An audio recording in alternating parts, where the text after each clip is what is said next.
So Hobin had started a new YouTube channel for his mother's treatment, where he started earning a lot of money by fighting, and now he was convinced that he could now use that money to get his mother treated. But as his mom's surgery date approaches, his YouTube channel gets demonetized. So will Hobin be able to monetize his channel again? Or will he have to find some other way to earn money for his mother's treatment? So let's see what happens. Then Hobin is very surprised to hear this, that now he cannot earn any money from his channel, and Snapper is trying to bring him to his senses. How did all our videos get flagged all of a sudden? How am I going to get the money for my mom's treatment now? I risked my life in all those videos so that I could get my mom treated, and now I can't do anything. Boss, please calm down and drink this digestion medicine. I don't think our channel was demonetized because of violence, because while editing, I had blurred all those parts which were too violent. Gao is absolutely right, because it's impossible for all the videos to be flagged for violence so suddenly, because if that were to happen, all this would have happened before. And I also noticed that the videos in which there was no fighting were also flagged. So this can mean only one thing, that some group has targeted us. But for now, I can't say anything for sure. So for this, I have sent a mail to YouTube, but it will take at least a month for the reply to come. Hearing this, Hobin is very surprised because his mother's surgery is scheduled for the same month, and if he can't bring the money, his mother's surgery is not going to happen, due to which he is not able to understand what he should do. Then Hobin runs away from the hospital. My mother has been waiting for this surgery for a long time, but now I don't know what I should do. I have to raise $18,000 at any cost.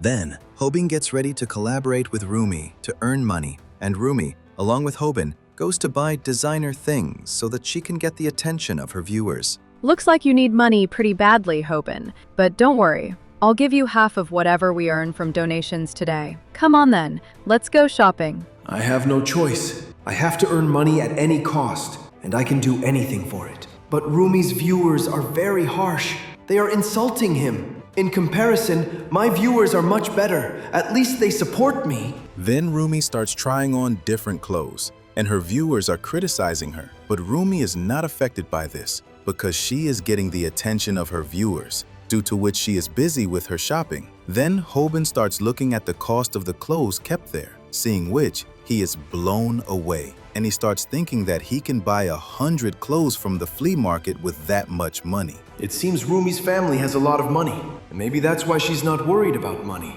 And she is easily blowing $18,000. But for me, this money is very important. Then Rumi gives all her bags to Hobin to carry and starts leaving with him. Wait a minute, where are we going? I thought our shoot was over. Hobin, you'll be with me for the whole day today. Then Rumi starts smiling very nicely, and her viewers are telling Hobin to stay away from this illusion because 6 YouTubers have already been sacrificed because of this smile. Then on the other side, Snapper's mind is going crazy because he still doesn't understand why their channel was demonetized. And if their channel was really demonetized because of fighting, then why were those videos demonetized in which there was no fighting? So Snapper starts asking his subscribers about it. But then a subscriber starts pulling his leg and tells him about the fight between Sasuke and Naruto. Seeing this, Snapper's mood gets even worse. Has this never happened to anyone before? Can YouTube really flag us for violating policy? And if this is true, then we're in big trouble.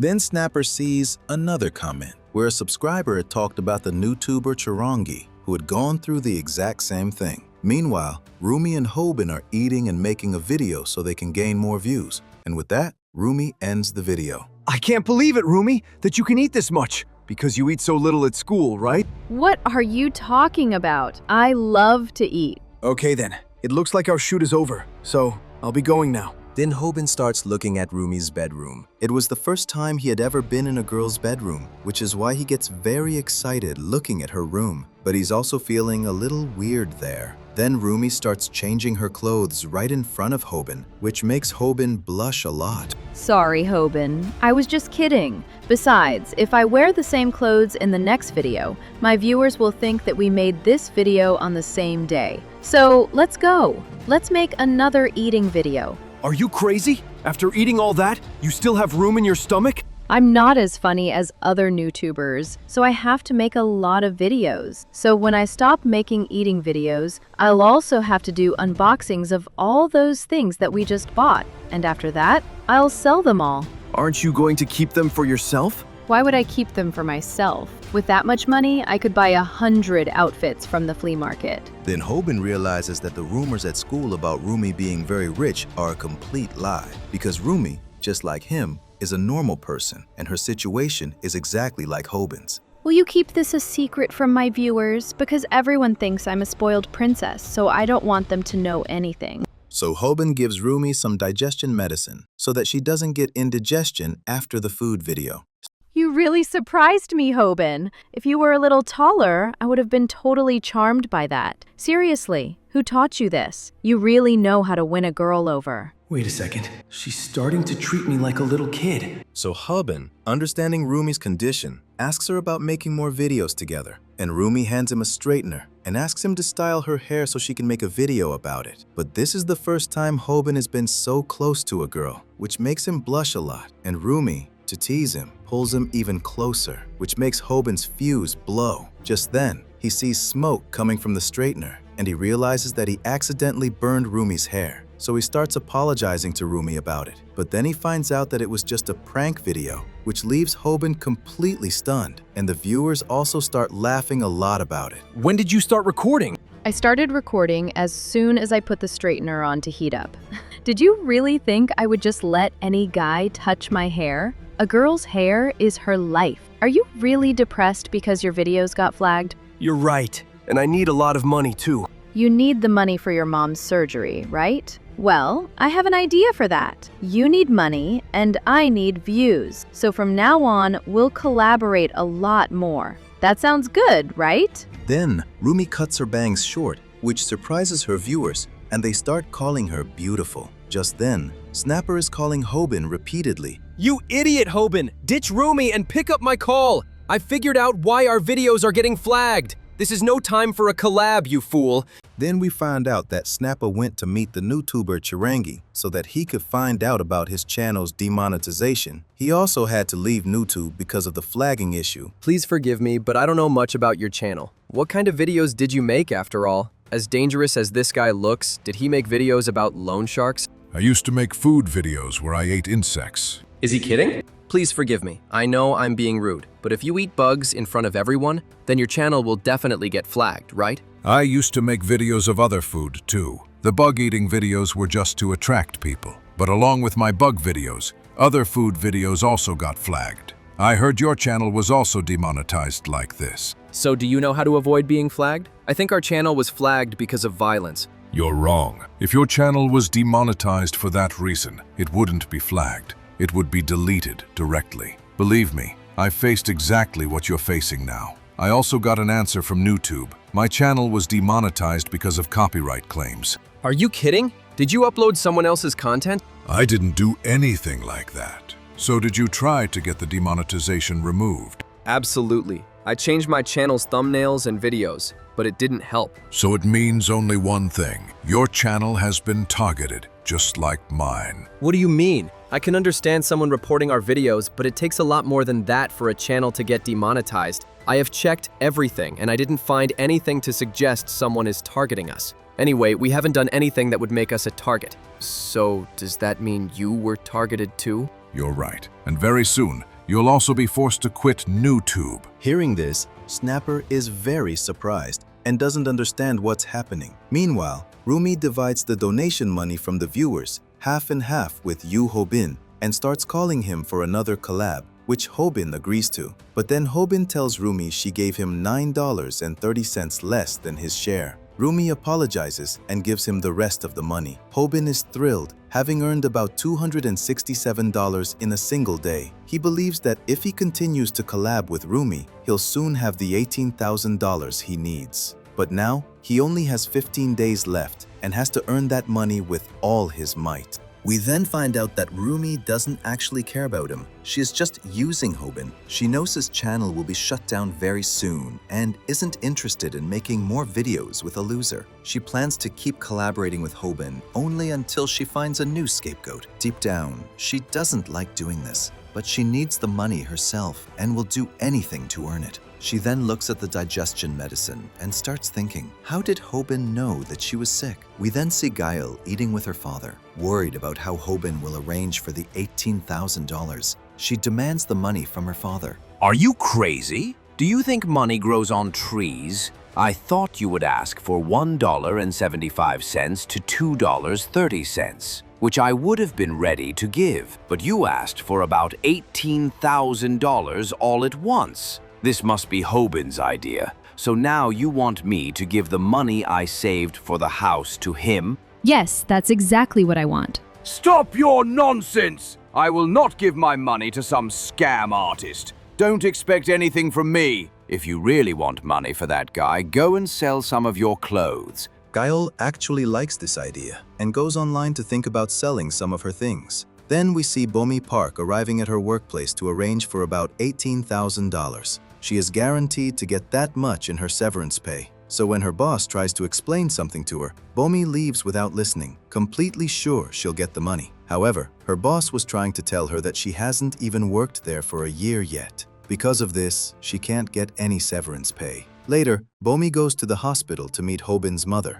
I was so happy that you came to meet me instead of Hobin. I can't believe you're his friend. But now you're scaring me. Who holds a knife like that? Are you an assassin? I'm sorry, I was just copying people I see on TV. Looking at you, I thought you were threatening me for not paying my debts. I was very surprised when I bumped into you at the hospital, though. I knew a friend of Hobin's was here, but I didn't know it was you. And yes, my son is very lucky to have a friend as cute as you. Because of this, Bomi starts blushing. By the way, another very strange thing has happened. Ever since you came here to meet me, the nurses have been treating me very well. This has never happened before. A nurse starts to talk about Bomi's father, but Bomi quickly silences her so her secret doesn't get out. The nurse then tells her that her father is looking for her, so Bomi leaves to meet him. We see that Hobin's mother has now realized Bomi is the doctor's daughter. Bomi forgets her phone, which was unlocked. Hobin's mother picks it up and starts watching some videos on YouTube. She is surprised to see a fighting video. Just then, Hobin arrives to see her, and Hobin's mother starts asking him what he does on YouTube. Hobin gets scared, thinking his mom has seen his fighting videos. In a panic, he snatches the phone from her hand, but as soon as he looks at the video she was watching, he is completely shocked. We then cut to the conversation between Chirangi and Snapper. You too will be forced to quit YouTube, just like me. After all my videos were flagged, I couldn't make any new content, and then I found out that someone had made a channel exactly like mine. Just like Hobin's viral hit YouTube channel, someone else has created a channel called Viral Hook. Hobin is shocked to see it. Videos just like his have been uploaded, featuring a guy who looks exactly like him. But Hobin doesn't understand what's going on.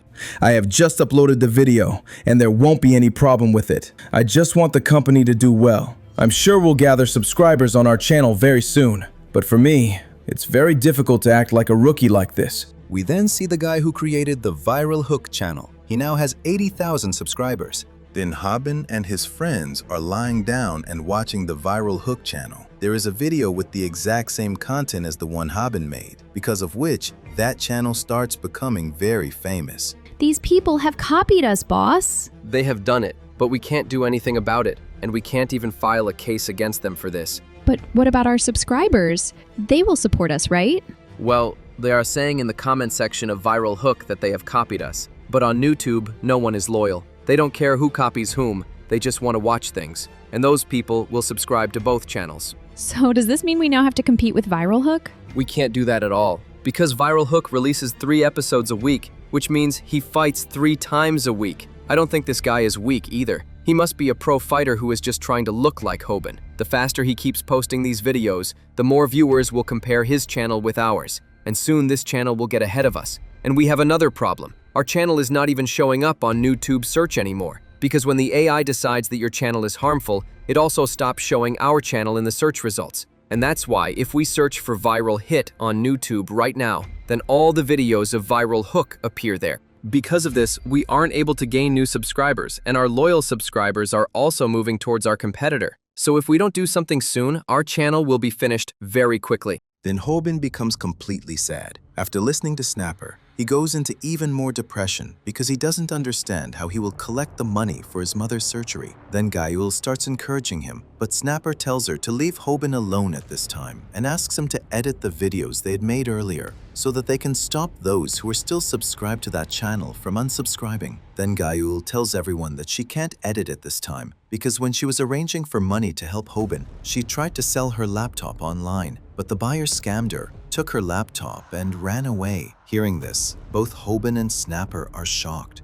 And hearing this, Hobin goes into even more depression and starts thinking about killing himself. Hobin, look, Gaul is also doing her best to help you, so you also have to stand up for yourself. But I didn't ask her for her help. Then Hobin doesn't understand what he is saying at that time. He doesn't want to hurt them because he has reached this level with their help, but he can't see them getting hurt anymore, because of which he starts trying to push them away from himself. Then hearing Hobin's useless talk, Snapper gets angry, but Hobin doesn't pay attention to his words and leaves. He promises Gaul that if the thief is not caught, he will give her as much money as her laptop. Then Hobin again starts watching Viral Hook's video, where the Viral Hook guy, just like him, had proposed to a girl who refuses him. And by showing this same thing, he starts gaining more viewers' attention. Hobin doesn't understand at all what is going on. He's acting exactly the same way in the video as I did.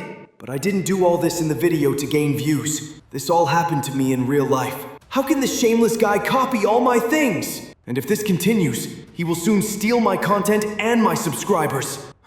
Thank God he doesn't know about Samdak's channel yet, because I am the only one who knows about that channel. Then the Viral Hook guy joins the gym, and Hobin starts thinking that if that guy is really acting like Hobin, then he should never go to the gym, because going to the gym is very difficult for Hobin. I am not worthy of being called their boss. I don't understand what I was thinking at that time. I shouldn't have talked to them like that. Those people are good, and they have always supported me. So it's certain that after what I said to them then, they will never trust me again. I understand why Snapper is good to me, but why is Gayul behaving so nicely with me? What does she see in me after all? Then Bomi comes and sits on top of Hobin, and Hobin doesn't understand what Bomi is doing in the hospital because her leg had healed a long time ago. Then Bomi starts encouraging Hobin, but Hobin has no desire to talk to her, and he also feels very irritated. Then Bomi tells Hobin that she will pay his mother's bill through her severance pay, so he doesn't need to worry about money. Hearing this, Hobin doesn't understand why Bomi is worrying about him, because they're just old co-workers,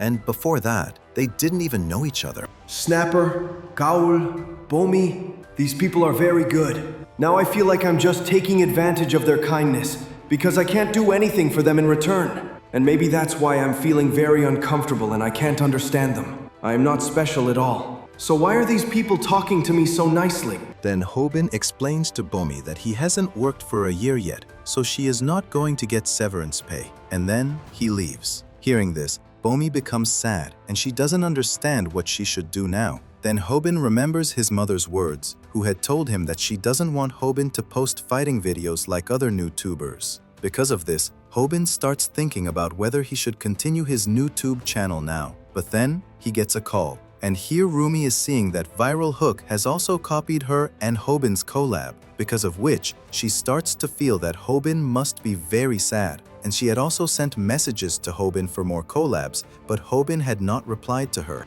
I want my revenge, but he is not even replying to my message. I want to show him how it feels when someone tries to be nice to you when you are in a lot of trouble. Where are you, Hobin? Then Snapper goes to meet another YouTuber, Ho Young, whose channel has also been shut down like Shrongi's channel because someone had made a copycat channel of hers. Ho Young, what kind of content did you make? I used to give makeovers to students, because of which my channel became very big very quickly, and people also liked my videos a lot. And because of this, I decided that I would quit my job and give my full time to YouTube. And because of this, I gained 1 million subscribers very quickly. But after that, everything started to go wrong, because a copycat channel appeared on YouTube, which was making videos just like mine. And it had also uploaded a lot of videos in a very short time. But the strangest thing was that as soon as that channel came, my channel got flagged.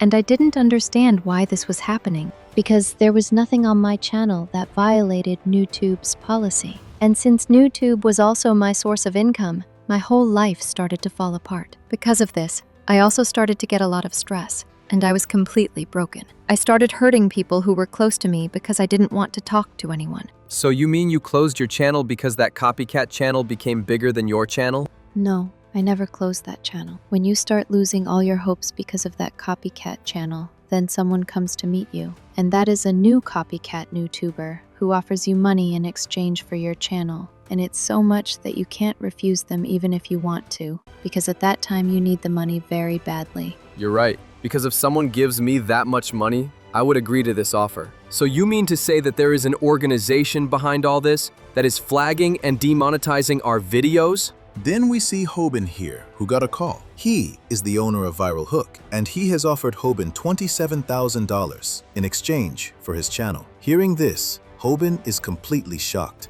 Then we see Snapper here again. You know, Hobin was very weak. So what does this have to do with this? A loser like him started making videos on YouTube only for money. And anyway, Hobin has been bullied his whole life, but still he fought against those opponents who were impossible to defeat. And that too because he just wanted to earn money. And because of this, he doesn't care if he has to go against any organization. Because if someone messes with the thing from which Hobin earns money, then he will not spare them at all. So, let's get to it. I'll give you $27,000 for your channel. It was you! You're the one who reported my videos. And because of you, my channel got demonetized. I'm not going to let you get away with this. Calm down. Besides, how could we do something like that? Calm down? Are you kidding me? Now hurry up and get my channel monetized again. So Hobin attacks that guy with an overhead hook, but the guy, just like Hobin, ducks down in fear and hits Hobin with a powerful punch.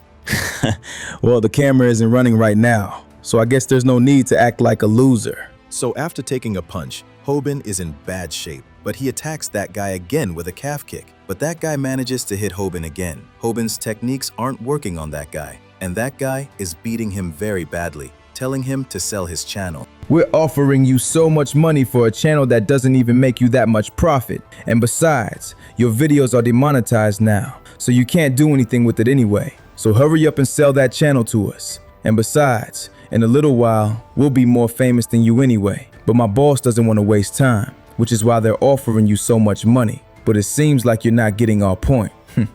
You're probably just wondering why your weird attacks aren't working on me. Because in the last fight, you defeated your enemies with their help. But let me tell you, those moves are actually really pathetic. You were only able to win your previous fights because you were very lucky. I don't even understand how Taehoon and Hyung lost to you. But yeah, compared to our boss, even they are just trash. So hurry up and hand over your channel to us. But Hobin is still not ready to sell his channel. Because of this, that guy starts hitting him harder and harder, and Hobin starts getting very scared from the beating. Because of this, he agrees to sell his channel, and he starts apologizing to Viral Hook so that he can save his life. Then Viral Hook gives him a $9,000 down payment, and with the help of Hobin's blood, he takes his thumbprint on an agreement so that they can finalize the contract for selling the channel later.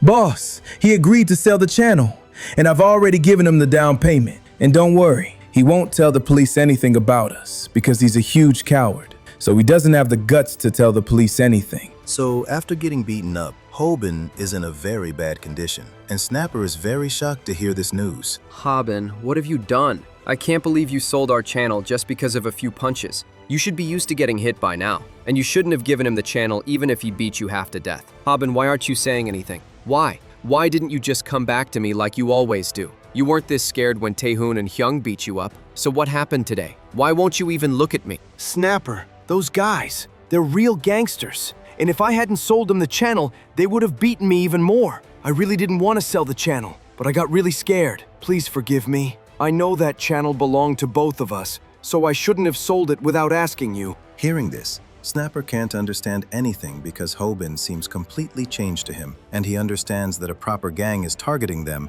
which is why Hobin is so scared. And he has become just like he was before, when he used to be bullied. Come on, Hobin, you should go see a doctor, because if this continues, you'll just keep living in fear. You need therapy for this. But still, it's a real shame that we won't even get a chance to use this. Then, we are shown a scene from a few days later, where Hobin has bought a new computer for Guile, and he starts apologizing to her for his behavior a few days ago. Then, Guile starts asking Hobin where he got so much money from, and she starts to think that maybe their channel has been monetized again. But Hobin denies this, and doesn't tell Guile where so much money came from. Then, After a while, Hobin also pays for his mother's surgery, which shocks Bomi. You don't usually wear a hat like that. Did something happen? And why won't you look at me? I'm sorry, Bomi. I didn't talk to you properly that day. You were even going to use your severance pay for me, but I still acted like I didn't care. Forget about that day, Hobin. Just tell me why you're so worried right now. Then, Hobin starts to tell Bomi the truth, but he can't gather the courage to tell the truth. Then Snapper comes to meet Hobin,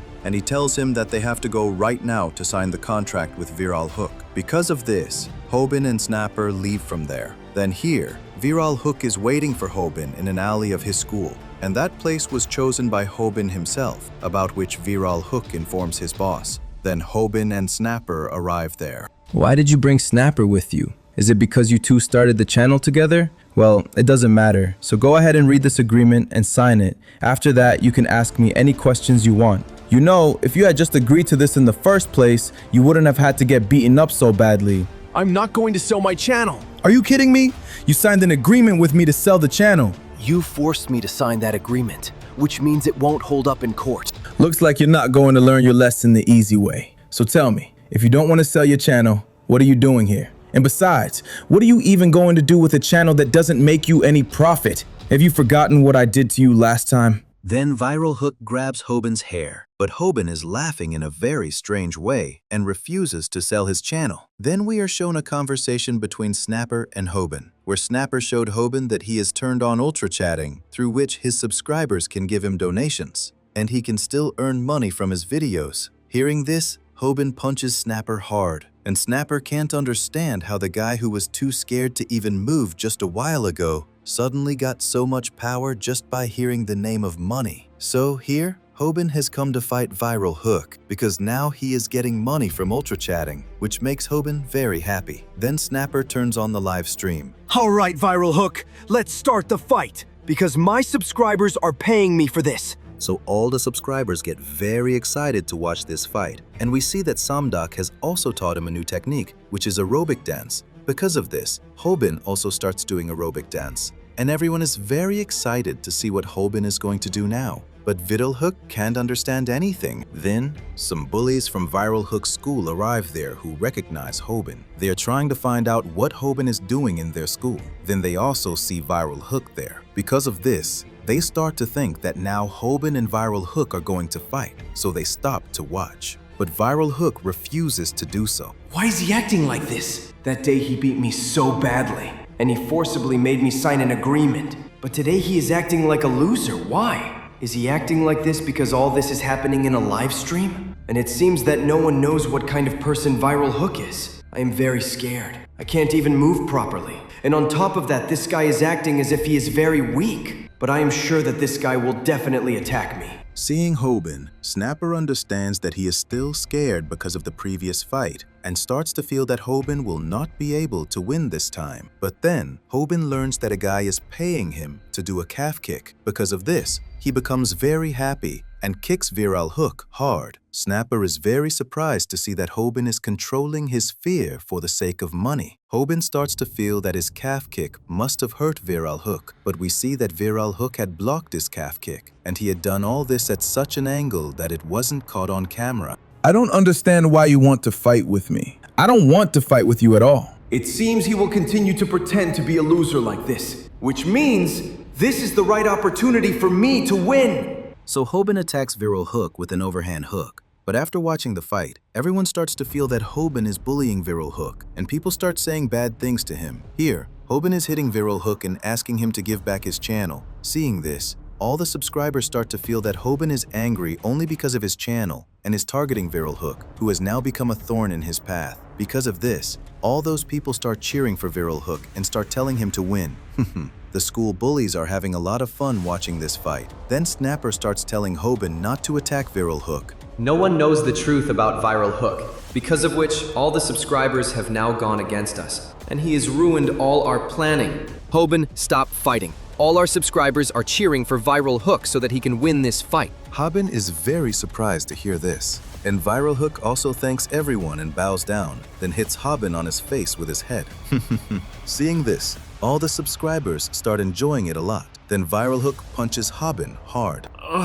He has attacked my solar plexus. And this thing was not even caught on camera, because of which he is fooling the viewers. When he was getting beaten by me earlier, he was just waiting for the right time so that everyone would take his side. Then Viral Hook pinches Hobin's thighs hard, causing Hobin to stumble badly. He doesn't understand what he should do because he has only learned from Samdak how to fight people who know martial arts. But he doesn't understand how he should fight people who pretend to be losers. And because of this, he isn't able to do anything. I have to expose his secret in front of everyone at any cost. But how will I do all this? He will not reveal his real self until the live stream stops. Can I really do something? Then Viral Hook punches Hobin hard, and then Hobin gets an idea, because of which Hobin throws Viral Hook into a net behind him, and everyone starts to feel that now Hobin is going to use a GI choke on Viral Hook, which no one wants to see. They find Hobin's way of fighting very boring. Hobin, stop. If you keep moving forward like this, we will be ruined.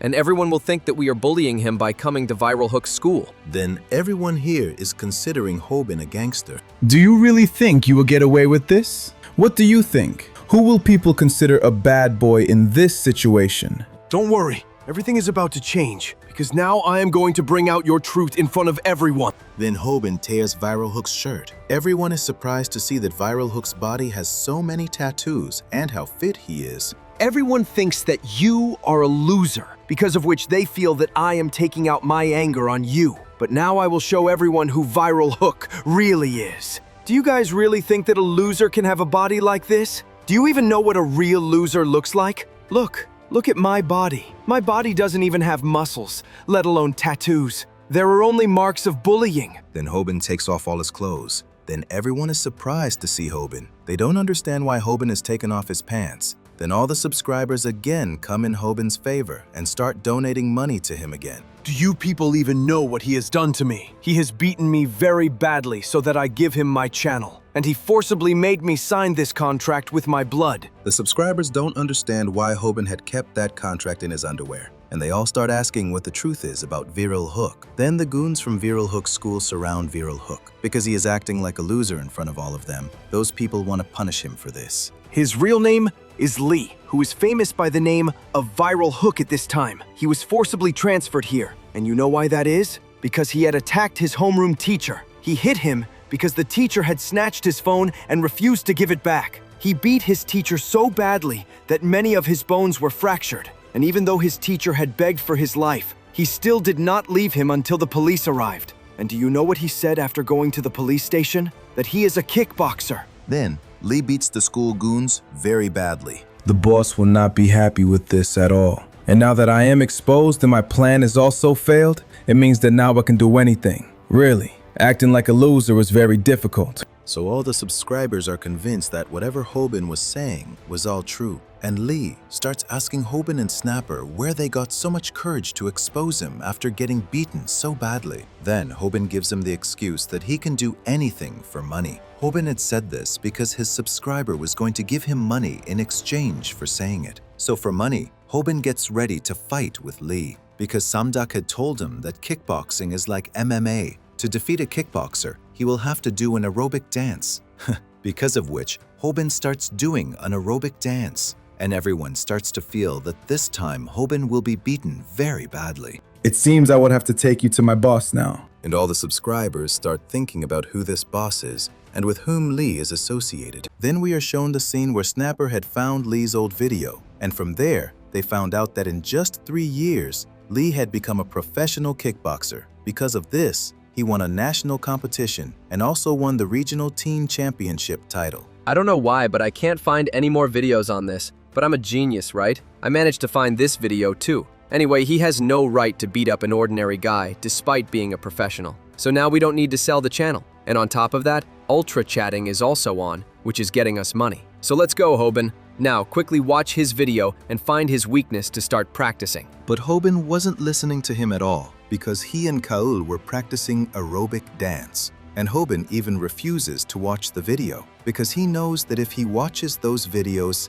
he'll just get scared for no reason. That's why he is only learning the aerobic dance taught by Samdak so that he can defeat a kickboxer. And Kaul is just supporting him to build her abs. Because of this, even Snapper can't understand what to do with these two. Then, after watching Samdak's videos, Hobin understands that watching videos won't do him any good, because the last time he used a G-choke on Taehoon after watching videos, he couldn't deliver that technique perfectly at all. That's why he now understands that he has to practice those techniques. Only then will he be able to use those techniques. Then, Hobin goes to Kim's gym to practice those techniques, where Hobin starts sweating just by seeing the guys practicing. Hobin, you finally came here. So you want me to attack you using kickboxing, right? Then fine. Now get ready for it. He's ready to fight, but I'm scared that he might kill me. Then we see Samduk's video here. So you must be thinking that kickboxing is not a real martial art.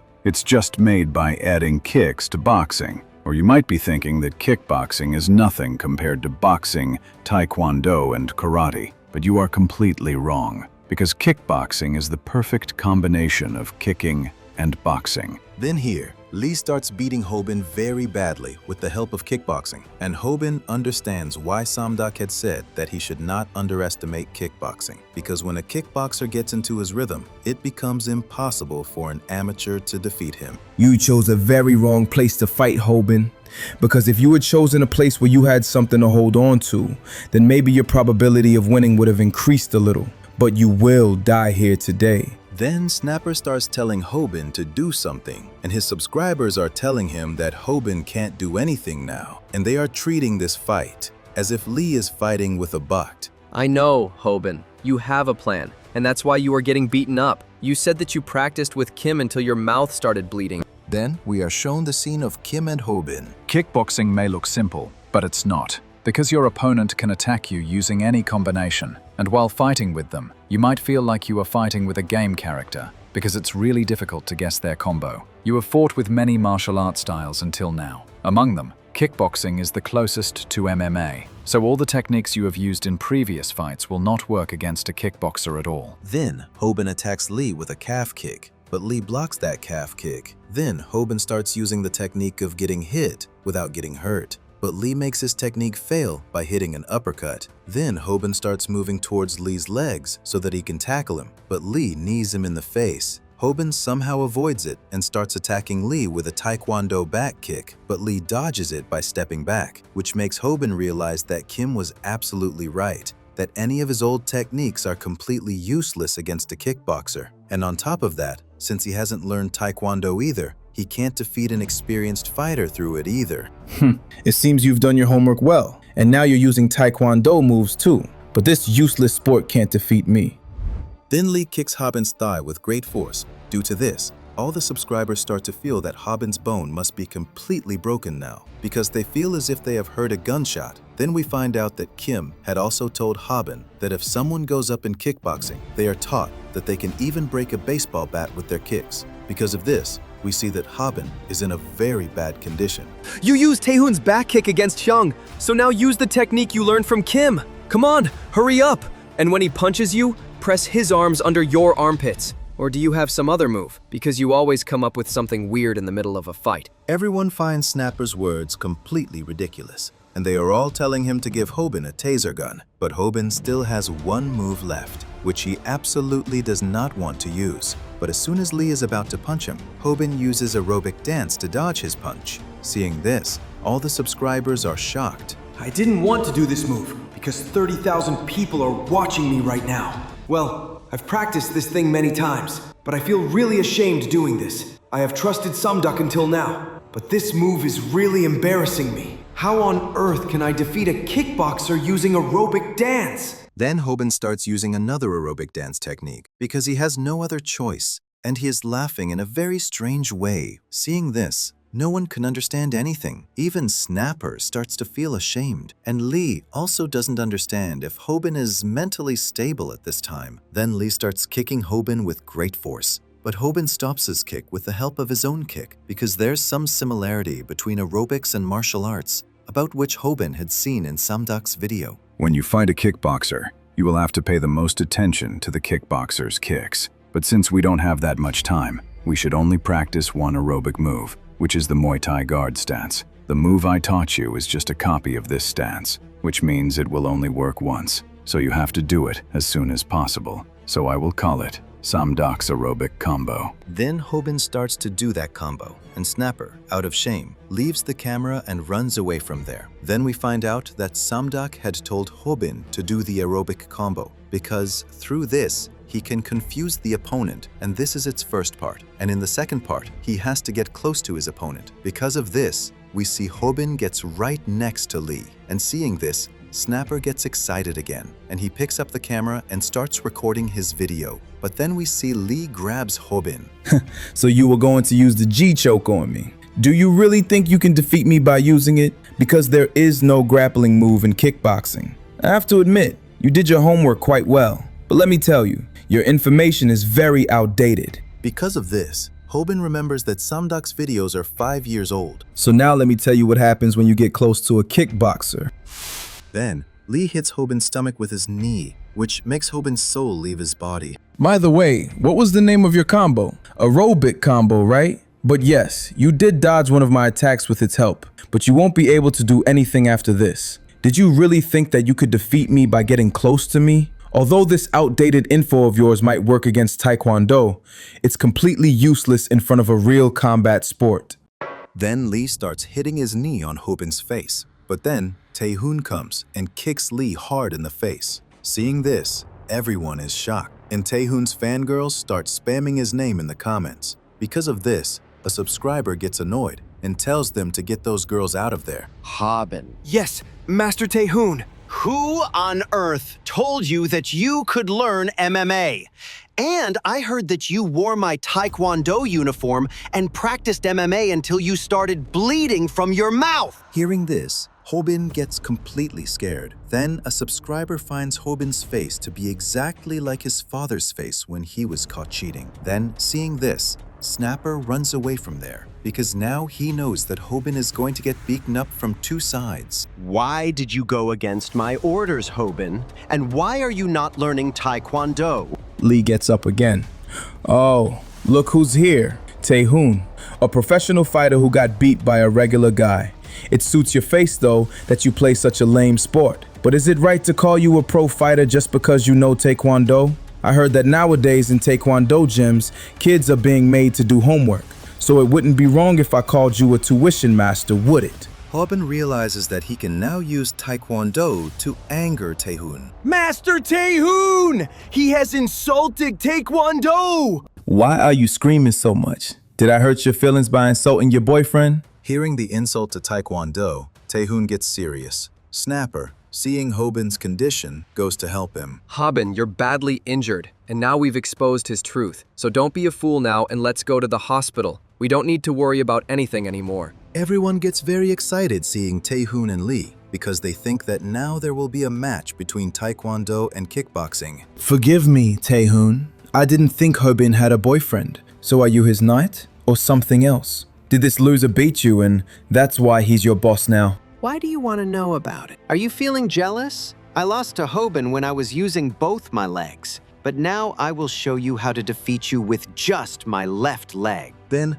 Tae-hoon attacks Lee, but his foot stops near Lee's face because Hobin has pulled his pajamas from behind. Hobin, what are you doing? I was just about to show your viewers that Taekwondo can easily defeat a kickboxer. But you can't do that, because my channel is not for that. My channel has videos where a loser defeats bullies. Is that so? Then tell me how you will defeat him when you are in such a bad condition. Can you really defeat a kickboxer? Then some subscribers start telling Tae-hoon to trust Hobin because they also want to see a loser fight. But some subscribers are refusing to do so because Hobin's condition has become very bad. Then Snapper also starts refusing this. Tae-hoon, I haven't attacked him even once yet because I wanted to take a beating from him for 3 minutes. And with this, my one donation challenge is complete. Then we find out that a subscriber had promised to give Hobin $465 in exchange for taking a beating. And now, that challenge is complete. But as soon as Lee finds out about this,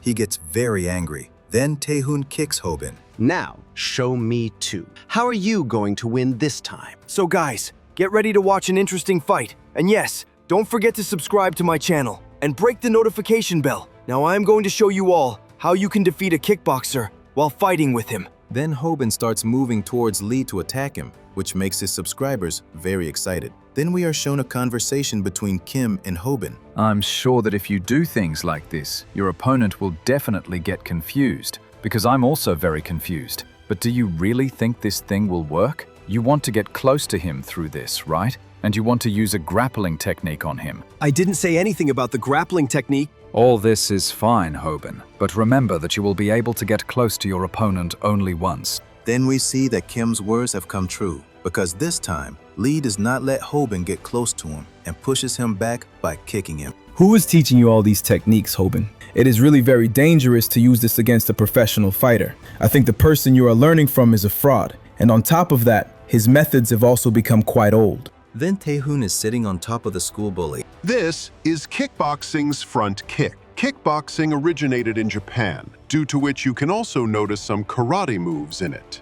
The front kick of kickboxing and the front kick of Taekwondo may seem similar to you, but they are both different. Because when we do a front kick in kickboxing, you have to turn your toes upwards and hit your opponent in such a way as if you are going to stab him with your foot. And if this kick hits your solar plexus, you can even faint from the pain. But here, Hobin is still conscious, which means that kick hit his stomach. Then we see that Samdak has also told about the front kick of kickboxing, and to avoid it, he is told to attack diagonally. Because of this, Hobin is sure that Samdak is not a fraud, and his methods are not outdated either. Hobin knows that if you try to avoid the kickboxer's attack diagonally, you can somehow avoid their kicks. Which means Hobin has done his homework well. But this looks a bit strange. So let's see what Hobin will do when Lee moves back and showers him with punches. Then Lee starts punching Hobin, which puts Hobin in a bad state. But Hobin is still moving diagonally towards Lee,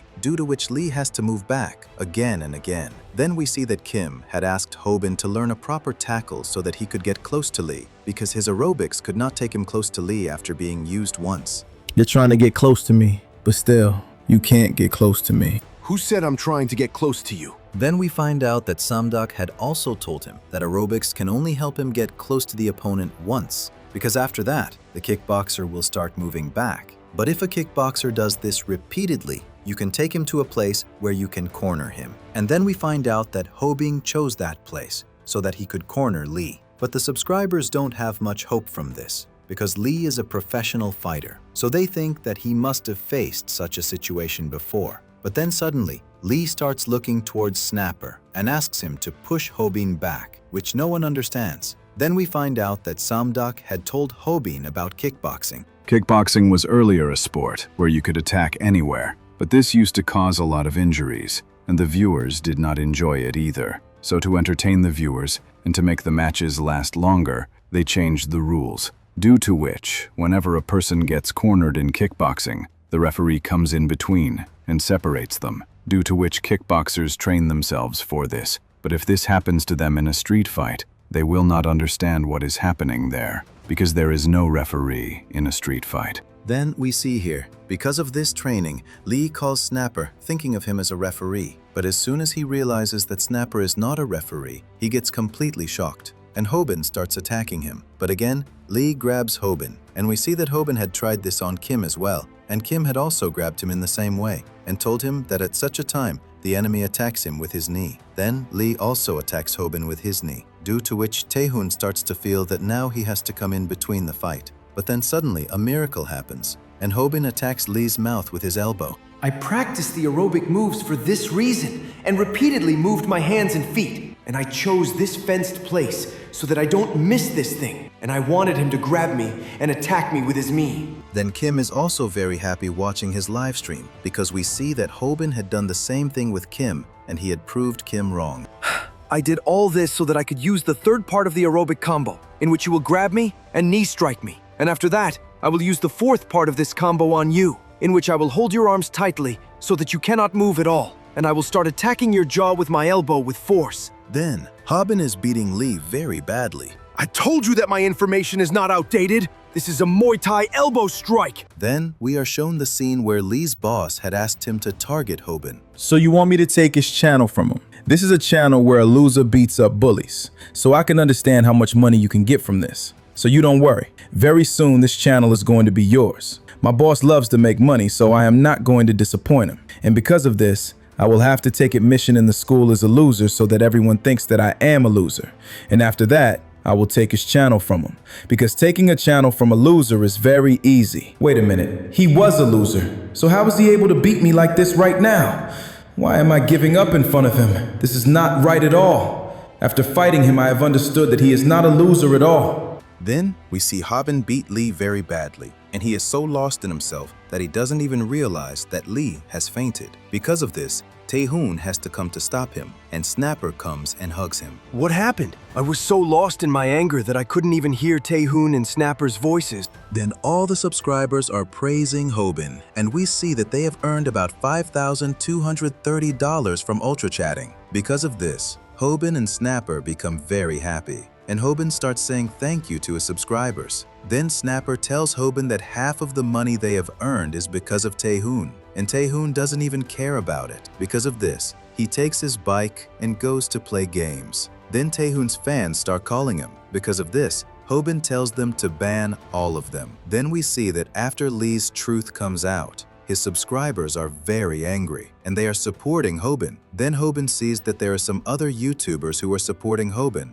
and are speaking ill of Lee because he had stolen Hobin's content. And we also see that Viral Hook has deleted all the videos from his channel, but no one knows where he disappeared after getting beaten by Hobin. Wait a minute. If he comes after me again, what will happen to me? I don't have any tricks left. And on top of that, he is not going to fall for my aerobics trick either. Maybe I should go back home with Kim for some time. Or I can also ask for help from Taehoon, but he is very scary. I understand. I think I should buy a stun gun. Then Gayul comes to meet Hobin, but then suddenly Rumi comes and pushes her down, and she starts apologizing to her for this. But Gayul realizes that Rumi has done this intentionally. Then Rumi goes to Hobin. Hobin, did you see this? If we work on this idea, we can get a lot of views. But Hobin is not listening to her, because he is thinking about buying a stun gun. Then seeing Rumi and Hobin so close, Gayul starts asking Rumi when she got so close to Hobin. Because of this, Rumi tells her that Hobin had given her medicine for indigestion. Gayul remembers that she had given that medicine to Hobin to drink. Boss, do you remember that I gave you indigestion medicine? So did you give that medicine to this girl? Yes, I didn't need it. That's why I gave it to her. But why are you asking? Are you having indigestion? Then Kaul gets very angry about this, and she goes trekking with her father and starts screaming on top of the mountain. Then here Hobin has paid for his mother's surgery. Because of this, he is quite happy. Ultra Chatting is really amazing. Because of this, I was able to pay for my mother's surgery. And I also returned Kaul's money for her computer. By the way, the down payment that Lee gave me, I returned it to him after the fight. So I don't think he will come after me now. Then Hobin meets Bomi. So finally, your mother's surgery is happening. It seems your hard work paid off. This is all because of my subscribers. But wait, Bomi, this is the first time we are seeing each other in school uniforms. But why do I feel like I have seen you in a school uniform before? Well, I have also seen you in a school uniform before. Really? Have we met before? Then here at night, Snapper tells everyone that their channel has been monetized again. Because of this, they will start getting money from YouTube again. Then Hobin starts asking Snapper how he monetized the channel again. But Gaul is still very angry about the indigestion medicine. Because of this, she is just talking about that, but no one is paying attention to her. I was sure that this would definitely work, because our channel was never flagged because of violence. Our videos were actually flagged because of copyright, because someone had reported our videos. Hearing this, Hobin gets very shocked because he doesn't understand how this happened, because all his content was original. I first thought that maybe YouTube made a mistake, but it was nothing like that. Actually, even before our channel, a post was created where they were talking about getting beaten without getting hurt. Hearing this, Hobin is shocked, and he starts to think that maybe that post was made by Samdak because he used his tips. Seeing that post, I thought that everything was destroyed, but then I found one thing, because of which I found out that that blog was bought. And after that, he edited that blog and showed it in such a way that it is related to the content of our channel. Because if we edit the blog, the original date of that blog does not change. And that's why he was able to report us. And that's why our channel got flagged because of copyright. The other YouTubers I met, the exact same thing happened with them. And that's why their channel was ruined. And after that, someone bought it. From all these things, we only know that whoever is targeting us is not alone, but a whole group.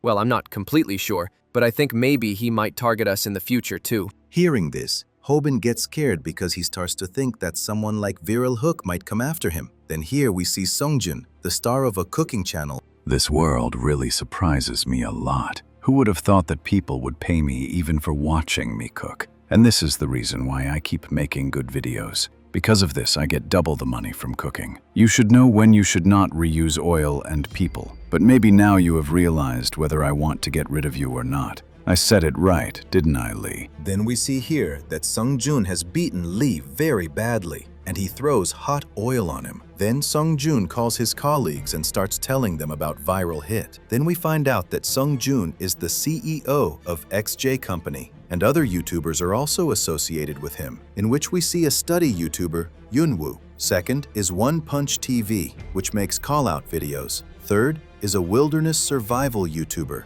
And fourth is a YouTuber with beauty and animal-related content. And all of their subscribers are in the millions, out of which Sungjun's subscribers have reached 5 million. And Sungjun is telling them that he wants to hire Viral Hit because he has the potential to earn money. So he wants to see if Viral Hit will support him or work separately from him. The next day, we see Hobin, who has received a voucher from a subscriber. And Hobin is very happy seeing this, that he has become so famous. This is a food place, but looking at this voucher, it seems that this place is going to be very expensive. Will I eat here alone? Wait a minute, it says dinner for 2 here. Does that mean I have to share my food with someone?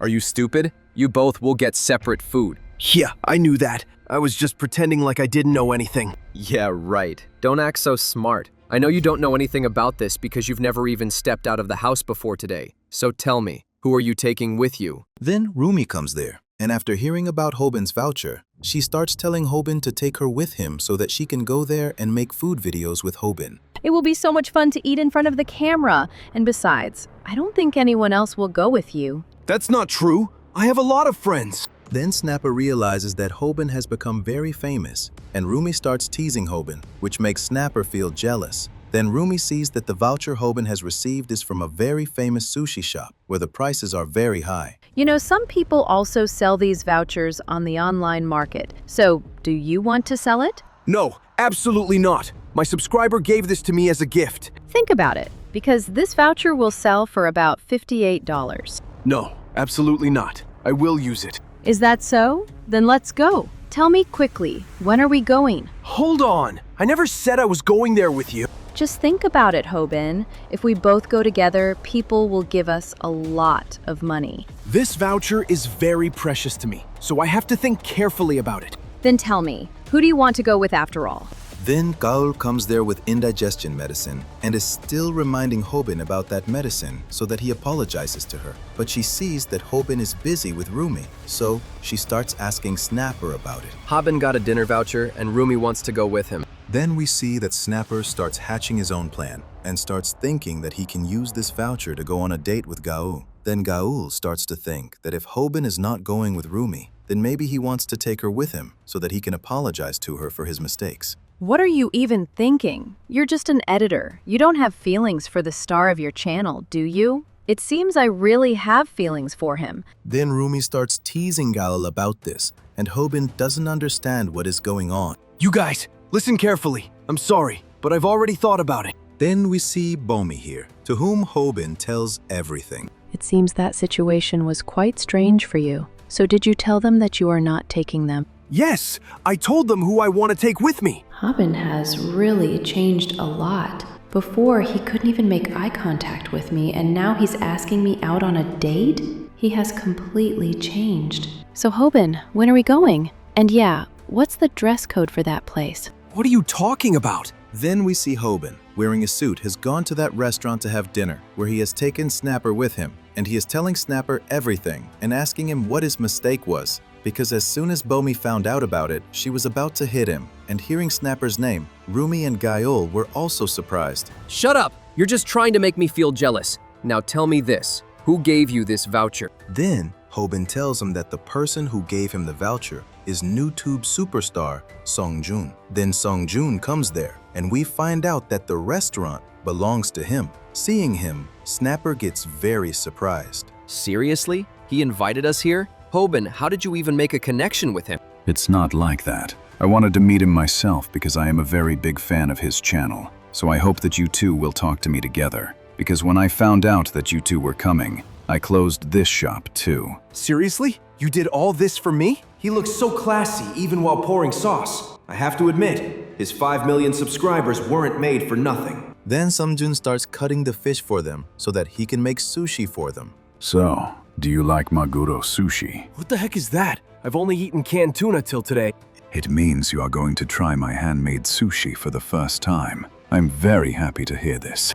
He'll be very happy even if you give him canned tuna with soy sauce on it. Then Snapper and Hobin start praising Sungjun, and Sungjun starts asking them about Viral Hook, for which Hobin thanks him. Because Sungjun had taken Hobin's side and supported him in his difficult time. You don't need to worry about that. Anyway, I called you here for another reason. Hobin, would you like to join my team? Although it's not public yet, I have created a team of YouTubers and have also started a company, and its name is XJ Company, which has been created only to make money, and I am asking you to join it because you have shown us how hard you can work to make money. And on top of that, seeing you reminds me of my past because I used to be very poor like you, and this is the reason why I want you to join XJ Company, because our team members help each other in making money. Thanks for this offer, and I really don't know anything about your company. Our company has only one goal. We want to change the thing about YouTube that focuses on the individual. At this time, YouTubers only think about themselves, and we will use this very thing against them. We will gain subscribers by promoting each other's content, and will rule the YouTube world. So if you join our company, you will not have to face a problem like Viral Hook again, because we will be standing with you. Hobin, do you understand? A YouTuber with 5 million subscribers will be standing with you, and I am pretty sure that there will be many other big YouTubers in his company, from which we can also get a lot of subscribers. So, Hobin, think about it carefully, because at this time our company is recruiting a lot of people. Then we see here that Sungjun's company people are contacting Taehoon, Rumi, and Mangi so that they can also get them to join. And for this, they are also ready to give them money. Hobin, join my company, and for that, I will give you about $6,000. And yes, this is a kind of signing bonus that all YouTubers who join our company will get. Hobin is surprised to hear this, and Snapper tells him to join Sungjun's company as soon as possible, and Hobin also agrees to this. I will definitely join your company, and I am ready to do whatever you say. Then we see Lee arrives there, who is holding a knife in his hands, and he is very angry. Because of this, Hobin thinks that he has come there for him. Then we see the members of the One Punch TV YouTube channel, where Sungjun tells Han that he is making Viral Hit join them. Whose call was it? It was the boss's call. He's having a new YouTuber join our team. Really? Who is he? Tell me quickly. His name is Viral Hit.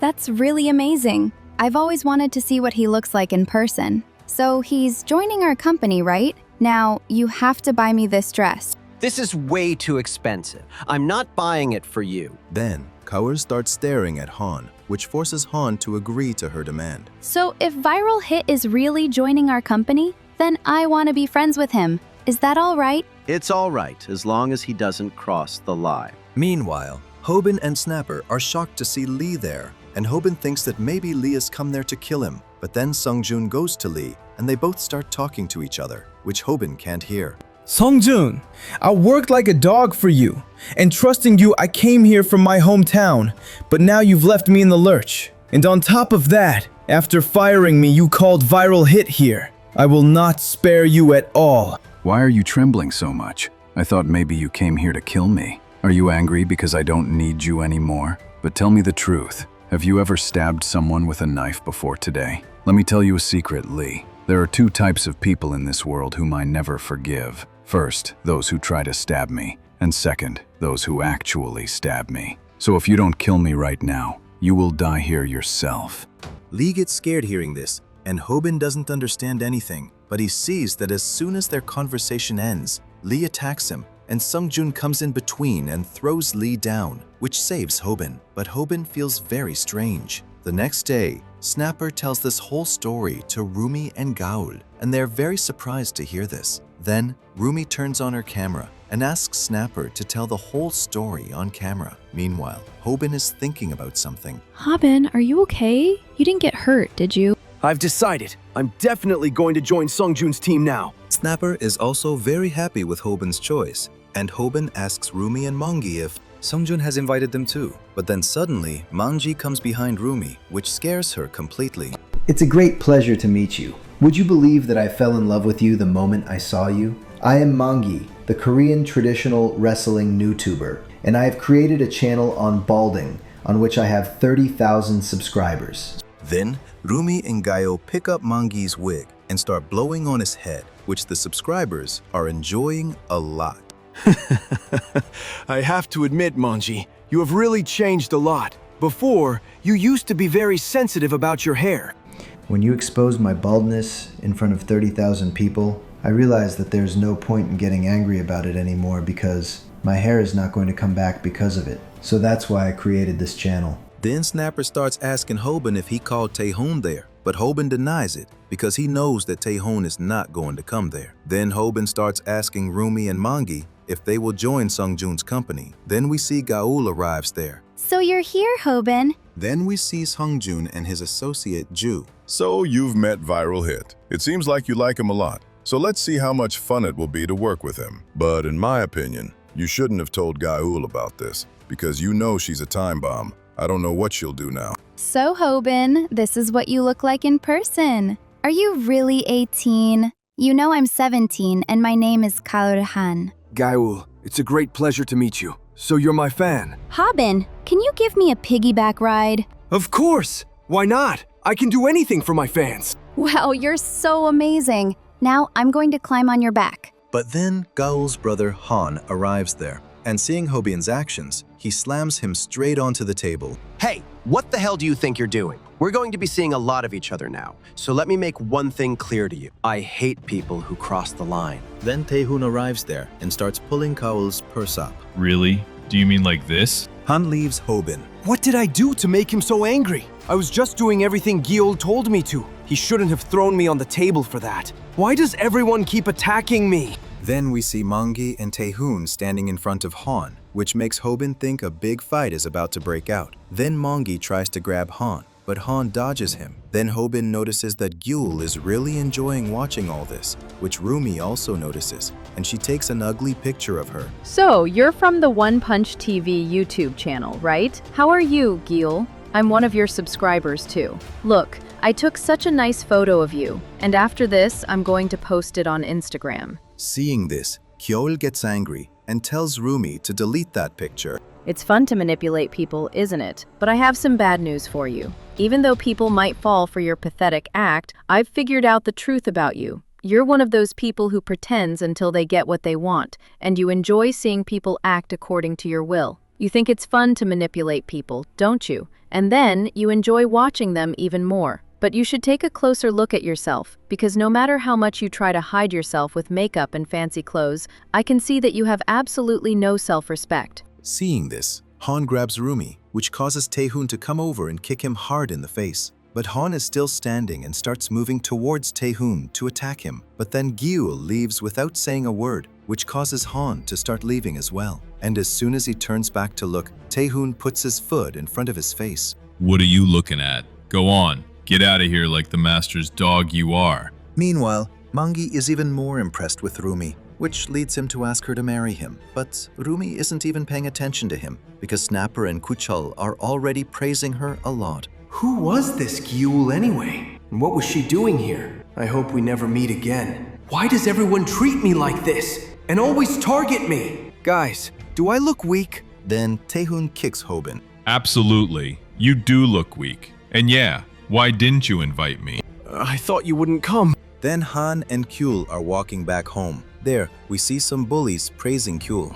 What did that girl say to you? And why did you leave from there? I don't know what you're talking about. You're surely not going to do anything to that girl, are you? Then, Kyul starts getting angry again, thinking about Rumi, which makes her tell Han to beat up the bullies present there. But Han refuses to do so. Because of this, Kyul goes to those bullies and asks them for a piggyback ride. Then everyone gets ready to give Kyul a piggyback ride. Then we see Sungjun here, who is feeding sharks. I was hoping that you guys wouldn't have met, but you still ended up running into Gyu. Hobin, besides, if you had joined our company, you would have had to meet them anyway. Hobin, you'll have to be a little careful, because Gyul is like a time bomb that even I can't control. Then, Han is carrying Kyul home, giving her a piggyback ride. You're going to leave that girl alone, right? What are you talking about? Kyul, please don't do anything to Rumi, okay? Then we see here that Han has beaten up those bullies pretty badly. And here, Rumi is studying English so that she can add English subtitles to her videos. Then, she remembers that she didn't treat Gyul well. Because of this, she feels that she should apologize to Gyul, but she doesn't have time for this right now because she's waiting for Hobin for a collab. But suddenly, her phone rings, and as soon as she turns it on, she is shocked. Then we see here that Gyul has also uploaded a video on her channel where she is talking about someone's dark secrets. Then Hobin, wearing a raincoat, is going to Rumi's house so he can collab with her. I don't know when I'll meet Sungjun again, but if I need money, I'll have to meet him. Then Hobin sees that someone is sitting outside Rumi's house in the rain, and he can't figure out who is sitting outside. Then he goes closer and sees that it's none other than Rumi. Seeing her, he is completely shocked. Rumi? What are you doing here? Have you been kicked out of your house? Or are you pulling some kind of prank? Hobin, what am I going to do now? Rumi, let's go inside and talk about whatever happened. Because if you keep sitting here like this, you'll get sick. At that time, I didn't know that Rumi was crying because of those terrible people. And I also didn't know that after mastering Somdok's beginner-level fighting techniques, I would learn the next technique to level up, and then fight another battle. Then here, Gyul had posted a video against Rumi. So how are you all? Today on this channel, we will check whether the rumors sent by our viewers are true or not. So guys, you must have heard about the popular, beautiful YouTuber. But do you know that even though she is in high school at this time, she has had many scandals in her past in which she was living with her boyfriend and was selling her videos by working as an escort? You are thinking absolutely right. I am talking about the beauty YouTuber Rumi. So let's tell you today whether these rumors against Rumi are true or not. Then we see here that the subscribers are not believing this. Because of this, Gyul shows them an old post where all these things are written about Rumi. And on the basis of the post, Gyul is going to expose Rumi in front of all the subscribers, where she tells everyone that she has found a piece of evidence against her. But we see that in reality, Gyul has not found anything like that. She has just collected false things to defame Rumi. Then she starts showing everyone some posts from 3 years ago in which someone had tried to sell their video, and her username was matching with Rumi's username exactly. Because of this, all the subscribers start to feel that that account also belongs to Rumi. I had tried to gather more information about this, but now that Twitter account has been deleted. So that's why now only Rumi knows how much truth is behind all these rumors. And if you think about it, it can't be a coincidence that the usernames of both accounts are exactly the same.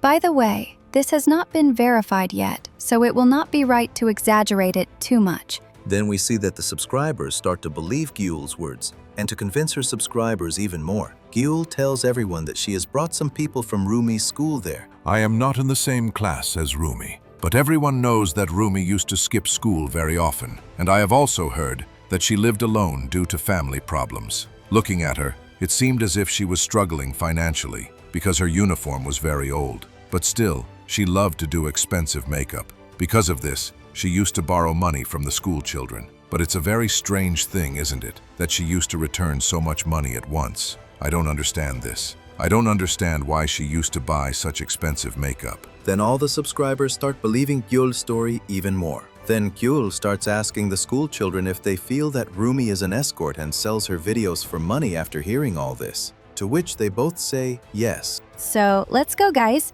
Now I will end my interview here. And we didn't find out whether Rumi lives with a boy or not. By the way, people say that when children don't have the money to buy the things they want, they start doing such things. But I have a question for my viewers. Do you really think that this is the right choice? By the way, Rumi has not said anything about this yet, but being a fan, I am very sad because of this. Then, we see that the subscribers have complete faith in Gyul's words. And Gyul is not even afraid that her truth will come out, because she knows that if she posts an apology video, then everyone will believe her. because she considers all the subscribers to be fools who believe her words. Then Hobin also sees that video. This is not true, Hobin. Please believe me. Then, the next day, Rumi's classmates are talking about Gyeul's video, and they have full faith in Gyeul's words. Because of this, they start insulting Rumi, and they are also sure that Rumi does the same thing with the people she collabs with. Then, Rumi comes to the class after hearing all this, and tells them that whatever Gyeul has said is all a lie. But we see that no one is believing her words, and they start to leave from there. Then, Rumi tells everyone that she will tell about this on her channel at night, after which they will understand that Gyeul is lying. Then here in school, Rumi's conversation is going on. Because of this, Rumi starts telling everyone while giving them yogurt that she will clear all this up at night. Then in the evening, Rumi starts going back home, where we see some schoolboys start calling her by giving her money. Because of this, Rumi gets scared and starts telling them that it's all a lie. Then Mangi comes there and catches a boy. Don't worry, Rumi. I will handle these people. And yes, don't get me wrong. I came here to meet Hobin, but when I saw that these people were bothering you, I came here to save you. So that's why I leave all this to me now. Then at night, Rumi turns on the streaming so that she can tell her truth to everyone. But we see that her subscribers trust Gyeul. Because of this, they start insulting Rumi. Then, Rumi had also prepared a script for this, and the subscribers start to feel that now she will read that script and cry crocodile tears. Then Rumi starts reading that script, where it is written about her past, and it is also written in the script that she does not have to cry at all. But Rumi becomes completely emotional while telling her truth. How bad is this that I am being blamed for something I haven't even done? Why do I have to explain my past? I know I shouldn't cry, and still I am crying. And these people will also think that I am acting to cry after seeing this. I don't want to share my backstory with anyone. After all, why do I have to expose my past in front of everyone? After all, why should I give proof of something that I have not done? I have never made a boyfriend till today. So from where should I bring that proof which proves that I never had a boyfriend? I have done many jobs, but I have never sold myself till today. It is true that I have borrowed money for makeup, and I did all this so that I could become a beauty YouTuber. The people who were standing with me till yesterday, today they have gone against me at someone's behest. I have understood everything that these people don't want the truth. They just want to have fun by hurting others' feelings. Then Rumi closes the stream without telling much about herself and starts crying, remembering her mother. Then Kyul is also watching Rumi's stream here. So Rumi, now tell me, who has self-respect inside them now? Then Han sees Rumi's video and gets a call from Songjun. So Gyeul finally did it. I warned you that Hobin is joining us, so we shouldn't go against his friends. So end this as soon as possible. Then Manji comes to fight Han because he doesn't want to see Rumi crying. If there's anything that can bring a smile back to Rumi's face, I'll do it. I don't know how to bring out someone's truth. So today, I'm going to beat you, right here. Then we see Manji's past, where we find out that Manji is much older than his classmates in high school and is also the champion of the Syrian world. But still, some people come to bother him and try to bully him, and as soon as they start calling him bald, Manji grabs them. Because for Manji, they were just insects that he didn't even consider a threat. And when he grabs someone, no one could stand against him. But then we see that Manji is serious for the first time in his life because the people from One Punch TV have troubled him a lot. Let me get straight to the point. I know that the rumors you spread about Rumi are false, so I want you to go home now, make an apology video, and then smash your computer. You understand, right? Then, Han refuses to do so and tells him to leave. But this makes Manji even angrier, and he attacks Han. But we see Han hits him with a powerful jab because Han is actually a professional boxer. And this is the first time Manji has been in a serious fight. Get out of here, because I don't want to fight you. But we see Manji isn't ready to leave. Boxing is a simple combat sport that runs on a basic principle, according to which you have to defeat the opponent using your fists. And boxing has a basic technique that has always attracted people's attention. This is a technique that no one can avoid, and that is the jab. No matter what kind of fighter, if he gets jabbed on the nose, he is forced to stop. Then Han jabs Mangi again, but Mangi is trying to grab him because he's completely sure that if he catches Han even once, he will definitely win. But we see that Han is jabbing him so hard that he can't even get close to him. And for Han, Fighting Mangi is like fighting a kindergartner. Because of this, we see Han gives Mangi a very bad beating. And even though Mangi's weight is more than Han's, Han still manages to defeat him because Mangi can't do anything against his speed.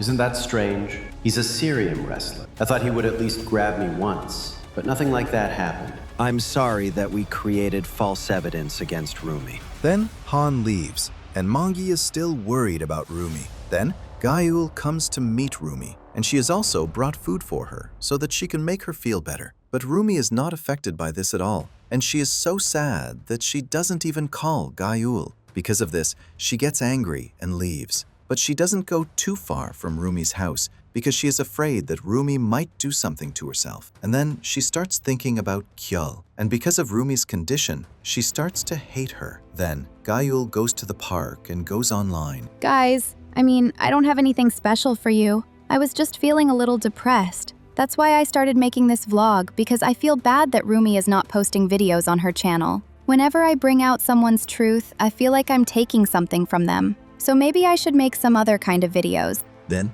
all the subscribers start supporting Kyar, because of which Kyar tells everyone that she is feeling much better now, and she ends her stream. You are really quite dangerous, because you lie about the people you don't like, and then you act in front of everyone so that you can get sympathy. So have you seen now how your viewers feel about you? So let me tell you about a boy. That boy who is crazy in love, and he can't see anyone making his love cry. Look what Manji gave me. In this, your cameraman has confirmed that the rumors you spread about Rumi are false. Because of this, your secret is now out. So come on, now it's time to finish what you started. Then we are shown a scene from some time ago, where Hobin is searching for proof of Rumi's innocence on the internet, but he doesn't find anything. Because of this, he gets very frustrated.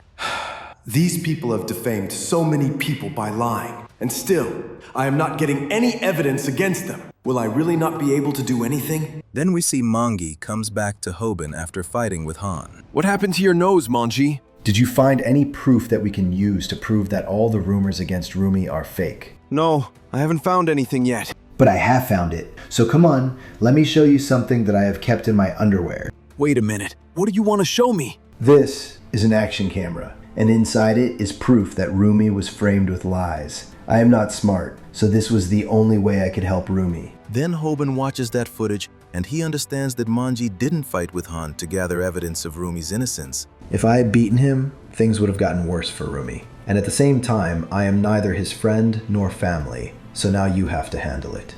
That's true, but why aren't you posting all this on your channel? I can't do that because I don't want Rumi to know that I like her, because I'm afraid that if she finds out, she'll be very sad. So now everything is on you, Hobin. Then Hobin starts blaming Yul, and he shows her that video and threatens her that if she doesn't apologize to everyone by streaming right now, he will expose her in front of everyone. As soon as she hears this, Yul gets angry, and we see that she also jabs Hobin because she is also a boxer, and she hits Hobin so hard that Hobin's camera falls down, which she breaks. I know you must have copies of this, but tell me one thing. Even if you have caught me red-handed, what will you do about it? Can you even beat me in a fight? Then here Gaul beats Hobin very badly. Are you okay, Hobin? Is this the only reason you came to see me? You only have a video where someone is starting a fight with my cameraman, so you're going to call that evidence? Think carefully. A person attacked my cameraman and also said that I lied against Rumi. And on top of that, he shot my cameraman without his consent.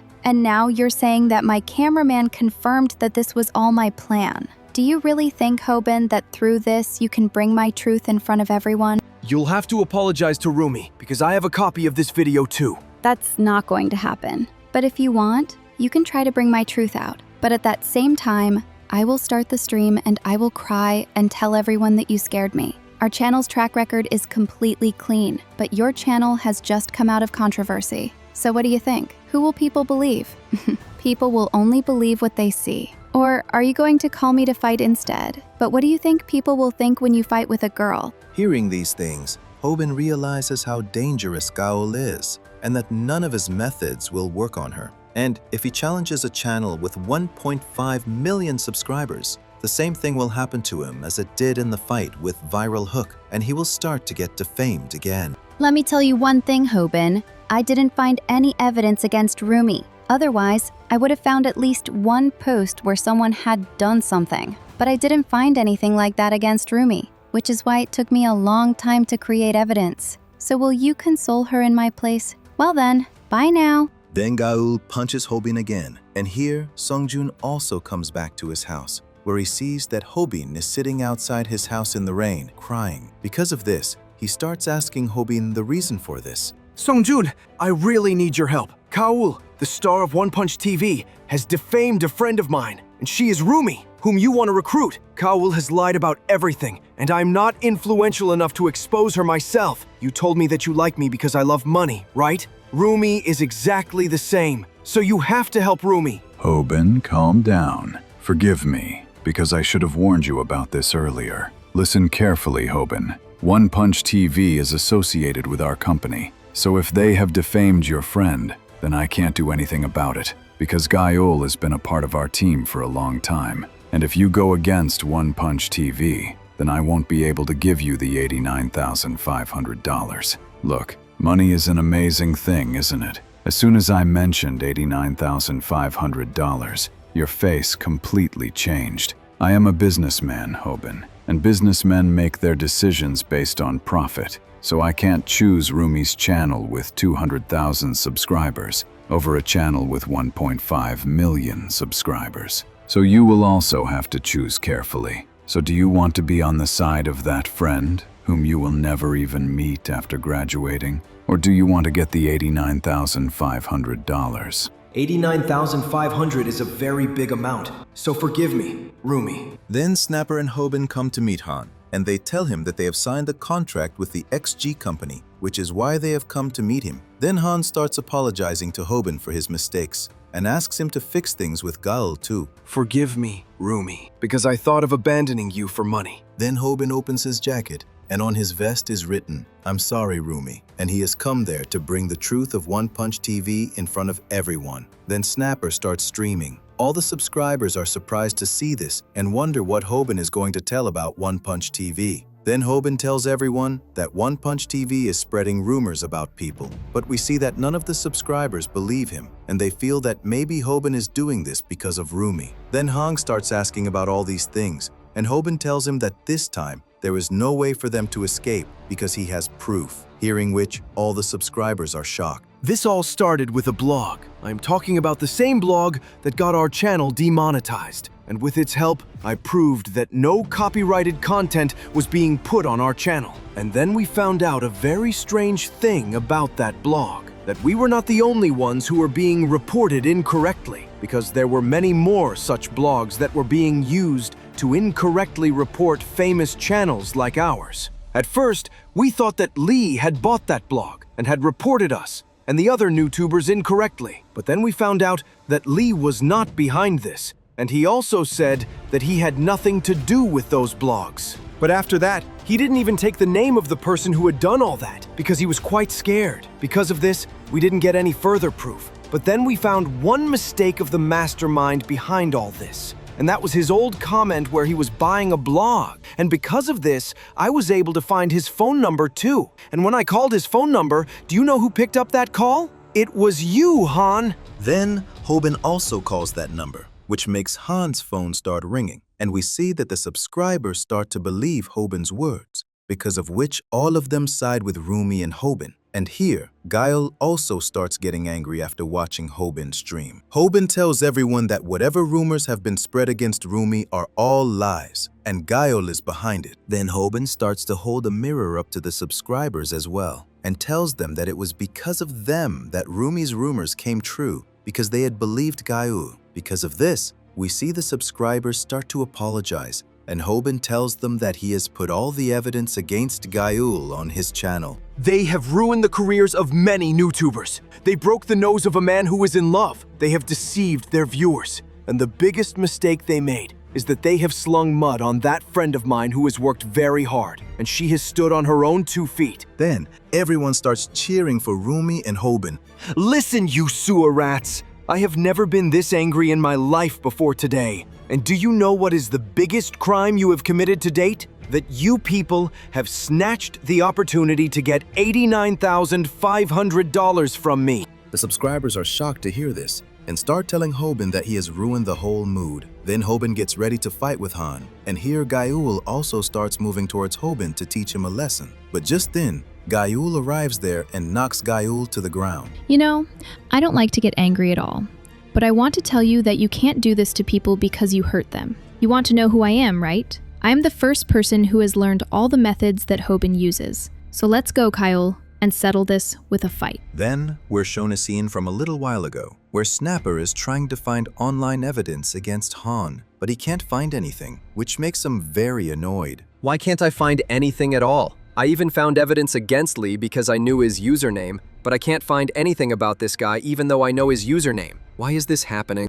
Is he hiding the fact that he's a boxer? There must be a reason why he doesn't want to share his past. Is he not on any social media? Snapper starts checking Han's Instagram, where Han has posted many landscape photos, but one thing seems quite strange to him. Although Han regularly posts photos, there was a period when he didn't post anything for 2 years. This makes him wonder what Han did during those 2 years. I've figured out where you were for 2 years. You were actually in a juvenile detention center, and that's why you were hiding your boxing background, so your secret wouldn't get out. And I also found out that you joined the Chungwi boxing team in juvie. All the subscribers are shocked to hear this, and we learn that the Chungwi boxing team's training is extremely dangerous. All the members train all day long, which makes them very powerful. And we see that the subscribers also know about this team, because many boxing coaches get scared just by hearing the team's name. Then, Snapper also tells everyone that Han went to jail because he beat his father very badly. Hearing this, all the subscribers are shocked. So you finally revealed my truth to everyone. I tried so hard to hide my past, but you people have made me very angry by bringing it out. What do you think? Don't you think I can win a fight against a boxer? Then, Hobin bends down to fight with Han. All right then, now I'll show you how to win a fight against a boxer. Everyone is surprised to see Hobin like this, and they are also very curious, because they are sure that Hobin will definitely do something. Then we are shown a scene from a little while ago, where Gaiul is feeding Rumi, and as soon as she starts to leave, Rumi asks her to stay, but she refuses. Because of this, Rumi starts asking for the reason. I always try to stay calm because I don't like to fight, and that's because it could ruin my face. But this time, things have gone too far, so now I want to go and hit someone. Then we see that Gaul has a diary in which she has written down fighting techniques. Just then, Gyeol and Gaul grab each other's hair, and Gaul is telling Gyeol to apologize to Rumi, but Gyeol refuses and starts making fun of Rumi. It seems you're enjoying this a lot. Now, I'll keep pulling your hair until you become bald like Monji. Then Gyeol headbutts Gaul and starts punching her. When you challenged me to a fight, I thought you'd do something amazing. But this is really pathetic.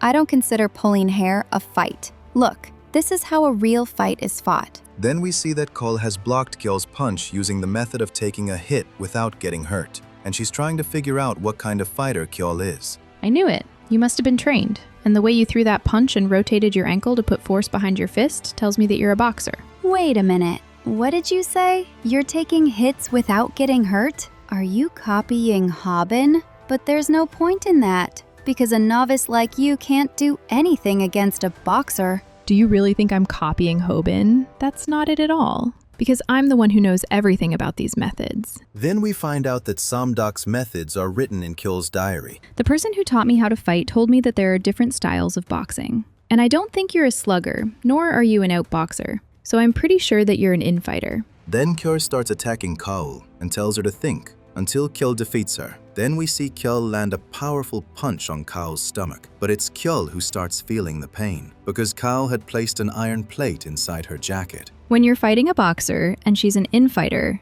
things become much easier because during a street fight, infighters always try to get close to you, and that makes things even easier for you.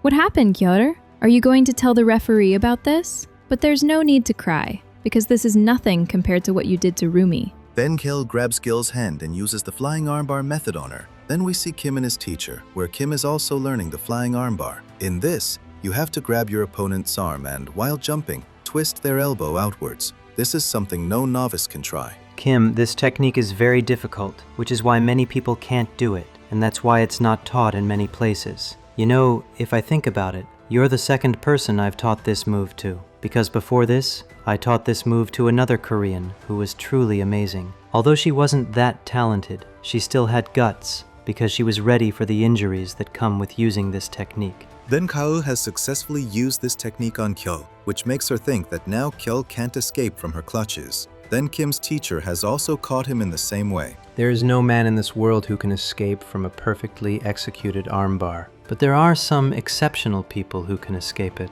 They don't feel much pain from the joint being twisted, and we call those people women. Women don't feel that much pain from an armbar because their joints are much more flexible than men's. That's why they can endure the pain of this method even without thinking. Kaul is surprised to see that Kyul is not ready to give up, and even in so much pain, nothing is happening to her, which makes her confused. But then Kyul bites Kaul's thigh, which forces Kaul to let her go. Now get up and tell me what you can do without one eye and a leg. Kyul lets her hair down and throws a punch at Gaul, which Gaul blocks, but blood starts flowing from her arm. Because we see Gyul has put on spiked rings on her fingers. So you're going to fight me using these things? This means this fight has truly turned into a street fight, and looking at you, it seems you have no regrets about it. Well, if that's the case, then let's begin the fight, and let's see who ends up messing up whose face. Kyul again starts to recall Samduk's method on how a novice fighter can win a street fight. Then we see a scene from some time ago, where Gail is doing leg exercises wearing a face mask.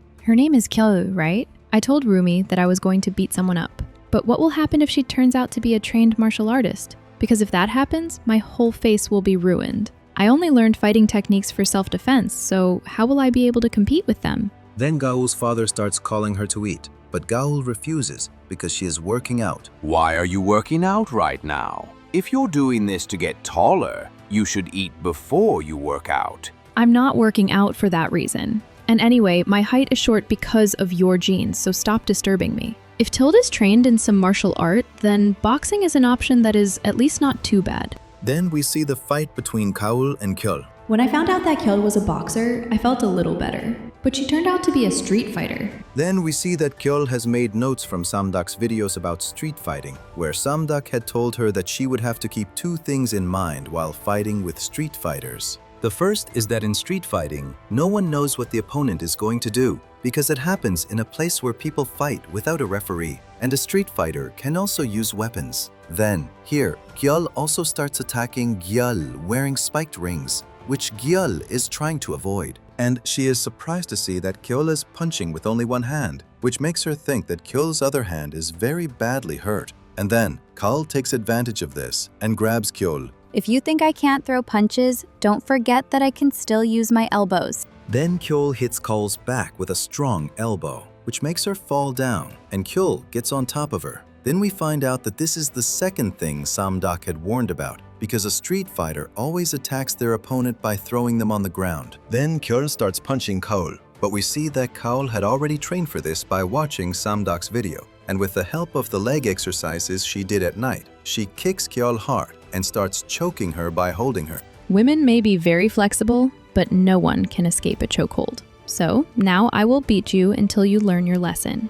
Then we see Samduk's video, where he has explained about fighting with an infighter. Infighters always fight by getting close to their opponent, so that they can push them into a corner and put pressure on them. And if you want to know about infighters, we can call Mike Tyson an infighter. There are also sluggers in boxing, and for them the power and weight of their punches matter a lot. Boxing is a combat sport that is based on punches, and it is considered very effective for real fighting. So, do you think a novice can even win against a boxer? Well then, today I will tell you how a novice, who has never had professional training, can win against an infighter. For this, you will now have to walk on both your hands and feet. Then Hobin starts doing that, because he has read about Han and knows that he has won all his 58 matches, and in them, he has knocked out his opponent 44 times. Because of this, Hobin thinks that he is an infighter, because Han doesn't even have the weight class required for a slugger.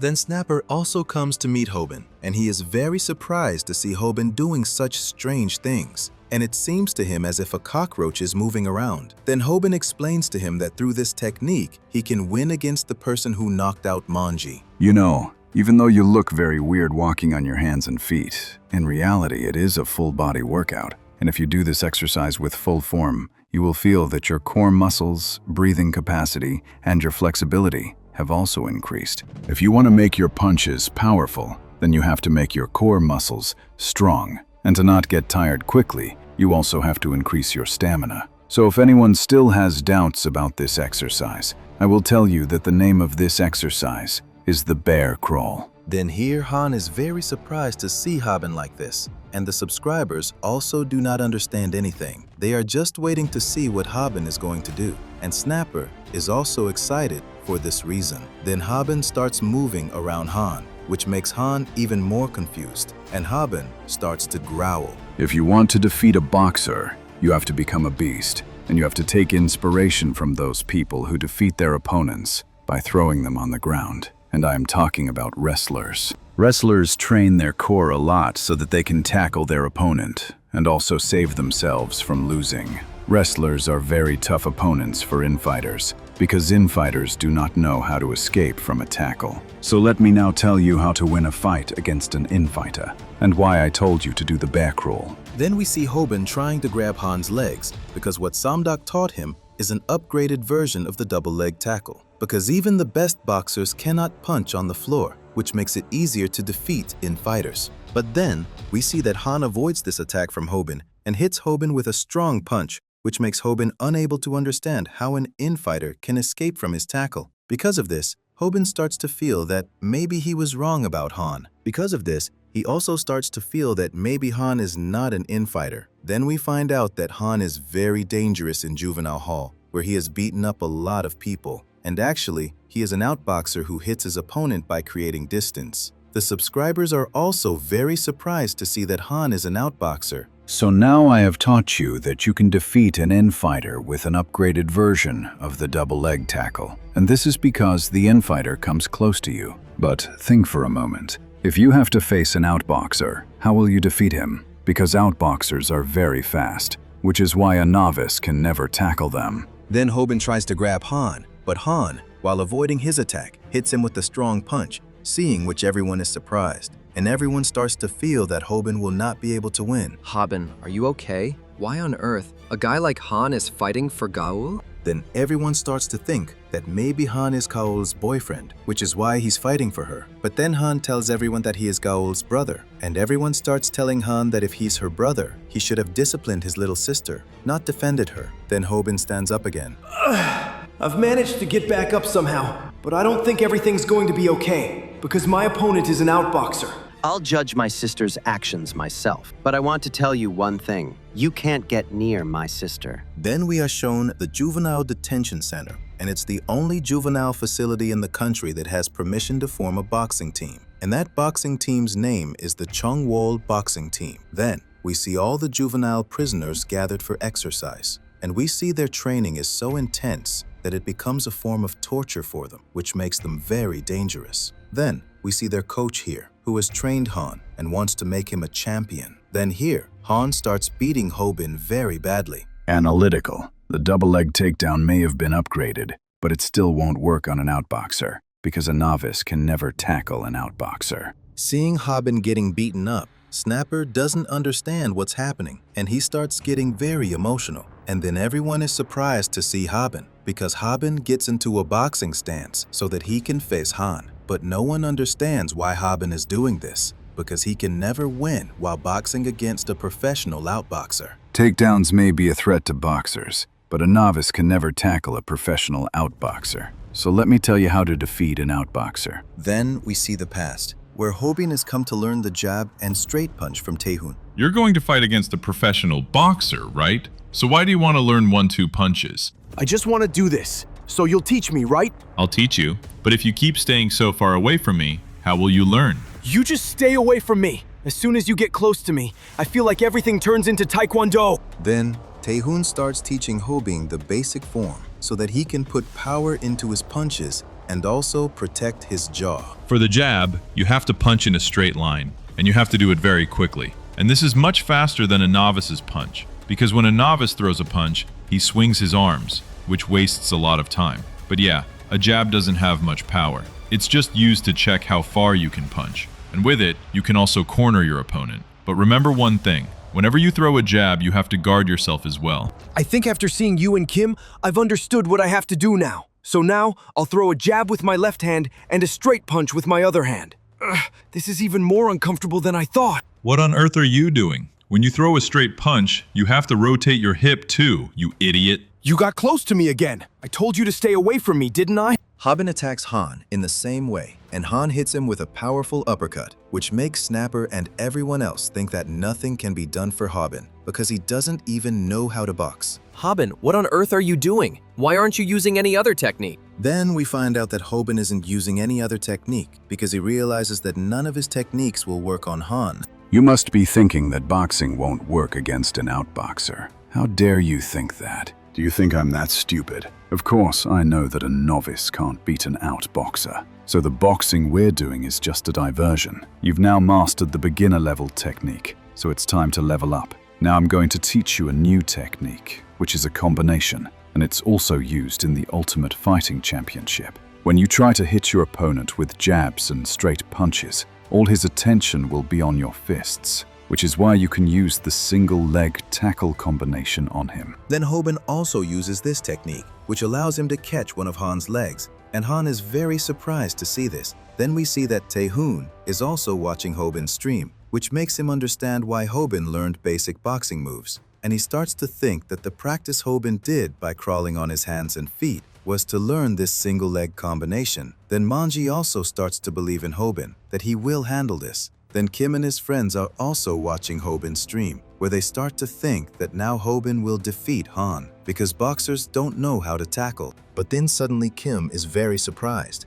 and here Snapper and the other subscribers are also very surprised, because Han has escaped Hobin's takedown. I thought Han was an outboxer. So how is a takedown not working on it? Boxers are weak against takedowns, and when someone successfully tackles them, they have a full chance of winning. But let me tell you, Hobin, in Juvenile, there were many people who thought the same way. That place was a hell, where if your focus wavered even for a short time, you would be defeated very badly. People there used to try to tackle me because they knew what my weakness was, and because of that, they defeated me by tackling me 100 times. But let me tell you, because of this, I have also won by escaping 100 takedowns. So now, I have automatically learned to counter. I have realized that if I bend my knee down and push my opponent, I can escape from a takedown. You probably thought that you would defeat me by tackling me because it works against other boxers, but it's not going to work on me. Then, Kim also realizes that Hobin can't win against a boxer on whom a takedown doesn't work, which is why he stops the streaming. I thought so, that this wouldn't work. Everyone is surprised to hear this. By the way, there is no boxer who can save himself from this single-leg takedown. But if you find such a boxer, then that boxer must have lost many times due to takedowns. In a martial arts match and a normal fight, it's common that you always have to be prepared for the worst-case scenario. So you also have to prepare to fight against the boxer against whom a takedown doesn't work. So if the single-leg takedown doesn't work, then you have to know about pressure points. If you succeed in attacking the pressure points, your opponent can feel a lot of pain. Then, Hobin directly attacks Han's leg with his Muay Thai elbow strike. This is how a novice defeats an outboxer. Seeing Hobin's attack, everyone is very shocked, and they start praising Hobin, because with the help of this attack, Hobin can restrict Han's movements. So, did Hobin attack his leg because he knew that a tackle wouldn't work on him? I have to admit, Hobin, you turned out to be a pretty good fighter. Then, a member of the XJ company is also watching Hobin's live stream, and he starts asking Sung-Joon why he gave Hobin the evidence that allowed him to expose the truth about One Punch TV. Did you think I wouldn't notice? When Hobin said that a certain person helped him, I understood that it was you. So did you want to make these two fight? I just set a stage for them so that I can choose the tastiest fish. Businessmen make their decisions based on profits. So I'm hoping that these two will beat each other up very badly, because after that, I'll be able to choose the fish that is most delicious, because only that one will survive. So does that mean you're hoping that Viral Hit will win? At first I had that hope, but it seems I was misunderstanding, and now I'm starting to think that the bigger fish will win. Then we see Han doesn't stop even after taking a hit on his pressure points. and he lands a powerful punch on Hobin. The top of the foot is a pressure point that a boxer has not wasted his time training. So, if you hit a boxer directly on the foot, he will have trouble standing, because for a boxer, footwork is very important. So if you stop his footwork, you take away everything from a boxer. So now that your opponent can't move, you can attack him with the technique I taught you. Then Han is beating Hobin very badly, and Hobin can't understand how he is able to move despite the injury to his leg. And all the subscribers are also surprised to see this. What is this guy made of? Hobin attacked his leg, but how is he still able to move? Does Gyul mean that much to him? Why isn't he giving up? Hobin, what are you doing? Why aren't you tackling him? Why are you repeatedly using striking techniques on him? Then Hobin attacks Han with a back kick, and he starts telling everyone that he has more special moves with which he can attack him. But inside, Hobin is completely exhausted. Hobin is showing his opponent that he has many killer moves that he can use. And the biggest thing is that the techniques Hobin is using are considered very dangerous in the UFC. So, is he trying to confuse his opponent so that he can distract him and then tackle him? Then Kim's words come true, and Hobin, using an overhead hook, starts to tackle Han. But this time, Han knows what he is going to do, so he throws Hobin down. Seeing this, his subscribers start to feel that Hobin won't be able to win this time. Then Snapper tells everyone to cheer for Hobin. And here, Kim also understands that Hobin at his current level can't defeat Han at all. Then Han sees that Hobin has fallen down. I told you that you wouldn't be able to get near Gyul, so now I'm leaving. I have to get up again, because this isn't over yet. Ugh, but I can't get up because I'm in a lot of pain. Wait! You can't leave like this! You still have to apologize to Rumi! Rumi didn't do anything wrong, but you guys defamed her for no reason! Then the subscribers, using their own wits, are trying to cheer for Hobin. But then a subscriber donates $460 to Hobin via Super Chat. Hearing this, Hobin suddenly stands up, and he can't believe that his body stood up on its own, just by hearing the mention of money. I managed to stand up somehow, but my body is still very tired. I feel like if someone even pushes me now, I'll still lose. To be honest, I want to lose, and I want to go back home as soon as possible. Because he's a boxer, my tackle won't even work on him. But I still have one thing left to do, and that is to tackle him so I can use that technique on him. Then Hobin gets on his hands and feet again, and seeing this, Kim can't understand why Hobin wants to tackle again, despite taking so many hits, because a tackle is not a powerful, crucial move. Then Kim's coach explains to him that if Hobin is using the tackle repeatedly, it means that Hobin has a finishing move that he wants to use after the tackle. Because of this, they start to think that maybe Hobin wants to use the flying armbar on Han. But Kim doesn't have high hopes for it, because Han already knows that Hobin is coming to tackle him. Then Hobin starts moving towards Han, and Han is also ready for this. So let me tell you how a novice can win against a boxer. For that, you have to use the flying armbar. But yes, this is a beta version. Although the flying armbar technique is very good for defeating a boxer, you can't practice it alone. That's why I'm going to convert this technique into another one. And this is a technique that I have already taught you. By this point, you must have tried to tackle your opponent many times. Because of which, your opponent's focus will now be on your tackle. And now, do you know what you have to do?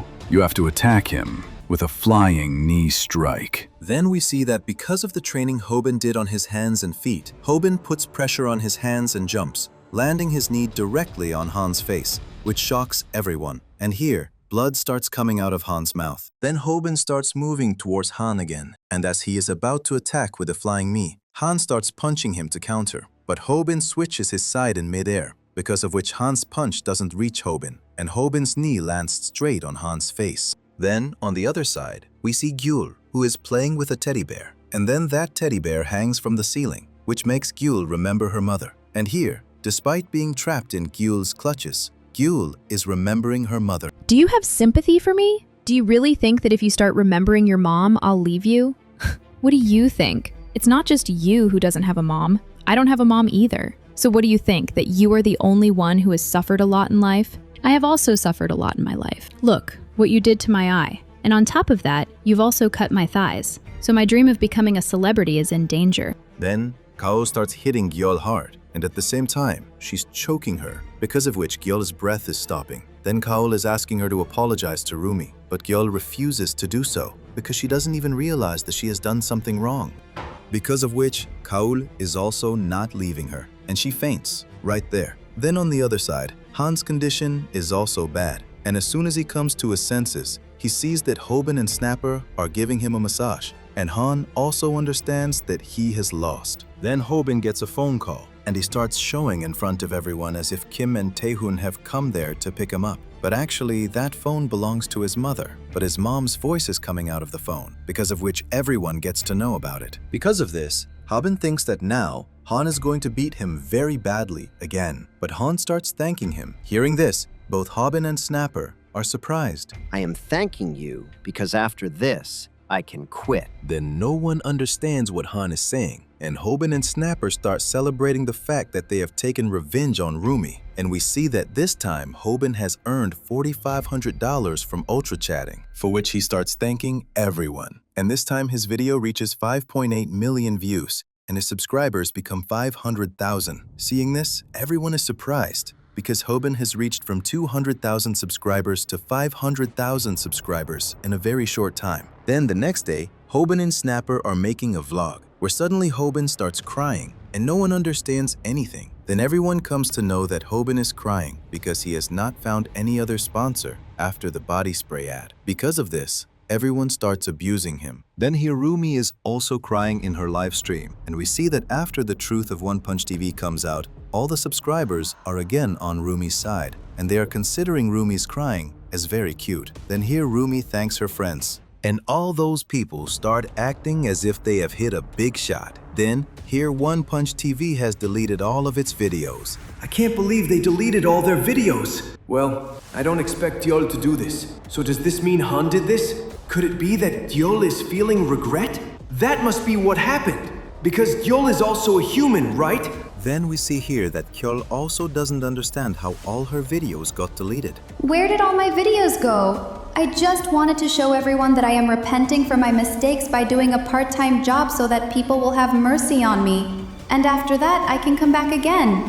But where did my videos go? Then, where Gyul is doing a part-time job, some people are asking for things from her, but Gyul ignores them and runs away from there because she wants to know how her video got deleted. Then, those guys recognize Gyul and start talking about her, but Gyul is only worried about her channel. If any new YouTuber signs a deal with XJ Company, and because of them the company starts getting harmed, then the ownership of that channel goes to XJ Company. Maybe Gyul doesn't realize yet that I've deleted all these videos, because that contract was made between me and Han. By the way, this is a very bad thing that I had to leave a channel with 1.5 million subscribers. But I am not worried about this thing, because there are many such people in this world who can make money for me. And now I want only one thing, and that is that now I want to see One Punch TV completely finished. Then some other YouTubers throw food trash on Gyul because they had taken this challenge, due to which Gyul is very surprised, and those people start bad-mouthing her, because of which Gyul does not understand anything, because this has happened for the first time that people have treated her like this. And there all the people start making fun of Gyul, because they have realized that Gyul is just doing a part-time job to gain their sympathy. Then those people ask Gyul to leave from there. Because of this, Gyul becomes very emotional and runs away from there. Why is this happening to me? I haven't done anything for which this should happen to me. I have to find a way to get back on top somehow. Then Hobin decides that he will stay away from Sungjun and will think carefully whether he has to sign a deal with XJ Company or not, because he finds Sungjun very strange. And we see that Rumi also agrees with this. Then here Rumi is feeding Gaul with her own hands, because Gaul has also taken great care of her. But then Snapper sees that Gaul has started streaming again, because of which the four of them start watching Gaul's streaming. Hello everyone, how are you? I have come here to apologize for my behavior, and I have thought many times about how I will finally repent for my mistakes. So now I have only one way left, that I will commit suicide by falling down from this bridge. Then we come to know that Gyul is doing all this because she starts to feel that maybe after seeing this, all the people will start showing sympathy for her, and she will be able to rule their hearts again. Then we see that some people start taking her side too.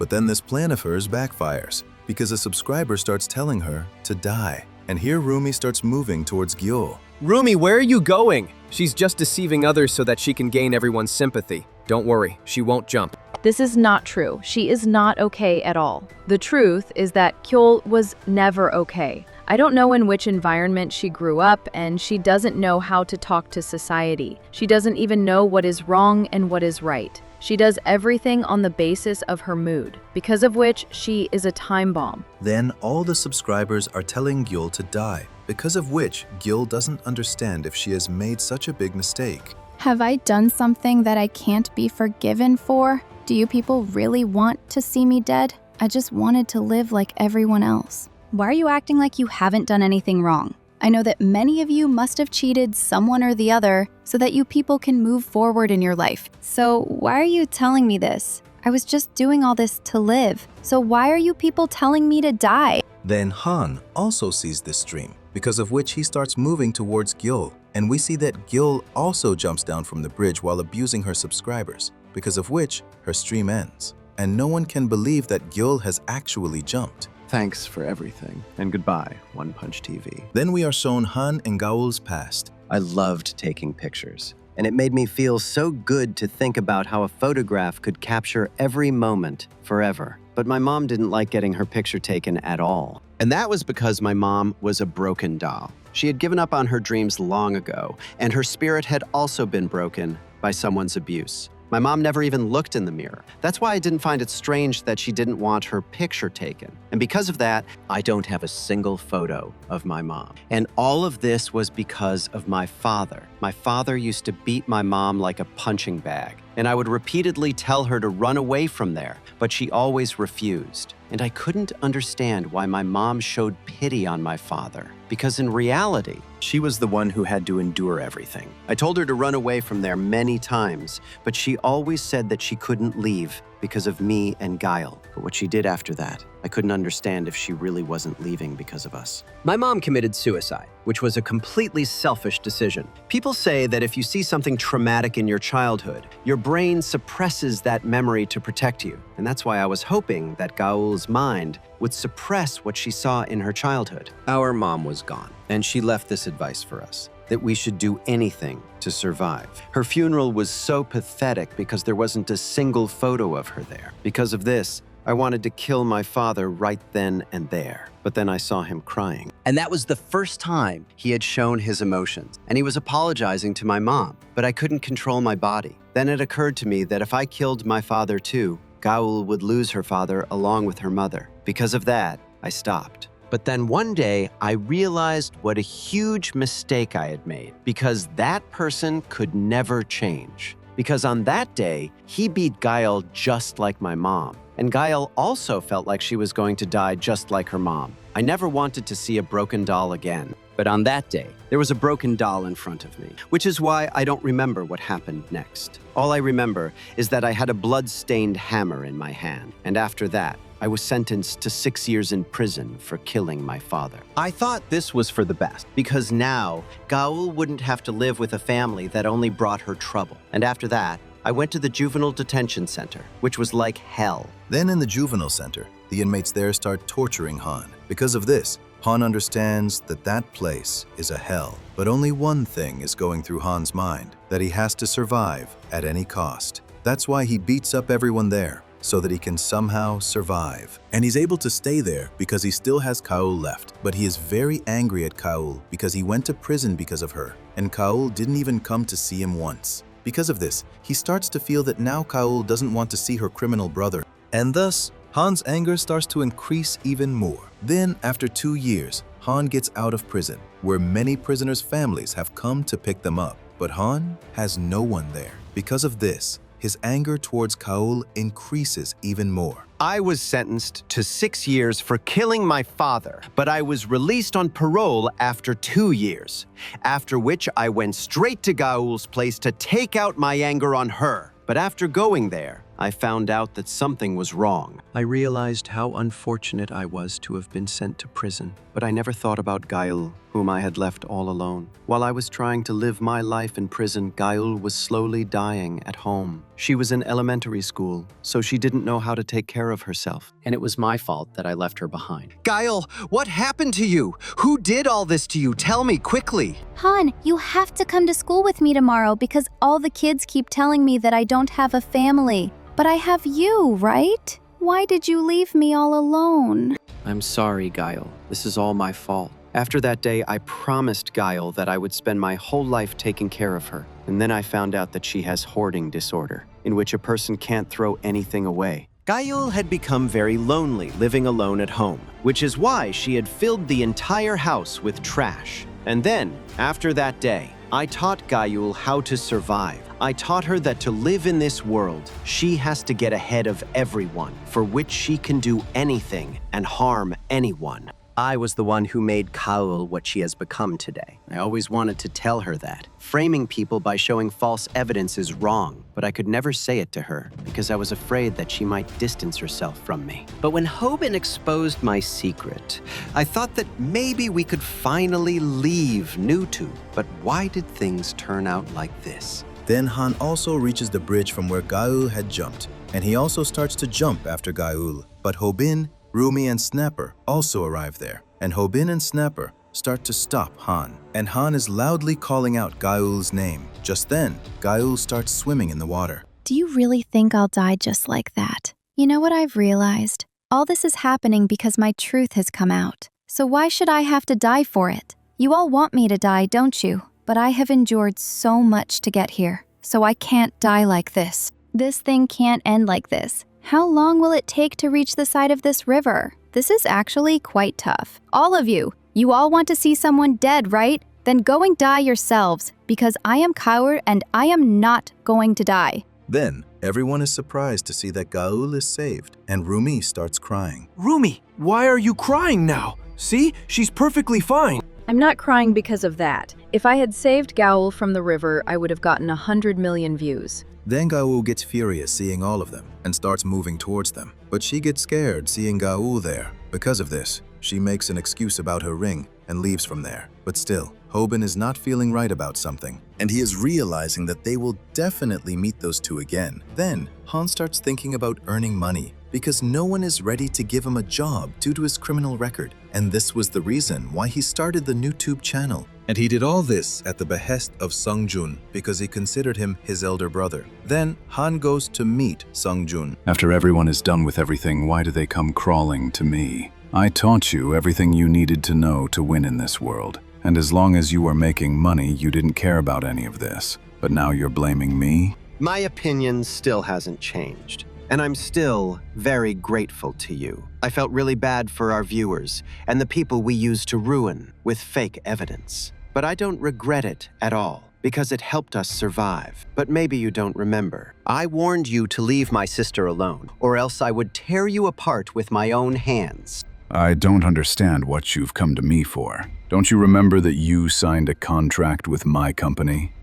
That if my company is harmed because of your channel, then the ownership of your channel will be given to us. I thought you knew about this. You know very well how much I love money. And now that you can't make money for me, you're of no use to me anymore. Taehoon starts to think that he wishes he had never met Sungjun in juvie. He gets angry and attacks Sungjun, but Sungjun picks him up and throws him down and tells him to earn money for his sister. Then, Hobin and his companions go to the K-Star event, where many big YouTubers have been invited so that they can interact with their fans, and at the same time, they can be given awards. Then, we find out that Hobin has come there with his friends because his channel has reached 500,000 subscribers. That's why he got an invitation to that event, and he has also come there to show his viewers something important, for which all the viewers are very excited. Then some people come there and surround Hobin, and they are cursing him while giving him money. Because of this, all the viewers think that now Hobin will not spare them.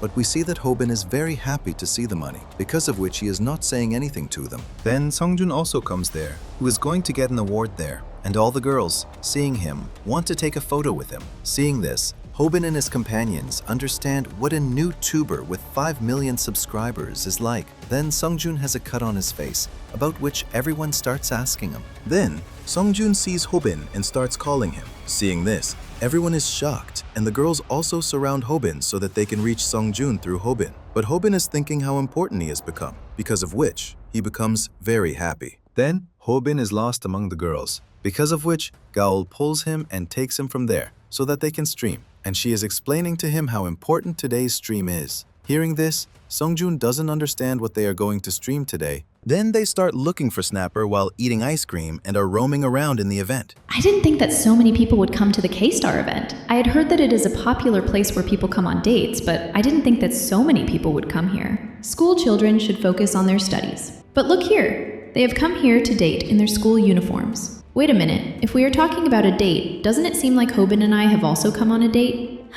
Is that why he came in a school uniform? He is more dangerous than I thought. He must have chosen this day so that I could feel that we have come on a date. Wait a minute, why is he looking at me like that? He knows that this thing is not going to work on me. Then Hobin starts removing the ice cream from Kaul's face, but Kaul is thinking something else, because of which she starts telling him that they are students right now, but Hobin doesn't understand why Kaul is screaming like that. Then the award ceremony starts, because of which Hobin starts looking for Snapper, and holding Gaul's hand, he starts going towards the award ceremony, due to which Han becomes very happy, and she starts to feel that maybe she has really come on a date with Hobin. Then the award ceremony is about to start here, and Hobin gets the perfect place to shoot his content. And all the subscribers are getting excited, thinking about what Hobin is going to show them today. Then, in the award ceremony, it's time to give the grand prize, where the Streamer of the Year award is being given. And we see that award goes to Sungjun, because of which Sungjun starts thanking everyone and starts telling them that he has reached there only because of his subscribers. Because of which, everyone starts to think what a good person Sungjun is. Then, host asks him about his hobbies.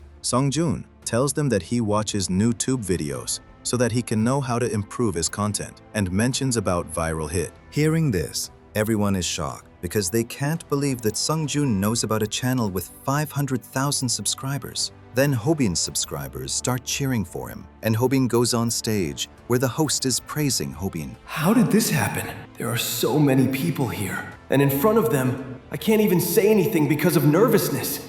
I didn't think that so many people would be watching me. Then Hobin tells everyone that he has come there to shoot his content, because of which Sungjun starts asking him about it and tells him to show his content in front of everyone, for which Hobin gets ready at once. And everyone is excited to see what Hobin is going to do. So guys, today on Viral Hit, we are going to bring out the truth of that person who is trash, and his name is Sungjun. Then we are shown a scene from the past, where Snapper tells everyone that they have received an invitation from K-Star, but Hobin has no reason to go there, because of which he starts refusing this thing. But then they see Han there, because of which the three of them start beer crawling there, and Hobin starts telling Han that Taehoon and Kim are also coming there, because of which he can't harm them. Viral Hit. I want to tell you something about Sungjun, and this thing is very important. By the way, I could have ignored this thing, but I felt that this is something that you should know about. You will have to read this, Hobin. You heard it right, friends.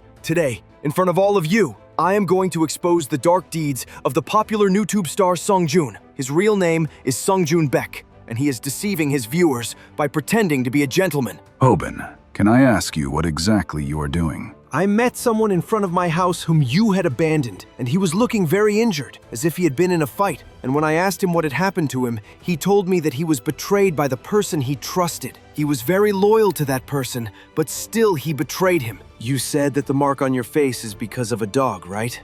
Let me tell you, that same dog gave me this. I am not doing all this for justice, nor am I doing it for revenge. Nor am I angry about this thing that you betrayed that person because that person deserved it. Rather, I am doing all this so that you do not betray me like that person. And the most important thing, I am excited to know that when my channel reached 500,000 subscribers by bringing out the truth of a 1.5 million subscriber channel. What will happen when I bring out the truth of a 5 million subscriber channel? so get ready for this. Then, we see the juvenile detention center again. When I was sent to the juvenile detention center, I was beaten up a lot by the people there. My mother had told me that I had to survive at any cost, but at that time I had no idea how to survive in this world. That's why someone there taught me that if I want to survive in this world, I have to defeat people. And that person was none other than Sungjun Baek. So Hobin and his friends are shocked to hear that Sungjun was a criminal. I considered him a big brother, and he taught me how I could expose people based on fake evidence.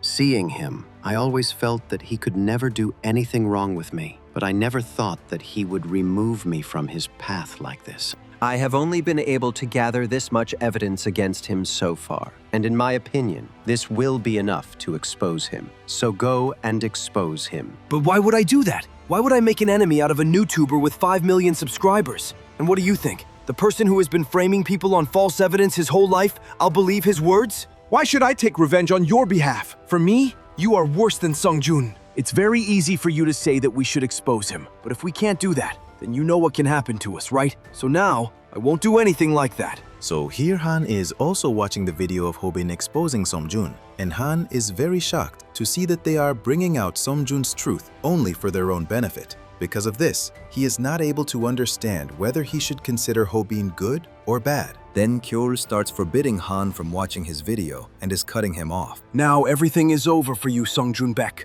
The USB drive that YouTuber gave me, I was completely shocked to see what was inside it, because in it, I found out what you had done to me. I'm sure you all remember that some time ago, my channel was flagged because of a blog. And I had told you that One Punch TV was behind all this, but in reality, neither Lee nor Han was behind it, because someone had sent both of them after me, and that person was none other than Sungjun, but he hid himself the entire time. So, no one was believing Hobin's words, and his subscribers were also criticizing him. The people who came to the event were also taking Sungjun's side, and everyone was thinking that Hobin was doing all this so that he could get attention. Because the person standing in front of him was a YouTuber with 5 million subscribers, in front of whom Hobin's channel was nothing. Then, Snapper asks Hobin to show the proof against Sungjun, due to which Hobin opens a diary and starts showing it to them. But suddenly Sungjun starts laughing, because of which no one could understand anything.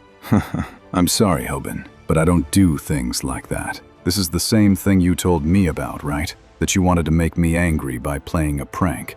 What do you mean by prank? Do you really think you can get away with this? You should stop now, Hobin. I ruined this by laughing. Hobin, I know I told you that you can prank me anywhere, but it seems that was my biggest mistake, because I didn't think that you would do this to me in an important event. Then, all the subscribers and people start to believe Sungjun's words, and Hobin is trying to assure them that he is there to bring out Sungjun's truth, but no one is believing his words, and everyone is telling him not to do such a prank. What is happening? And why is everyone acting like this? Has my plan failed?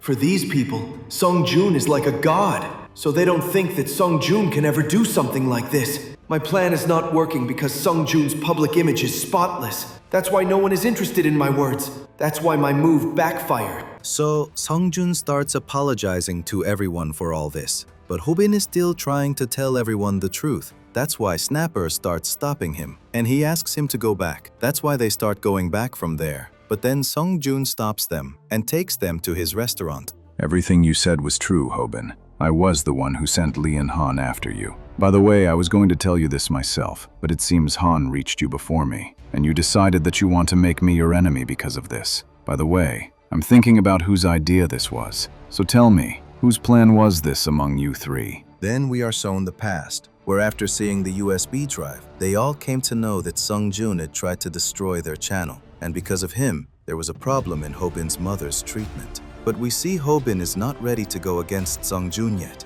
because he is a channel with 5 million subscribers. But Snapper and Gaul start explaining to him that they should bring Sungjun's truth in front of everyone, so that everyone can know what kind of person Sungjun is. That's why we see that the three of them decide that before Sungjun leaves them, they will leave Sungjun. So here the three of them tell Sungjun all this, because of which Sungjun also doesn't understand what to do with the three of them. Then the three of them try to leave quietly from there. Hobin, there are 2 types of people in this world whom I can't forgive. First, those who try to stab me, and second, those who do stab me. Then we see that one by one, the members of the XJ company start coming there. Do you guys really think that you will betray me and I will let you go just like that? If you guys were going to make me an enemy, then you should have known that something like this could happen. So Sungjun's companions surround the three of them because Sungjun has realized that now Hobin is a threat to them. That's why they want Hobin to delete his channel. Then Hobin starts calling the police. But then a member of the XJ company snatches his phone and he sees that Hobin didn't call the police,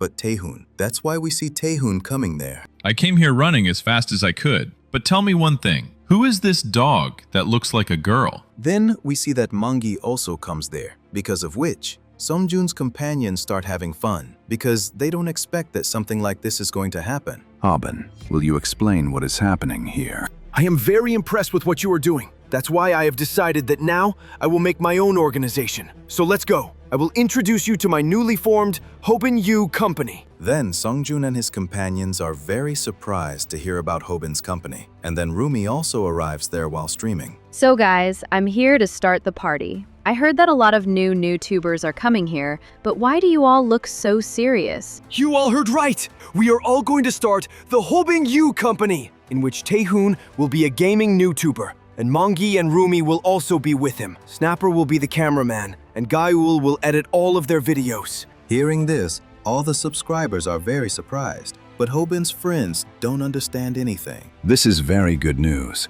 but looking at your friends' faces, it seems like they're just finding out about this now. Then all of Hobin's friends surround him, and because Rumi's camera is on, Sungjun and his companions also let them go. Then Hobin's friends have tied him up, and they are asking him to explain everything. I was just joking there. There was a hidden camera there. And I was about to say that I fooled my friends by telling them about the company. So, how did you guys like this idea? Then Gaul, Rumi, and Snapper start beating up Hobin and ask him why he made such a decision. I've been thinking about this for a long time, because I don't know when I'll become poor again. When my mom came back from the hospital, she got ready and started going to work again. I tried a lot to stop her and explained to her that I'm now earning a lot of money from YouTube, so she doesn't need to work. But my mom still didn't stop, because I had told her that to stay on YouTube, we have to think of new ideas every day. And if we can't do that, our channel could also be shut down. That's why my mom is very worried that this channel might shut down one day. And that's why she went to a job to collect my school and college fees.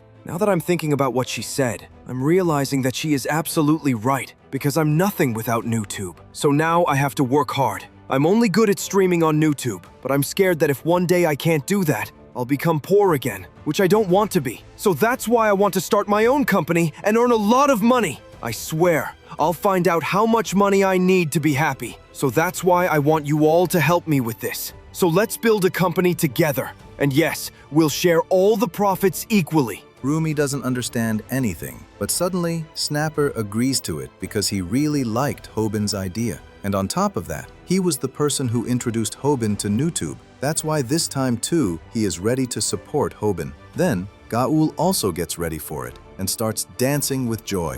I don't have any friends, so I'll do this work too. But in return, I have to become the head of the company. Okay, I accept. Well, it's a bit difficult to become the head of the company, but you can be the company's figurehead. Kal gets very happy after hearing this, and the three of them start dancing. Because of this, Rumi also starts to like this idea, so she also says yes and starts dancing with them. And Mangi also forcibly gets in the middle. Because of this, only Taehoon is left, and they all look at him with hope. And seeing them, Taehoon starts threatening to beat them up. Then Snapper gets an idea, and as soon as he says that thing in Taehoon's ear, Taehoon also gets ready to join their company. Well, I'm happy with this, but why do I feel like I'm being used? So come on, guys! From today, Hobin U Company starts so that we can recover the damages caused by the XJ Company and tell everyone about their crimes. So from today, our fight with the XJ Company starts. Then they also post about this on Hobin's channel,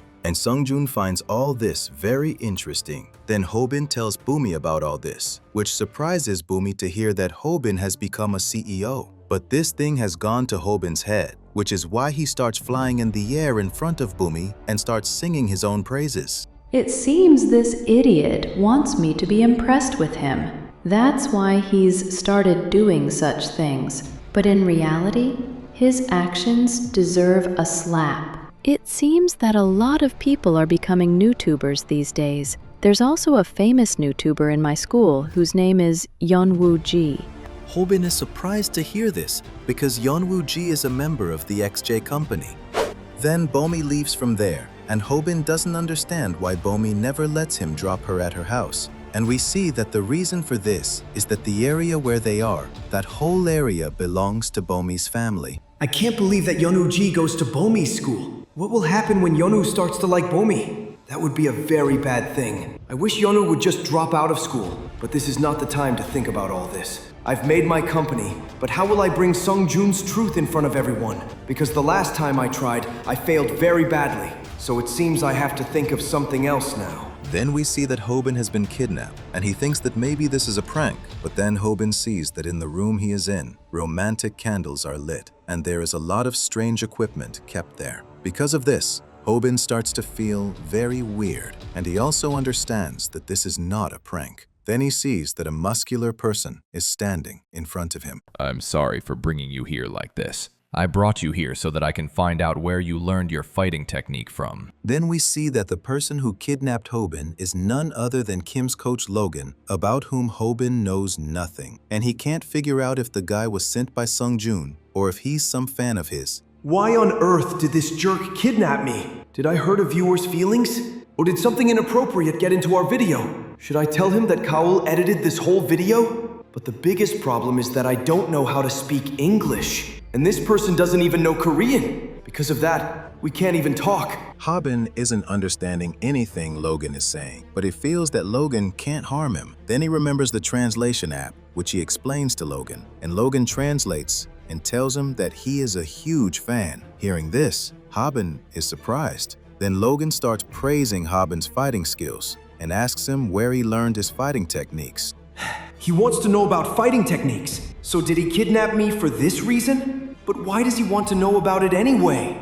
And why is he acting as if he has nothing to do with it? What should I do now? Should I tell him that I learned all this from watching Samdok's videos? But I want to keep everything about Samdok a secret, so I'll have to hide this. I learned all these techniques by myself. Hey, kid, don't try to lie to me. If you had told me the truth, I would have taught you a special new technique. But now I'm going to bury you inside this tunnel. Then Logan's phone dies. Because of this, Hobin doesn't understand how they are going to talk to each other now. Then, they both start sweating because neither of them can understand what the other is saying. And the next day at school, Snapper tells Hobin that the person who kidnapped him was the UFC triple champion, Logan Gracie. But we see that Snapper doesn't believe Hobin's words at all, and Hobin can't understand why Logan kidnapped him. How can such a big champion do something like this? Was he really my fan who was after my physique? But he was only interested in my techniques. Could it be that he is connected to Samdok in some way? Then we find out that Logan has let Hobin go, but he tells Hobin that he will kidnap him again. Then, Hobin and Snapper are looking for a space for their office,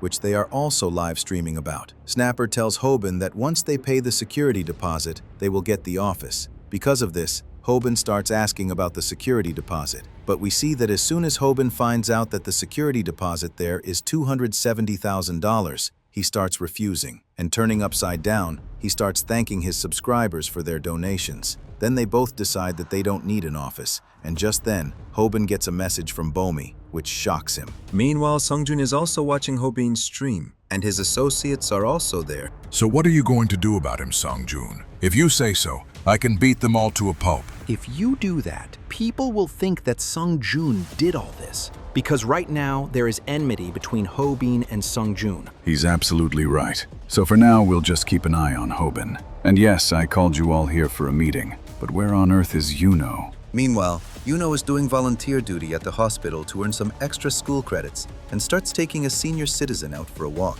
But then many girls surround him and start taking the old man for a stroll with him. Then, on the other hand, something similar is happening with Bomi, where many boys are taking an old woman for a walk because of Bomi. Then Yuno and Bomi look at each other and realize that they are both stuck in the same situation. Because of this, they both say hi to each other and leave. Then, Hobin and his friends have come to have fun at the beach. Hobin subscribers are proposing to Gael, and some people are busy trying to make Taehoon wear a bikini. Then Snapper starts praising Hobin, which makes Hobin feel like he's on cloud 9, and he starts boasting about being a CEO again. Then everyone starts having fun, and Hobin asks Mangi how he came there despite being busy. But Mangi tells him that he just came there to look at the girls' swimsuits. Then Snapper starts talking about going to the hotel, but just then, he sees Yuno there, which surprises him. Then he also sees Bomi there. Because of this, Snapper feels like it's too big of a coincidence. I was just thinking why you were screaming so much after getting Bomi's message.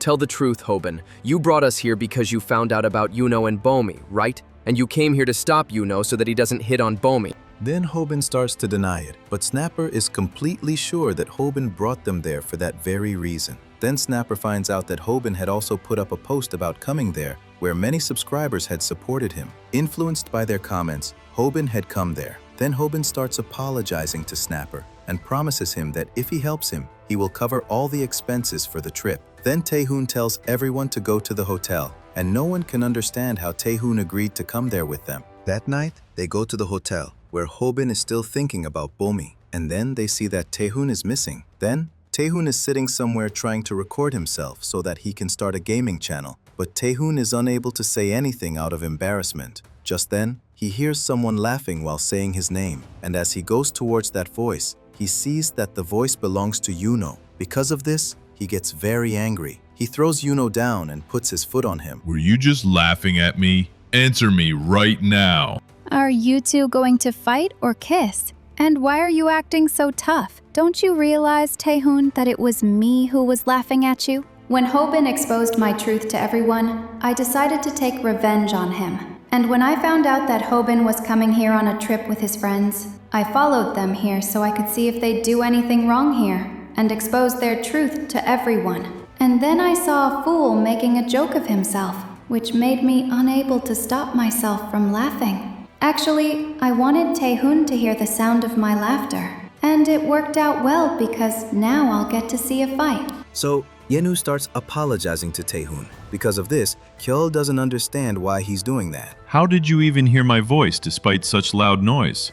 You were the one who said I was laughing, so that's why I'm apologizing to you now. Who even thinks like that? Then Kyoto starts having a lot of fun with this and gets very excited about when they are going to fight. But we see that Taehoon doesn't say anything to Yenu. Instead, he just takes one of his earphones and leaves. Then on the other side, everyone is having fun on the beach. And some guys get together to look for girls so they can have fun at night. Hearing this, one of their friends starts to get shy. And just then, they see Bomi, Rumi, and Kaol there. And all three of them look very hot to them. Then, Kaol and Bomi are talking to each other. And Bomi meets Rumi for the first time. Then after seeing Bomi, Rumi understands why Hobin suddenly made a plan for a trip. So Bomi is Hobin's crush, and that's why he's here. But Hobin, you shouldn't try to woo her, because in the end, this fish is not going to get caught in your net. After all, why would a beautiful girl like Bomi love Hobin? Hobin is just wasting his time for nothing. I feel bad for Gael because she was so excited to come on this trip with Hobin. Then Rumi starts complimenting Bomi's beauty. And just then, those three guys also arrive, one of whom starts complimenting them. And he starts asking if she came alone or if her friends came with her. Because of this, we see that Gaul tells them everything, and Bomi is telling her to keep quiet. Then the guys sit down with them and start hitting on them. But Bomi and Rumi don't like this at all. That's why they are ignoring them. But Gaul is having a lot of fun with this because this is the first time a guy has hit on her. And we see that seeing her excitement, the poor guy gets scared. Then those guys start inviting them for a drink, for which she is refusing. But as soon as a guy starts forcing Rumi, she throws juice on him and starts telling them to leave from there. Then Bomi also starts calling everyone by shouting loudly. Because of this, those guys have to leave from there, and they are very angry about this. But poor Gaul doesn't understand at all, because she doesn't realize that those guys were harassing them. Then hearing their voices, Snapper and Hobin also come there, and they have also turned on the streaming. Because of this, the subscribers start to think that those girls are screaming because of Snapper and Hobin's arrival there. And some people are supporting Hobin because they think that if a guy is teasing those girls, then Hobin will definitely beat him. Then the girls start asking about Mongi, and they find out that Mongi has gone into the sea to get an octopus. because Rumi had demanded to eat sashimi. Then those guys are also watching all of them from a distance, and they find out that they are all YouTubers. And at the same time, they also decide that they will definitely take revenge for their insult. Then Hobin and his friends start streaming. After Paco's fight, this is the first time I'm streaming such a big outdoor stream. It's really hard to find the right camera angle among so many people. That's why I have to be careful that no one comes in between our shot. Then Hobin starts telling everyone that he has come on a trip with his friends, but he is very nervous. And Bomi is praising Hobin after seeing him. And she thinks that Hobin is an expert YouTuber, for which the subscribers start refusing. Then those guys also come back, and they start accusing them of shooting their video without their consent. Because of this, Hobin starts telling Snapper to remove the camera, but all the subscribers are refusing to do this because they haven't seen those three in the camera at all. Then Hobin and Snapper start apologizing to them for this. And from their behavior, all the subscribers understand that they have come there to fight. That's why they think that Hobin will beat them a lot for this, and they will get to see new content. Then, they also snatch the camera from Snapper, and all the subscribers start threatening them that if they have any problem with them, they can come there to meet them. Because of this, all the subscribers start making excuses, and all the subscribers start telling Hobin to apologize. Because of this, Hobin starts apologizing. Then, a guy slaps Hobin on the head and starts insulting him by slapping him even more. But Hobin is still apologizing. Because of this, all the subscribers are praising Hobin, but Gael gets very angry seeing this. Because of this, Rumi is telling her to stay calm. I have to keep my anger in check, because this is the right decision. And then we see Bomi comes in between, and she holds that guy's hand and starts threatening him. Because of this, that guy starts cussing her out. But Hobin comes in between and starts apologizing to that guy again. Because of this, all the subscribers are very impressed, and they start to think that Hobin is just like Songjun. I have to control my anger, because if I fight like this just because someone provoked me, it would be very childish. So this time, it would be right for me to handle this situation like an adult, because this is the right thing to do. Then all the subscribers are praising Hobin for this. But just then Yenu arrives there, who holds Bomi and starts telling everyone to apologize to her, and starts asking Bomi how she is. Seeing this, all the subscribers are surprised, and seeing both of them, they feel as if a movie scene is going on. Why? That guy who is ready to fight looks cooler than me. I want to look cool now too. So, Hobin also starts screaming, and he starts telling all of them to apologize to Bomi. Because of this, the subscribers also don't understand what Hobin is trying to do. Then Yenu again tells all of them to apologize, but they refuse to do so. Then one of them recognizes that Yenu is a YouTuber who has 1.8 million subscribers. And on top of that, the camera is still on there. Because of this, they can't do anything, and they get ready to leave from there. But then a guy threatens Yenu before leaving that when the cameras are not there, he won't spare him. Then after they leave, Bummy starts thanking Yenu for this. And those three girls surround Yenu and stand there. Because of this, Hobin gets very angry, and he starts punching the ground. Because of this, Snapper tells him to stay calm. Then one of the guys there realizes how strong Yenu's body is. And here the next day, Hobin and his friends start having fun on the beach. This is really fun! How did the boss know that a trip to the beach could make me happy? Today is the day I've always dreamed of, so I'm going to have a blast. So boss, are you ready for the party too? Then Gael is very surprised to see that Hobin is clinging to Bomi there. And Snapper is also very angry about this. And he mistakenly says that Hobin came on the trip because of Bomi. Because of this, he sees that Gael sits down sadly. I didn't even realize when she came up behind me. If I had known, I would have never said that. But wait, maybe this could be my chance. Then Gael loses all her motivation. Because of this, Snapper starts to cheer her up, but Gael tells him to shut his mouth. Because of this, Snapper also doesn't understand anything, and he also gets demotivated like Gael. But he still has hope that on this trip, Gael will definitely notice him. Then Hobin and Bomi see that someone has opened a ramen shop on the beach. Because of this, they go there to eat, but Hobin feels something strange there. But Bomi tells him not to worry and tells him to enjoy the food together. Then we see that the shop belongs to Guillaume. I'm a shellfish diver this time, so I can keep an eye on them. But I have to admit, after ruining my life, they're on a date here. Hobin, if you drop even a single drop of ramen, I'll call the environmental authorities on you. And who is this girl with him anyway? And what is such a beautiful girl doing with a loser? Kyeol is just making a plan to expose Hobin, but just then, the police catch her because it's forbidden to sell anything there. Then Hobin and Bomi are talking while watching the sunset, and Hobin is just staring at Bomi. But then he sees that Yenu is also sitting there, about whom Hobin starts asking. And Yenu tells them that the teachers have told everyone to roam in groups of 2. Hearing this, Hobin starts to get angry, and he starts to feel that he has come there to be a third wheel. Then Yenu and Bomi start talking to each other. Because of this, Hobin starts to get even more jealous, and he wants to tell Bomi that she should stay away from Yenu. Just then, a wave comes and gets Yenu's shirt wet, which makes his body visible, and Hobin gets depressed seeing his body, and Bomi gets impressed. Because of this, Hobin decides that he will first bring out Yenu's truth. Then Taehoon also comes there. His name was Yenu, right? Seeing him, I'm now sure why I don't like him,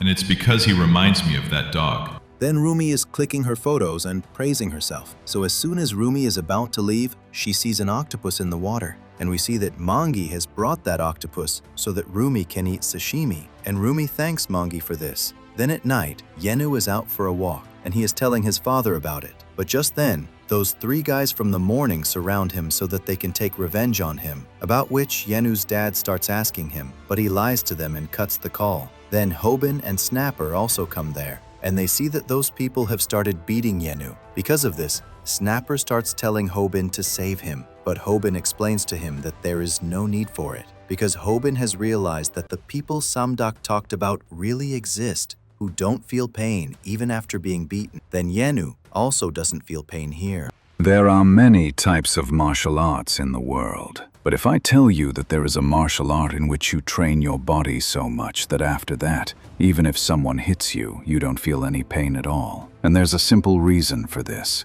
which is their training. And it's really very extreme. Then every word of Samdak's is coming true here, because no matter how much those people are hitting Yenu, he is not budging. By the way, you might think I'm talking nonsense, but these people's bodies are really like armor. And when someone fights them, they feel as if their body is made of stone, and they start to feel pain themselves from hitting them. So it's impossible for an amateur fighter to fight with martial artists like them. Seeing all this, Snapper and Hobin are very shocked. What kind of group is this XJ company? All their members are gangsters. Hobin, I want to wish you good luck, because maybe Yenu is your next opponent. An amateur can only win against these martial artists when they run over them with a 1-ton truck. Then Taehoon comes in the middle of that fight. Because of this, Hobin realizes that now Taehoon himself will fight with Yenu. I don't know if I've gotten to know you well or not, but I know this much, that you've learned Kyokushin karate. By the way, I also found out that you've learned Taekwondo. And then we find out that Taekwondo and Kyokushin karate are like water and oil to each other. Because of this, they can never be together. When Taehoon comes in between, those boys start telling him to go from there, and they start threatening to kill him. Because of this, Taehoon brings his leg close to one of the guy's face, and his friend Jihoon comes in between and saves those people and takes them away from there, and apologizes to Taehoon. Seeing Jihoon, Taehoon realizes that he knows how to fight. Hobin, go and get some medicines from the pharmacy, because he has a lot of injuries. Thanks for these, but I am not hurt at all. Forgive me. I was talking about the injuries you are about to get. So Hobin and Snapper leave from there, and Taehoon gives a strong kick to Yono. Let's fight then. Are you fighting with me because I know Kyokushin karate and you know Taekwondo? What kind of a useless reason is this? I don't want to fight you for this, but whenever I see people like you, I feel like beating you without any reason. So Taehoon starts attacking Yono, but there was no effect on Yono's stone-like body, and he was trying to save himself from Taehoon. I saw your YouTube channel where you are always studying. I saw how you sit in a small room and just study. And besides that, you can't do anything. You just do as your father says. That means you are just a puppet. I can say with full confidence that you have never disobeyed your father's words, because you want to be a good son. You have no idea what you are talking about. So Yono gets angry and attacks Taehoon with a straight punch. And here on the other side, Bomi and Rumi tell Gaul that those boys were hitting on them. Gaul doesn't believe it at all, because no one has ever hit on the poor girl. Because of this, she becomes a little sad. but she still feels that one of those boys, Ji-young, was a pretty good person. So Hobin and Snapper also come there with medicine. Boss, please come here. Has anyone ever picked you? Yeah, of course. Really? Did all this happen on the beach? No. One day, Pakko picked me up and threw me down. At that time, I thought I was going to die. So Snapper starts calling Hobin because his viewers have told them something. Then we see Gaeul here, who is very tired after all this happened. I came here to bring out Hobin's truth, but till now, I haven't been able to achieve anything. I thought he would drop the ramen, but he ate all of it. And after that, I thought maybe he would fight with those random people. But there he apologized. Now, what evil plan should I make to defame Hobin? Maybe now I should take a baseball bat and hit him on his head. Hobin, you have really troubled me a lot, because of which, I want to kill you for the whole year now. Then those boys come there, who are fighting with Yono, and they have no idea that Gaeul is there, because of which, they are thinking of taking revenge with Rumi, Bomi, and Gaeul, and start making plans about it, about which Gaeul listens. After seeing them, I have understood that these people are really very bad people. Then they start telling Ji-young to go with them too, because of which Ji-young also has to agree with them. But then he goes to meet Rumi and Kaur, where he tells them to go back home, and they both start asking the reason for this. My friends may look like cowards, but in reality people consider them very bad, because of which their reputation is not good at all in our neighborhood. And now they are planning to do something with you guys, because of which you guys will have to go from here. So hearing this, Kaul and Rumi feel that Ji-young is a pretty good person, and then he gives them cold drinks, which they accept. And as soon as they start drinking those cold drinks, Kaul wears a mask and throws those cold drinks down. What were you guys doing? Are you guys crazy? You are drinking a cold drink after listening to a stranger. Do you even know how bad a person this is? He is just acting to be good because this guy has mixed something in your drinks. When these people were making a plan to trap you, I was there. And you guys said that you guys want to take off their clothes after mixing something in their drinks. I don't know what you are talking about, but friends, would you guys like to come here and explain something? So Ji-young's friends also come there and surround the three of them. Then Ji-young also comes in his real form and tells the three of them to go with him, because of which Kaul starts attacking him. But then Hobin comes there, because of which she goes and hides in the garbage. Wait a minute, why am I hiding? I have worn a mask, right? And above all, why am I helping them? Then we come to know that Hobin and Snapper are hiding there, and they have also turned on the live stream so that they can expose the three of them. So guys, these 3 high school boys used to come here and commit crimes. They used to target drunk people on the beach and do bad things with them. And if they did not get any target, then these people used to mix drugs in their drinks. Even the police could not catch them because they did not have any evidence. So Rumi also comes in between and starts praising herself and brings slight tears in her eyes so that she can win the hearts of her viewers. Then we come to know that the truth of those 3 was revealed to Hobin and Snapper by their viewers, because of which they were able to expose those people. And poor Gael could not believe that the Hobin she was thinking of destroying, she helped in making his content. Then those 3 boys get very scared, and Hobin tells them to stay there because he has called the police. But as soon as they hear the name of the police, those 3 boys surround Hobin, because those people decide that if they have to go to jail, then they will go only after beating Hobin. So Hobin is very scared, because of which everyone starts to feel that maybe Hobin is planning something. I don't know what kind of fighting style these people use, because of which I am not at all ready for this fight, so I have no idea what I should do. It seems I will have to try something that I know will not work. So Hobin attacks a guy with a back kick, seeing which everyone gets shocked. And Hobin is also very shocked to see this, that his back kick worked, because that guy had fallen down, because of which Hobin is not able to understand why he is so weak, and he starts worrying about him. Then Snapper explains to him that in reality, he is not weak, but Hobin has become quite powerful. Hearing which, all the subscribers also start telling Hobin this thing, and they build bridges of his praises, because of which Hobin reaches the 7th heaven, seeing which, all the subscribers start to feel that they should kill Hobin first. So Hobin gets into full swing. Well, I am not in a mood to fight today, but now it seems that because of you, I will have to fight. So let's go. Give me an answer to my question. Do you guys have 40 cents? So everyone starts refusing Hobin from copying Taehoon, and poor Snapper is scared of this thing that Hobin has now reached the 7th heaven, which means anything can happen with him now. Then here everyone is getting very surprised, and Taehoon is also not able to believe this, because we see that Yono has brought a crack in the wall with one of his punches, and blood is coming out of his hand, because of which he is not getting affected at all. Then we see the backstory of the boy with yellow hair. I was living my life quite happily. Because I was very good looking, tall, and I also had muscles, because of which girls used to get attracted towards me. And the biggest thing was that I used to feel very sorry for those people who could not fight when someone used to hit them. The people who were born to weak parents, they also used to get weak genes, because of which I could not understand at all why they used to blame us instead of their parents, because we used to just hit them. Actually, it was their parents' fault that they got such weak genes. But why is this happening today?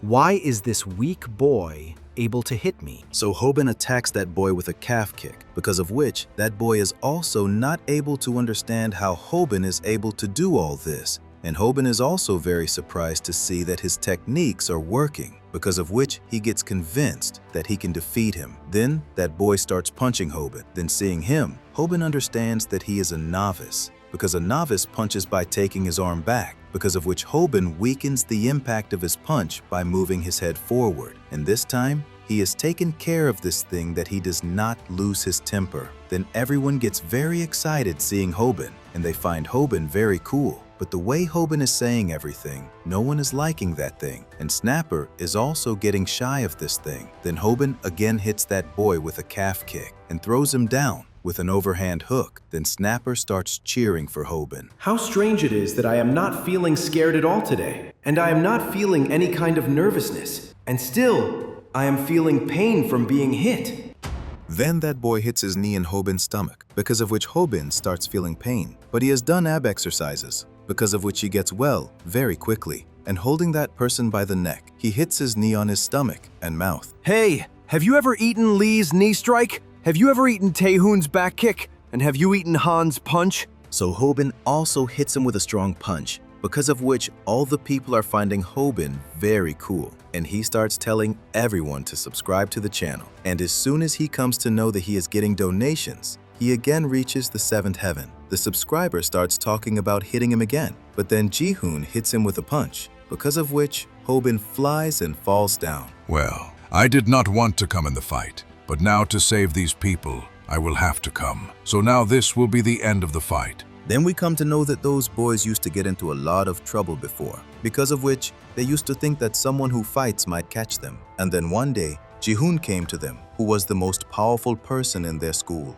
And as soon as he came to know how those people used to earn money, he joined them and promised them that he would save them in times of trouble. Then here, after eating Jihoon's punch, Hobin stands up again, seeing which Jihoon also gets surprised. The way he has punched me, I have realized that he has done combat training. And this is not an ordinary combat training. Actually, he is a boxer, and that too, an infighter. My friends may be weaker than me, but they were not that bad in fighting. And now that you have stood up again, I have realized why those people have lost. So let's go. Then we see Samduk has already told Hobin the way to fight with an infighter, because of which he starts doing a bear crawl so that he can tackle him. And hearing the sound of his growling, Snapper also understands that Hobin's opponent is some kind of a boxer, because of which all the subscribers find the pair of Snapper and Hobin very interesting. I can defeat him, but there is a problem. To defeat a boxer, I have to use a lot of moves, some of which work and some don't. And for this, I need a lot of strength. But I have already fought with 2 people, because of which I am tired. So in the end, will I be able to attack him with a flying knee strike? But I don't have any other option than this. So that's why I will have to try this. I will have to show him this as if my secret weapon is a tackle, just like I did with Han. So Hobin uses a tackle on Jihoon, because of which he falls down. And Hobin and Snapper are not able to believe this thing at all, because Hobin has defeated him very easily. Single leg tackle. If you guys know where you have to hold your opponent from and where to apply pressure, then with its help, you can defeat a big giant, too. So Hobin is not able to understand how his tackle worked, because at Han's time, it did not work at all. That tackle did not work on Han because he is a different kind of a boxer. Any boxer does not know how to stop a tackle, but this has happened with Han many times, because of which he had learned it. Oh, so that's it. So that means there are people like this too, who can be defeated so easily. So why did I have to fight with people who are monsters till today? So Hobin is not doing anything, because of which Gayul comes in between, and pushing him back, she starts attacking Ji-hoon, so that he cannot get up again. Seeing which, everyone gets shocked, and in this process, the views of Hobin's video also increase. So Hobin starts asking Gayul who she is, because she has a mask on her face. This is a secret. And yes, you can also say that I am the one who wants to see you dead. Someone who wants to see me dead? I should have realized earlier that she will love me till my dying day. It seems I have become very popular, because of which she is stalking me. So Ji-hoon's condition becomes bad, but he is still not ready to give up, because of which he starts to stand up again. But Mangi comes and picks him up with one hand, because of which all the subscribers start cheering for him. Then here, Hobin comes back home, where he asks his mother about his yearbook, because he had kept his yearbook in the wardrobe, but it is on the floor, because of which his mother tells him that Tae-hoon had come home, and he had read the yearbook. So Hobin is not able to understand anything. What is all this going on, Tae-hoon? Why do you keep coming to see my yearbook? Then we see Tae-hoon had taken a picture of him from Hobin's yearbook. I think he is possessed, because how can it be that these two look alike? You also agree on this, right, Do-eun Lee? Then here Tae-hoon is teaching Hobin and Snapper Taekwondo, and they are also streaming this. Because of this, many people are asking Tae-hoon to stream on their channel, but Tae-hoon is not paying any attention to these things, and he is asking Hobin and Snapper to do the splits, but they are not able to do all this at all. Because of this, he starts hitting them. Hobin, I've given you so many lessons, so why can't you do the splits yet? Then, everyone is quite surprised to hear this, that Tae-hoon is training Hobin, and we see that Kaul has done the splits in the first try itself, because of which poor Tae-hoon can't say anything to her. Then Hobin gets completely tired and starts telling Tae-hoon that now it's his turn, because of which no one is able to understand anything. And then we find out that Hobin is teaching Tae-hoon how to run a YouTube channel, and he is hitting him with a stick. Tae-hoon, I have given you so many lessons, so why don't you understand anything yet? This won't do. I'll have to punish you for this. You know that I am hitting you for your own good, right? So why are you looking at me like that? My channel has reached 500,000 subscribers, so you should consider yourself lucky that I am teaching you. Then everyone starts telling Hobin to stop acting like Tae-hoon, and we see that the three of them surround Tae-hoon and start taking out their training frustration. Because of this, the subscribers also start cursing them. Then Snapper starts streaming from Tae-hoon's phone, and he sees that Tae-hoon has 100,000 subscribers without even uploading a video. Hearing this, even Hobin is surprised, because that poor guy had only 50,000 subscribers, even after fighting with Paco. I think I should leave Hobin and partner with Tae-hoon, because this will be my benefit. Then Hobin starts explaining to Tae-hoon that to gain people's attention on YouTube, he should do different things so that people don't leave him. But we see that no one is liking Hobin's methods. And as soon as Tae-hoon also hangs upside down like Hobin, his abs start showing, which makes Hobin feel jealous, and everyone starts praising Tae-hoon. Why are you guys watching this useless stream? Are you guys that jobless? Tae-hoon, you shouldn't behave like this with your viewers. You should respect them as if they are VIPs. Gal tells Hobin that subscribers are leaving his channel and subscribing to Tae-hoon's channel. But Hobin is still asking Tae-hoon to apologize to everyone, because this is the only way he can make Taekwondo famous through YouTube. Because of which we see Tae-hoon very sweetly starts asking the subscribers to stay, and he starts telling them that if they leave, his stream will flop, because of which all the subscribers forgive him and join him. Because of this, Hobin's subscribers start decreasing, and Hobin also starts asking his subscribers to stay just like Tae-hoon. But as soon as he says this, his 10,000 subscribers decrease, and the subscribers are still telling him not to act like Tae-hoon. Then we find out that after streaming for 2 hours, Tae-hoon's viewers have reached 80,000, and his first stream becomes very successful. Because of this, Hobin starts hitting the ground. Then Tae-hoon starts to leave from there, and he asks Hobin and his companions to clean the gym. And without listening to them, he leaves from there. Because of this, all of them wear maids' uniforms and start cleaning there. I don't understand why Taehoon is so popular on stream despite behaving like this. I admit that Taehoon is very cool, and he always wins on his own terms. But still, why is this happening to me? I wish I could live like him too. People should always live as they want, because living life on someone else's order is a very bad thing. So if anyone is living their life, they should keep in mind that they should not live as someone else's puppet, just like that useless person is living. Then here, Yunu is streaming while studying, and as soon as his father comes there, he mutes the stream. Why are you still on the 18th question? Is this question so difficult for you? I told you, Yunu, that I am watching you through YouTube, so nothing can be hidden from me. And yes, you are streaming very little these days. You know that if you reduce your stream time, I will start doubting you again. And I will install cameras in this room like before. You promised me that you would study by streaming on YouTube so that I don't have to install cameras here. So don't disappoint me. I won't do that because I am a very good son. Then Taehoon's father comes to the gym. Seeing him, Hobin and his friends become very happy. But then, Taehoon's father is shocked to see Hobin, and he starts calling him Do-won. Seeing this, Hobin doesn't understand anything, and he starts telling him that his name is Hobin. I'm sorry. You look exactly like Do-won, and he was Taehoon's friend, because of which Taehoon's personality changed, and he became like this. Then we see Taehoon has gone to his school to meet Yunu, and he found out from his YouTube channel what his class timings are, because of which he was able to meet him. Then he asks Yunu to fight. But Yunu's friends think that they are competing in studies, because Yunu only focuses on studies. Because of this, they also start saying that they want to participate, and Taehoon kicks them one by one and asks Yunu to fight. Really? Taehoon changed because of Do-won? So does this mean Do-won was a very bad person, and Taehoon was a very good person? It seems like Do-won must have been the strongest person in the school. What are you saying? Taehoon may have changed because of Do-won, but actually, Do-won was not bad at all. In fact, he was bullied. Then we see the past, where the kids in Do-won's class are bullying him, and they are telling him to change his brown hair, because they think that he has deliberately dyed his hair.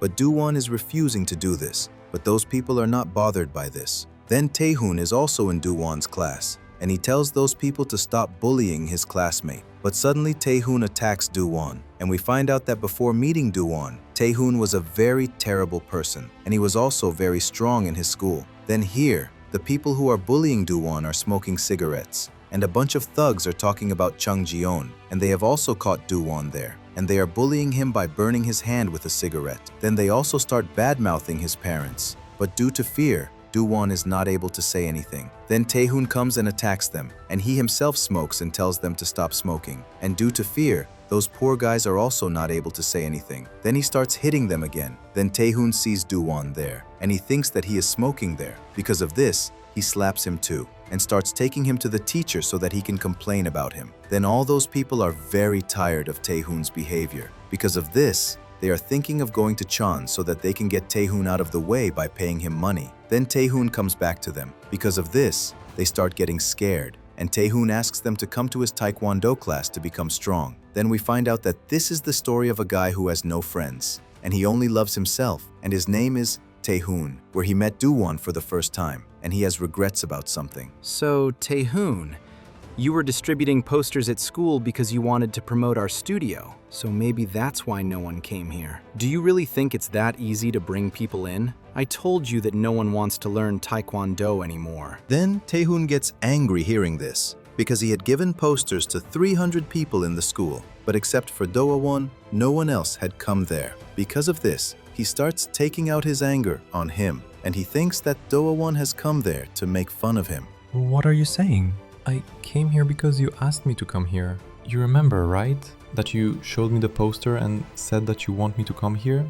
So I thought you really meant it. Then seeing him, Taehoon understands that he is a person who cannot refuse anyone, and seeing him, Taehoon feels like he is very pathetic. Then Taehoon's father kicks him on the head, and tells him to stop bothering Do-won like this. I got a call from his parents because they also wanted him to learn some sport. And as soon as they saw the Taekwondo poster, they decided to teach him Taekwondo. And yes, they are coming to pick him up after class, so behave well with him. Then, Tae-hoon doesn't understand why he needs his parents' permission to take Taekwondo classes, because of which Do-won tells him that he did this because he wants to be a good son. Seeing this, Tae-hoon understands that there is a lot of difference between Do-won and his life, but he feels that something is wrong with Do-won. Then in the evening, an expensive car comes to pick up Do-won. It seems he is really very rich. And on top of that, his father also has brown hair. I thought he was lying about the brown hair, but I don't understand. If he is so rich, why is he being bullied?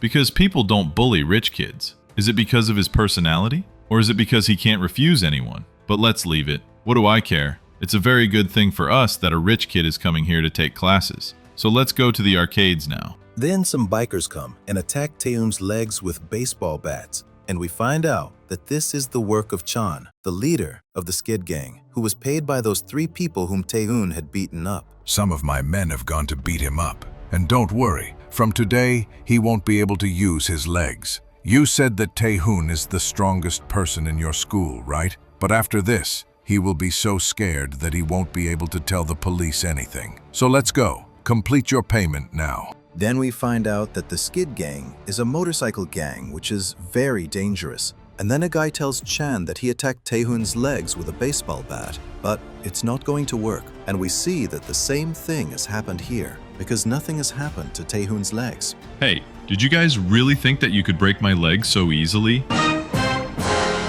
These legs are going to represent the country in the future, and now that you have attacked them, you have become traitors. By the way, I had heard that some gang is taking money to kill people, and now seeing you, I have confirmed that this was true. Then they are not giving any answer to Tae-hoon. Because of this, Tae-hoon starts beating them up, and he starts demanding answers from them. But we see that Tae-hoon beats them up so badly that they are not able to say anything. You should have told me earlier that he can fight. It seems my men will get injured now. You know that after this information, the rate has increased. Is that so? I didn't know about this. I am ready to give you any amount, so please defeat Tae-hoon. But did you guys hear that he knows how to fight? And I think this job is perfect for you. Did I say it right, Kim? Then we see Do-won here, who has reached his home, and his father starts asking him how he is. There are 5 rooms in my house, one of which is my father's, one is my mom's, one is my siblings, one is my room, and finally, there's a small room inside my room where I used to study. My dad is a self-made man, so he has very high expectations of me. He has said that I also have to be successful, but this is very tough. And still, I don't want to disappoint my father, because it will make my life even more difficult. Nor do I want my father's life to be difficult because of me, because I am his good son. So Do-won is studying, and just then he gets a message from Tae-hoon, who is asking him to clean the gym. And Do-won starts to feel that maybe it's time for his Taekwondo class. So he starts to leave from there, but just then, his father comes there and tells him that there are still 13 minutes left, in which he can solve 4 more questions. Listen to me carefully, son. You have to spend your time very thoughtfully, because your future depends on it. And I think you will definitely listen to me. So as soon as Tae-hoon finds out that Do-won's father is not letting him live his life according to his own will, he starts telling him to kill his father, for which Do-won refuses. But Tae-hoon explains to him that the way he is acting, that's how puppets act. And if his father has so much affection for studies, then he should go and study himself, because Do-won has every right to live his own life, due to which he can live his life as he wishes. Then, Tae-hoon asks Do-won to color his hair black so that no one teases him at school. But Do-won refuses this because his father will not like this thing at all, and he doesn't want to make his father angry either. Then, Tae-hoon asks Do-won to look towards him, and he turns around completely and gives a powerful kick to the punching bag. I still haven't forgotten how beautiful that kick was. This is amazing, Tae-hoon. You spun 3 times, right? This is a 180-degree kick, and you should also try it and defeat your bullies. By the way, let me tell you that you are very lucky that you saw this kick from so close, because in this country, I don't think more than 5 people can do it. So Do-won is not affected by this. and he slips away from there to attend cram school. Maybe I shouldn't have told him that he could use the 1080 kick, because even I haven't been able to perfect it yet. It's a very powerful kick, but landing it on the target is very difficult. By the way, this Dowan is also so stupid. Will he ever be able to become anything other than a good son in the future? This thing is really bothering me a lot. So, the next day, Dowan's classmates start bullying him again and are telling him to change his brown-colored hair, which Dowan refuses. And those people again attack Dowan. But just then, Taehoon comes in between, who has also colored his hair brown because of Dowan. Because of this, those people stop. And as soon as Taehoon starts asking them if they have any problem with brown hair, they start refusing that thing. Then, Taehoon takes Dowan and leaves from there and tells him that he is not going to attend any class today. I thought that this is very pathetic. And this is a puppet who does what he is told. So that's why I have decided that I will show him what it means to be free. So Taehoon gives Dowan a makeover, and after getting his hair cut, he gets his ears pierced, for which Dowan himself had paid the money. Then Dowan starts getting a call from his dad, but Taehoon forbids him from picking up the phone. Then they start thinking about going somewhere. And just then, two girls come to them who are hitting on them, but Taehoon asks them to run away from there. So as soon as Taehoon sees that Dowan is getting very nervous, he gets an idea, due to which he gets ready to hang out with those girls. And they go to a karaoke place where Dowan sings with fun. But because of the girls, he is also getting very nervous. I shouldn't have fun like this because my dad has already called 300 times. So I should be in cram school at this time and should be studying so that I don't disappoint my dad. I should be a good son today as well, just like I was yesterday. But why am I having so much fun? Then all those people start having fun together, and Taehoon kicks a punching machine and frames someone else for it. Then, in an arcade game, Taehoon starts asking Dowan for 40 cents, but Dowan only has a debit card, due to which he starts apologizing to Taehoon and promises him that when they come to the arcade next time, he will give him as many coins as he wants. Then Dowan and Taehoon start competing with each other in an arcade game in which Dowan is playing much better than Taehoon, and Taehoon gets angry and breaks that machine and goes outside to smoke. Then a girl is roaming behind Taehoon and is asking his name, but just then Taehoon comes close to her and starts asking her how much money she got to come close to him. Then we see the Skid Gang people come there and surround Taehoon from all sides. Then Chan starts asking Taehoon whether he will settle the previous score there or somewhere else. If I go with you, will you let Dowan go? He has nothing to do with this fight. Then Chan refuses to do this. Is that so? Then it seems I will have to end this fight as soon as possible. But one thing is bothering me a lot. So can you tell me how much money these people are giving you? Then the girl starts to feel that Taehoon is asking her that question. But we see that Taehoon is asking this question to Kim because he has realized that Kim is the most powerful there. I feel like this guy is not here of his own free will. So now that he is here, it is not my problem anymore. Then we see Taehoon's childhood here, where he is in elementary school. And everyone is surprised to see that in the Taekwondo competition, Taehoon is fighting with the boy from high school, due to which everyone starts asking Taehoon's father why Taehoon is not playing in his weight class.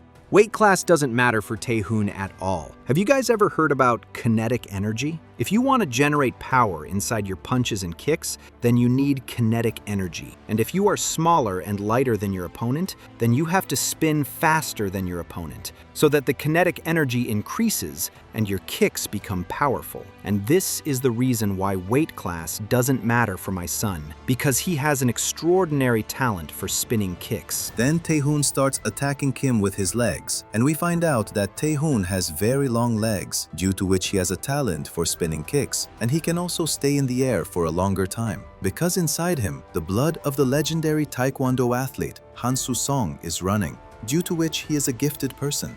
Then Taehoon repeatedly attacks Kim and asks him to answer his question. Then we see Logan Gracie here, who is wearing a strange costume and watching the fight between Taehoon and Kim, and he has liked Taehoon's kicks a lot. His talent is truly God-gifted. A gifted person knows how to make their opponent feel disappointed. And if you really want to become a gifted person, then you will have to keep this in mind, that when your opponent is facing you, then he should be completely hopeless. This boy knows what makes a gifted person powerful, because he must have put a lot of opponents in despair. But today this effect of his is not working, because he is facing a beast. His opponent is not trained in any martial art, and this beast doesn't even know what despair is. I like wild animals like this a lot, because these people keep attacking their opponents like crazy to stay alive. Today's fight is between a genius and an uncontrollable beast, whose potential has not even come out yet. Korea is really very interesting. Then Kim starts attacking Taehoon like crazy, which is causing a lot of problems for Taehoon because Kim has monster-like power, due to which he is overpowering Taehoon. But Taehoon is also not ready to give up and kicks Kim, but he is not able to understand why Kim is risking his life for money. I don't want to do this because he seems like a good boy. But I have no other choice, because if I don't do this, then Chan's mom will kick me out of the house. And on top of that, I don't have any other house at this time. Then we come to know that Chan and Kim are real cousins, and he lives at Chan's house, due to which Chan knows about his compulsion. And Chan blackmails him that if he doesn't beat up people for him, then he will tell his mom to kick him out of the house, due to which Kim has to do all this. But he is also working very hard to get out of there because he does not want to live this life. But now he is stuck in this life, due to which he has to fight with Taehoon. It will take me some time to defeat him because he is a monster. So if I keep attacking him continuously, he will definitely lose. But I don't have time because Chan has gone to Dowon. So if it takes me a lot of time here, then he might have to suffer a lot because of me. Due to which I have to finish this fight as soon as possible. Then Taehoon tries his 1080 kick on Kim, but he still has not perfected that thing, due to which Kim escapes from his attack and throws him down and starts beating him. Then after some time, we see that Taehoon is very badly injured and is going straight to Dowon because he has defeated all the other people, and now he wants to save Dowon. So this fight ended like this. This is also a reason why you should not fight with a gifted person. But what should I do now? I came here to meet my friend, due to which I was not expecting that I would make someone my student. But I have become interested in this wild beast, due to which I will train him now.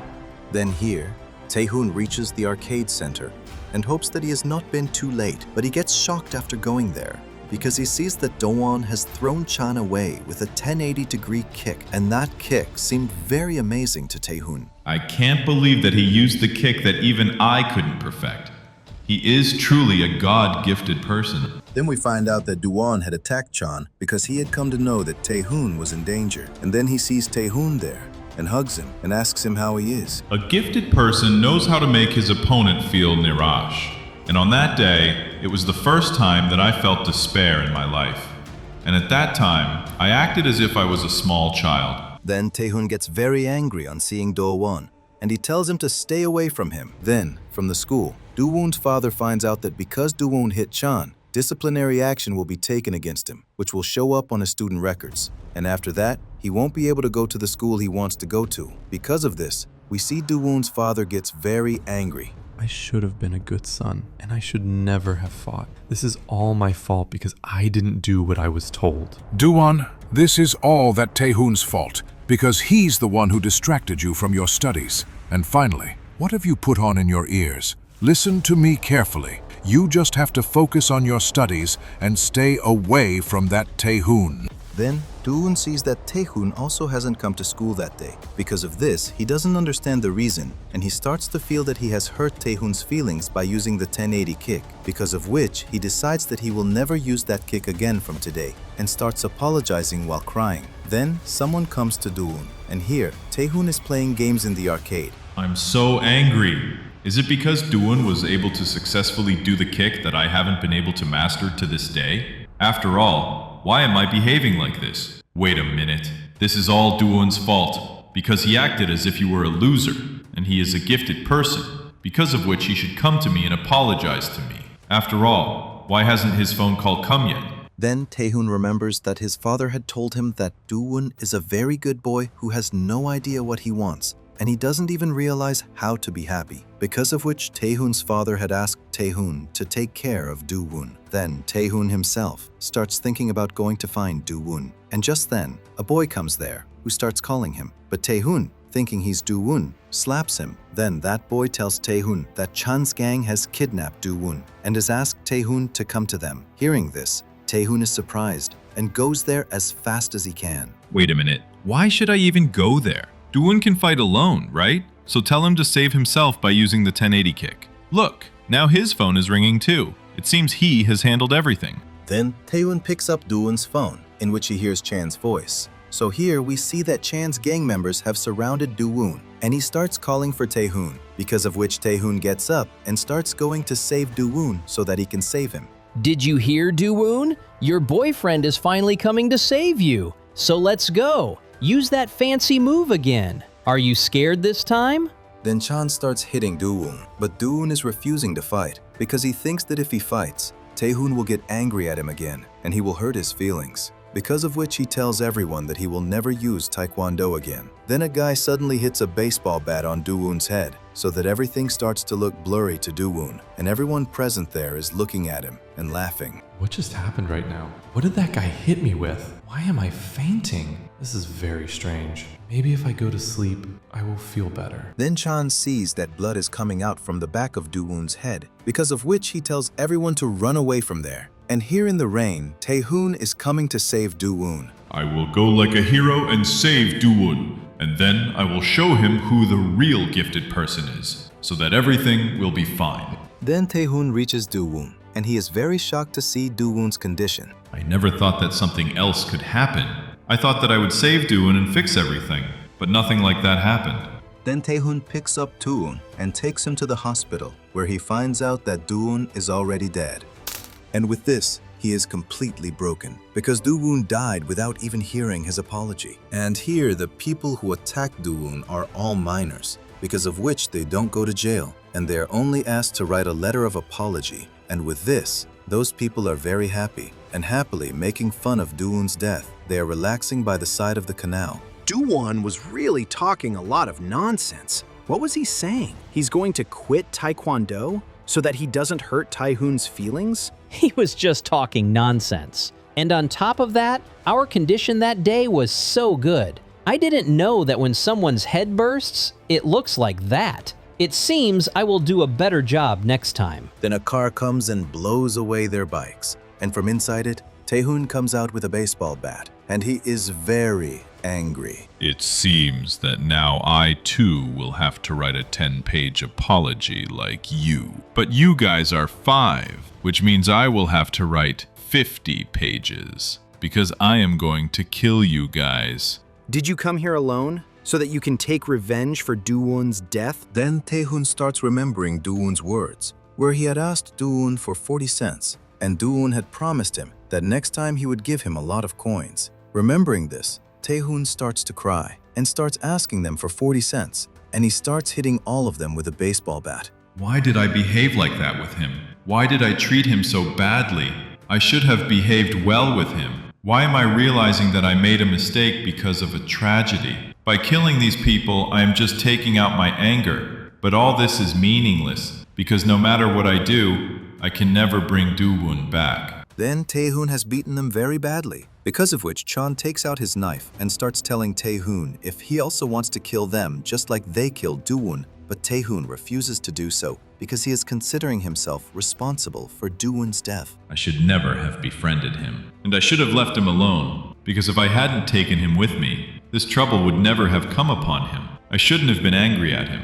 It's my fault that he died without doing anything. Then Chan takes a knife and starts attacking Tae-hoon, but Tae-hoon, avoiding his attack, attacks him with a baseball bat and starts beating him quite badly. And he is thinking that if he himself did not exist, Do-woon would be alive at this time. Then Chan's friend hits a silencer on Tae-hoon's head, because of which Tae-hoon starts asking him for 40 cents and hits a powerful baseball bat on his face so that everyone gets very scared. I hate myself. I wish I could die at this very moment. I want to tear myself to pieces, or someone should tear me to pieces. Now I understand what it means to hate yourself. Forgive us, Tae-hoon. We didn't know that something like this would happen. I know that we did a very bad thing. So that's why we apologize to you for killing Do-woon. But Tae-hoon doesn't listen to anything Chan says, and he also attacks him with a baseball bat, because of which we see blood has spread all around, and Tae-hoon sits in one place and starts screaming while crying. Do-won was a puppet who didn't even realize what it meant to be happy, because he only did what he was told, and he thought that as long as his father was happy, he was happy too, and he died thinking the same thing. I wanted to protect him, but I couldn't do anything like that. I know that I am being selfish now, because I know that Yeonu and Do-won are not the same person, but still I see Do-won inside Yeonu. Then we are shown the scene where Tae-hoon has reached Yeonu's school, and after beating up his friends, he is asking him to fight. I know that what I am doing makes no sense, but if I don't do this, I will never be able to forgive myself. So at least please, someone show some emotion, Do-won. So Yeonu and Tae-hoon are standing face to face, and Song-joon is watching this live stream with a smile. This is a really interesting move, Hobin. So you're starting a war with me. Go on. But are you sure that you're capable of winning? Because starting this fight for no reason is not going to be good for your company at all. Then, Sung-joon's words turn out to be true, because the live comments section is on fire. Everyone is confused as to why Tae-hoon wants to fight Yeonu. Seeing this, Hobin, Kaul, and Snapper get very worried. Hobin, the viewers are turning against us, and they are very angry that Tae-hoon picked a fight with Yeonu. Seeing this, Hobin understands that Tae-hoon is making a huge mistake, because in the live chat, people are calling Tae-hoon a bully and a delinquent, and his reputation is being dragged through the mud. Is he trying to ruin our company? Hobin, should I stop the live stream? Then Hobin realizes that there's no point in stopping the live stream now, because people are already bad-mouthing them, and Hobin U Company is now being seen as a group of bullies. But oblivious to all this, Tae-hoon is moving forward. Then Tae-hoon calls Yeonu Do-won, and hearing this new name, everyone in the live chat gets even more confused because no one realizes who Do-won is and why Tae-hoon is repeating the same name while looking at Yeonu. What's wrong with him now? Does he think I'm someone else? But I can't ignore him anymore. Because of this, I'll let him land a few kicks on me so that he doesn't bother me anymore. Then Yeonu brushes off Tae-hoon's hand and tells him to finish the fight as soon as possible because he has to go to cram school. Seeing this, Sung-joon, sitting far away, smiles. You're doing the right thing, Yeonu. You have to make this fight one-sided, because that's the only way you can make Hobin U Company look bad. Then Hobin screams seeing this and starts telling Tae-hoon not to fight with Yeonu because it will only harm Tae-hoon. But Tae-hoon doesn't listen to a word he says, and he jumps in the air and gives a powerful kick to Yeonu. But suddenly, Yeonu blocks the kick, which surprises Tae-hoon. But Yeonu's attention is somewhere else. I shouldn't be here at this time. Instead, I should go to cram school, because I don't have time to waste on all this at all. I have to spend my time wisely, because my future depends on this very thing. Then Tae-hoon keeps kicking one after another, and Yeonu is just dodging them. Then a kick passes close to his face, but he is still thinking about his studies and hoping that his father will not be angry seeing all this. Just then, Tae-hoon attacks his face with a flying knee. Hey Do-won, what are you doing? Are you still thinking about cram school? Wait a minute, how does he know that? Did he read my mind? Or is it something else? No, this is impossible. What are you saying? I'm fighting you just like you wanted. So what more do you want from me? Analytical. It seems he wants to make Yeonu angry, but that's impossible, because Yeonu is a puppet, because of which he can't do anything other than study. And I and Yeonu's father have made him like this. Then here, Tae-hoon is still provoking Yeonu and repeatedly calling him Do-won. Annoyed by this, Yeonu gets very angry. I am not Do-won. I am Yeonu. So stop calling me by someone else's name. You are a puppet who does what his father tells him to do. I told you I am not a puppet. Then why are you calling me a puppet again and again? I study because I like to study. So stop calling me a puppet again and again. Tae-hoon feels very satisfied seeing Yeonu getting angry like this. And then he lands a powerful high kick on Yeonu's face. Because of this, Yeonu falls to the ground and his nose starts bleeding. Then, people in the live chat start feeling bad for Yeonu. What am I doing? I shouldn't have gotten angry at a bully like this. Maybe I'm a little too tired today, which is why I'm acting like this. And maybe this is because I couldn't sleep properly last night. Then, the suffocating schedule of his life starts flashing in his mind because he is living a life where he doesn't even have time to sleep. Just then, Tae-hoon comes forward and slaps him on his cheek and starts asking him if he is happy. Hearing this, Yeonu is shocked Am I happy? Yes, I am absolutely happy. My father is a high-ranking government official, and my dream is to become a doctor, which is a prestigious job just like his. This is a dream that my father likes very much, which is why I can clearly say that I am very happy in my life. But then a tear comes out of his eye and falls on his cheek, and seeing this, everyone is shocked. See? You are not happy. Why am I crying? I'm really happy, right? So Yonu, tell me, what do you really want to become? I want to become a doctor. I don't want to hear what goal your father has given you after making you a puppet. Rather, I want to know what you really want to become. This question starts echoing in Yonu's mind, and he doesn't really remember what he wanted to do. And just then he gets a faint memory of his childhood when he wore a karate uniform for the first time, and he was very happy. But then the pressure of studies suppressed his passion for karate. Then in the present, he accepts the truth and says that he likes karate very much. As soon as he hears this, a smile appears on Tae-hoon's face and he attacks Yonu with his signature move, the back kick, and asks him to show his Kyokushin karate. Then Yonu sees his childhood, which makes him realize that karate is his passion, because of which he cannot lose to a Taekwondo athlete. Then Yonu spins in the air and throws a tremendous kick towards Tae-hoon's face, and we find out that this is the most famous move of Kyokushin karate, the crescent kick. Then Tae-hoon gets hurt, but Yonu is now ready to fight, and there is hope on his face along with tears. I also want to live happily, which is why I will fight and become Duwon. So, can you save me, Tae-hoon? Don't worry, I will save you. So let's start today's lesson from here. Seeing this, the atmosphere of the live chat completely changes, and the people who were abusing Tae-hoon earlier now get excited, seeing which Hobin and Songjun are shocked. Then we are shown Yeonu's past. Here he realizes that his life is no different from a hamster's, and he is just running on the same wheel. I was stuck in a hamster wheel because when I was only 10 years old, my life ran on a fixed timetable. I didn't even have time to breathe, but there was a ray of hope in my life, and that was Kyokushin Karate. I liked the word Kyokushin because it meant the ultimate truth, but my father didn't like it, which is why I had to leave it. In the present, Yonu attacks Tae-hoon with the most powerful straight punch of that same Kyokushin karate, and he realizes that he is very happy with this thing. Seeing all this, the audience is having a lot of fun, and they all start cheering for Tae-hoon. Then, seeing Tae-hoon getting beaten up, Hobin feels as if Taekwondo is completely useless in front of karate, but then Tae-hoon also starts attacking Yonu. Then we are told that Taekwondo is the national sport of Korea, which was earlier a martial art, but with time, it converted into a sport. But Kyokushin karate is different, because in this, you give your all to defeat your opponent. This is a martial art made for real fights. And that is why when a Taekwondo fighter fights a Kyokushin fighter, it is very difficult for him to fight him, because Kyokushin fighters fight as if they are fighting in a real fight, which is why they are used to fighting without any gear. A Taekwondo fighter has to be very nimble on his feet to defeat a Kyokushin fighter. Of course, Kyokushin also has footwork techniques, but their footwork is slower than Taekwondo, which is why in a street fight, Taekwondo fighters can overpower Kyokushin fighters. But Kyokushin karate is called the most powerful martial art in the world, and that is because its fighters are trained to take blows, which is why their body is ready for it. So that's the matter. Your body can bear the pain, but your face is not trained for it, right? Then Tae-hoon directly attacks his face, due to which Yonu gets badly injured, because in the rules of the Kyokushin karate match, it is forbidden to punch on the face, which is why those people are not used to taking blows on their face.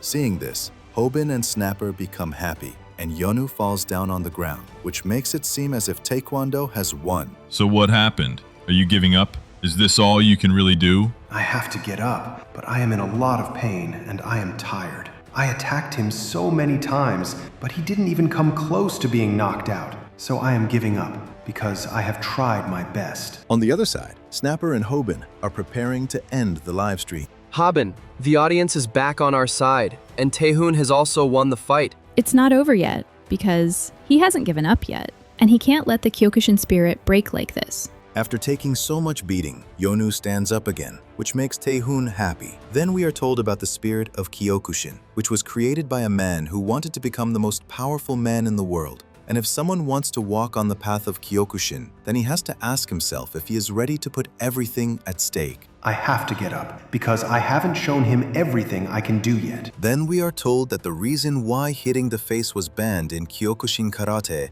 was because it caused a lot of casualties. Kyokushin Karate is a martial art created by a man who wanted to become the strongest. Yong-Ui Choi, the founder of Kyokushin Karate, had said, "If you cannot use your right hand, use your left hand. If you cannot use your left hand, use your feet. If you cannot use your feet, use your head. If that too does not work, then bring down your opponent at any cost, even if you have to curse them, because this is Kyokushin Karate." Then, Yonu also poses like Yong-Ui Choi, and seeing this, Hobin, Snapper, and Gaul are blown away. Then, Yonu moves forward for a final blow, but just then, Taehoon leaves his taekwondo stance and punches him. Wait a minute.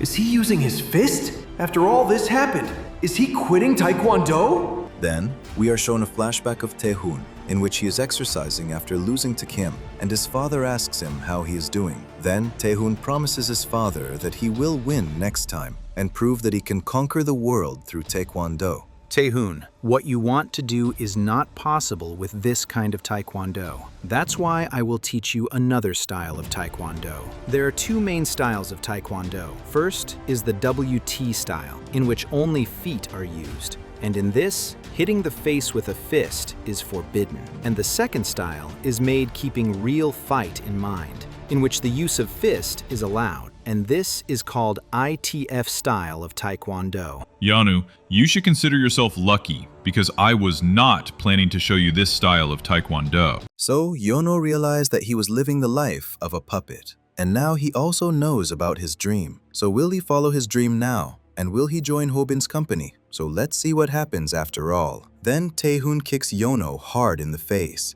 which puts Yono in a bad condition. And Taehoon kicks Yono on the head and tells him to rest. I was imprisoned in a prison. It's very dark and small, and I was waiting for someone to come and break that door because I couldn't do it myself. So if I tell you the truth, I was hoping that something like this would happen. Then Yono regains consciousness, and we see Hobin and Taehoon massaging Yono's feet. I told you, Taehoon, that you don't have to massage like this. If you do this, you won't be able to wake anyone up from unconsciousness. Why don't you understand what I'm saying? If you keep running your mouth like this, I won't spare you. So Yono doesn't understand what he's doing there. That's why Snapper and Gaul surround him, and they start explaining to him that Taehoon was going to bury him right there. But it's because of them that he escaped and came here. That's why he should thank both of them. Then Taehoon tells Yono to get out of his studio.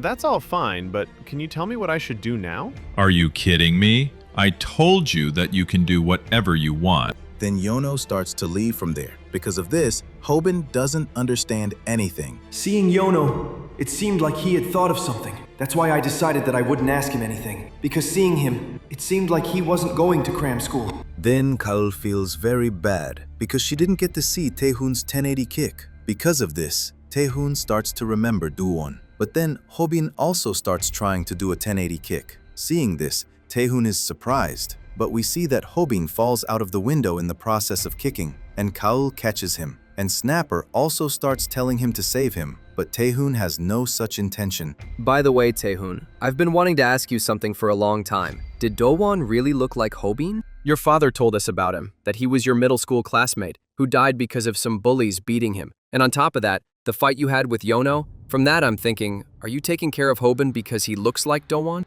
Then, Hobin's hand slips from Gaul's hand. Because of this, Taehoon catches him. If they looked alike, I would have treated him well from the beginning. That's why my answer is that he doesn't look like him at all. Then Gaul sees that all the subscribers are furious, and they are asking Taehoon to apologize for fighting with Yono for no reason. And at the same time, they are asking him to explain all this. And we see that because of this, many subscribers are also leaving them. Boss, look, our channel is trending online. Finally, that dream has come true. That's all fine, but I don't want our channel to become famous like this. Then, Taehoon starts talking about fighting with those people who are bad-mouthing them. But then Hobin sees that Yono has already made a video for this, in which he is apologizing to everyone. And he is telling that it was not Viral Hit and Taehoon's fault. Because of this, all the subscribers calm down. And we see that Yono retires from YouTube. Then Yono's father slaps him hard.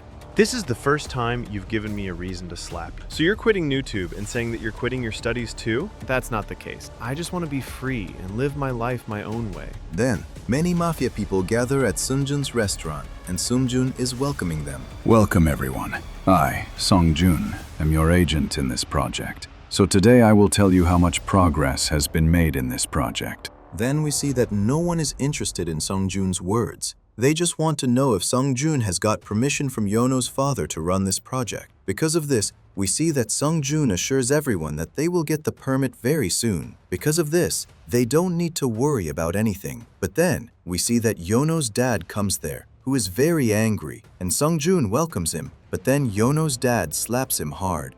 This is all your fault. You were the one who said that I could keep an eye on Yono through NewTube. Do you even know how hard I worked to make Yono a puppet? But when he became a NewTuber, he started getting more ideas. And do you know what he told me today? He said that he wants to live his life on his own term. I trusted you, but you ruined everything. So just forget about the permit. And I also need a break from this business project. I should have understood earlier that I shouldn't deal with a guy who was already a goon. Then Yono's father leaves from there, and everyone understands that now they will not get their permit. Because of this, those people start leaving from there. But then Sungjun gets very angry, and he starts hitting those people. Hobin, I'll show you what happens when someone messes with my money. So you just wait for me. Then Yono's father asks his secretary to tear up that permit, and he also asks him to burn all the records. But then a man comes on a bike and hits him hard in the face with a bat. Boss, I've taken care of him. And don't worry at all, because there was no camera here, because of which I can't be caught. And besides, I've done this many times, because after all, I'm a jail inmate. Then we see that that person is none other than Chan, who was sent by Sungjun, and Sungjun has also called a man to his place. So now both of us have to take revenge on Hobin. So I've thought that first we should have some fun. What do you think, Peko? This will be right, won't it? Then Paco starts remembering the day when Hobin insulted him. Because of this, he gets very angry, and he decides that he can do anything to attack Hobin. Then, Yono's father is admitted to the hospital, where all the nurses are talking about him, and Yono is also present there. Then, Hobin and his friends also come there, so that they can ask about Yono's father's well-being. And then as soon as Taehoon gets to know that Yono's dad was attacked with a baseball bat, he remembers Chan. But he can't believe that Chan did all this. Then Chan's girlfriend is screaming at him for money. Because of this, Chan catches her and starts hitting her and tells her that the money she got is what she deserves. Then Chan starts apologizing to Sungjun because Sungjun had asked him to kill Yono's father, but Yono's father is still alive. Then Hobin's mother tells Hobin that she has quit her job. Because of this, Hobin becomes very happy, and he starts to think that maybe his mother has understood that Hobin can earn money. I didn't quit my job for the reason you're thinking. I quit my job because I got a new job, and in that, I'm getting $2,700. That's really amazing, Mom. But what kind of job is this, in which you're getting so much money? Don't worry, Hobin. I won't do any strange work, so you can now relax and focus on your studies. Then we see Sungjun's restaurant here, where Sungjun is talking to Paco about Hobin, and he tells him to take revenge on Hobin, for which Paco gets ready, because he wants to defeat Hobin at any cost. Because of this, Sungjun gets ready to help him. Then Hobin asks Gaul to sign some important documents, and we see that as soon as he signs, they get their own new office. Because of this, everyone becomes very happy. Then we see that that office is actually a house, which is quite big, where on the first floor there is a meeting room, a lounge, and also a soundproof studio. And on the second floor, there are rooms for girls to stay so that they can sleep there peacefully. Seeing this, everyone becomes very happy. Then Rumi and Mangi are changing their clothes in their rooms,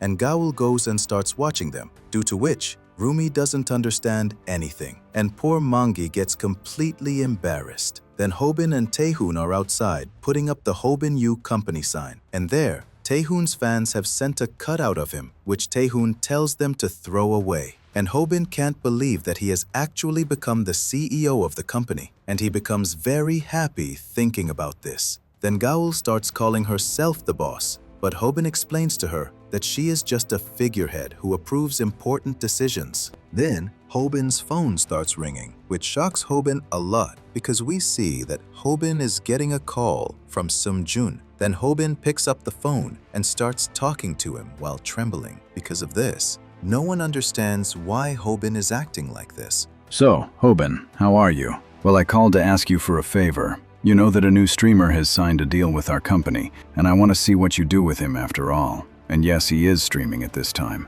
because of which you can see him on Con TV. Then, Rumi opens Con TV and starts showing that stream to Hobin, seeing which, everyone gets shocked because that is Paco, and Snapper also can't believe that he is streaming there. But then, Rumi sees that Hobin is getting very angry. So, what do you think, Hobin? Did you recognize who this is? When I saw them, I was very surprised. Seriously? Mothers are so amazing, right?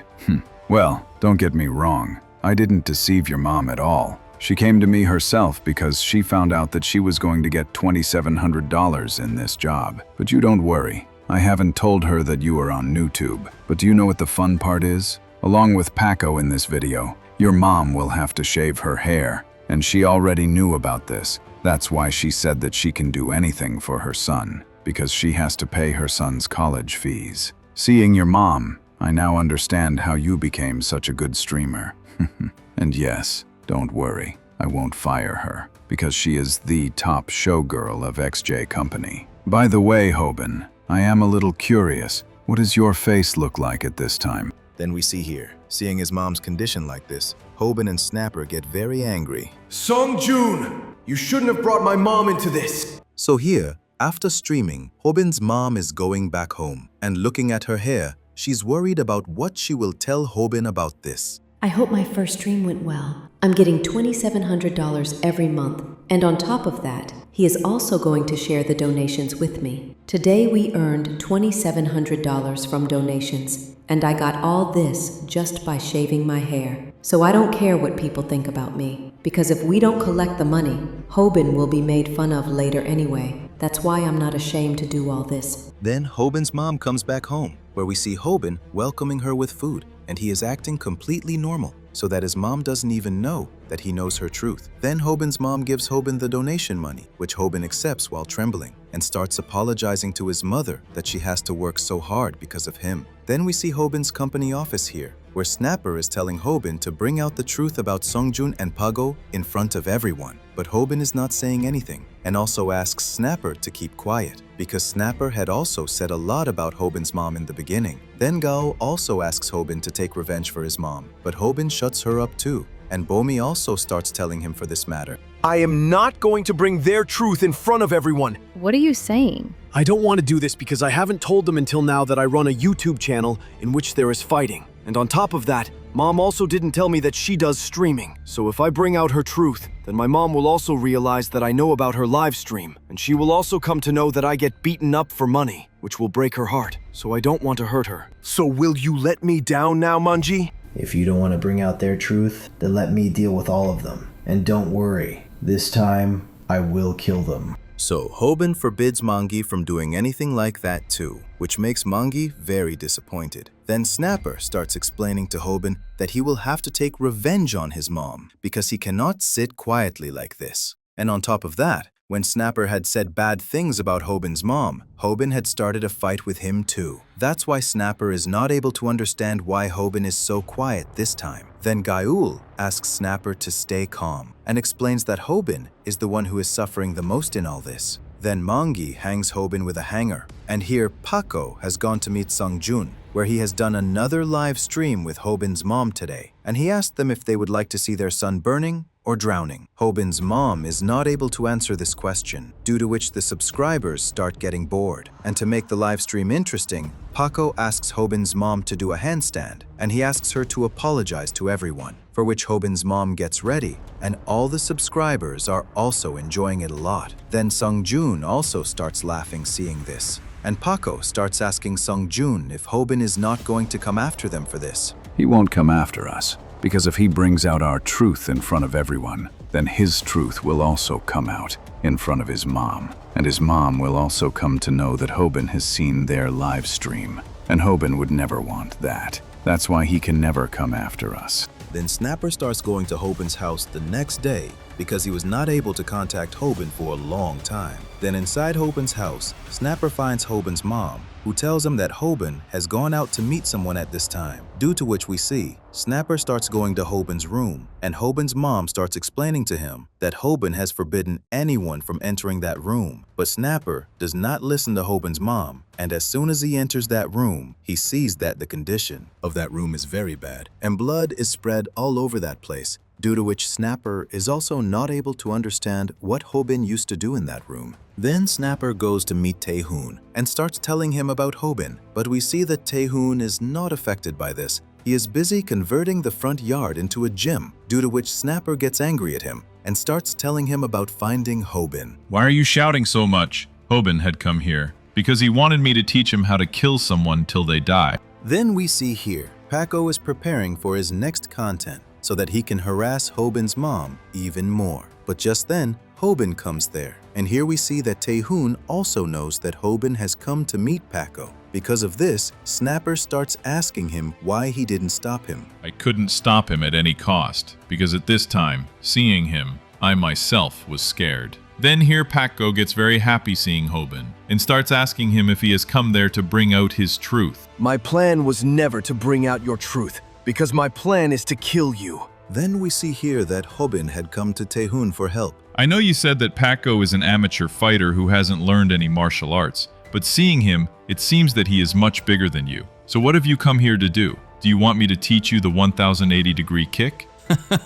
Are you kidding? Do you even know how good you have become in fighting? It doesn't matter how big and strong he is than you, because now no amateur fighter can defeat you. If you want, you can kill them. Due to Hobin's punch, Paco's nose was broken, but he is pretending as if he is not hurt at all, because of which Hobin hits him with a calf kick and breaks his leg bone, because of which Paco is in a lot of pain. But he still pretends as if nothing has happened to him, but in reality, he doesn't understand how Hobin has become so powerful. Then Paco attacks Hobin, and Hobin hits him with a strong uppercut and attacks him with a back kick, because of which Paco's ribs get cracked. Then Hobin knees him on his face, because of which his skull also gets cracked. Then Paco attacks Hobin again, because of which Hobin grabs him by the throat and attacks his face and chest with his knee, because of which Paco's rib bones break, and he joins his hands and starts apologizing to Hobin. But Hobin's anger has not subsided yet, because of which he shoves the trimmer that shaved his mother's hair into Paco's mouth,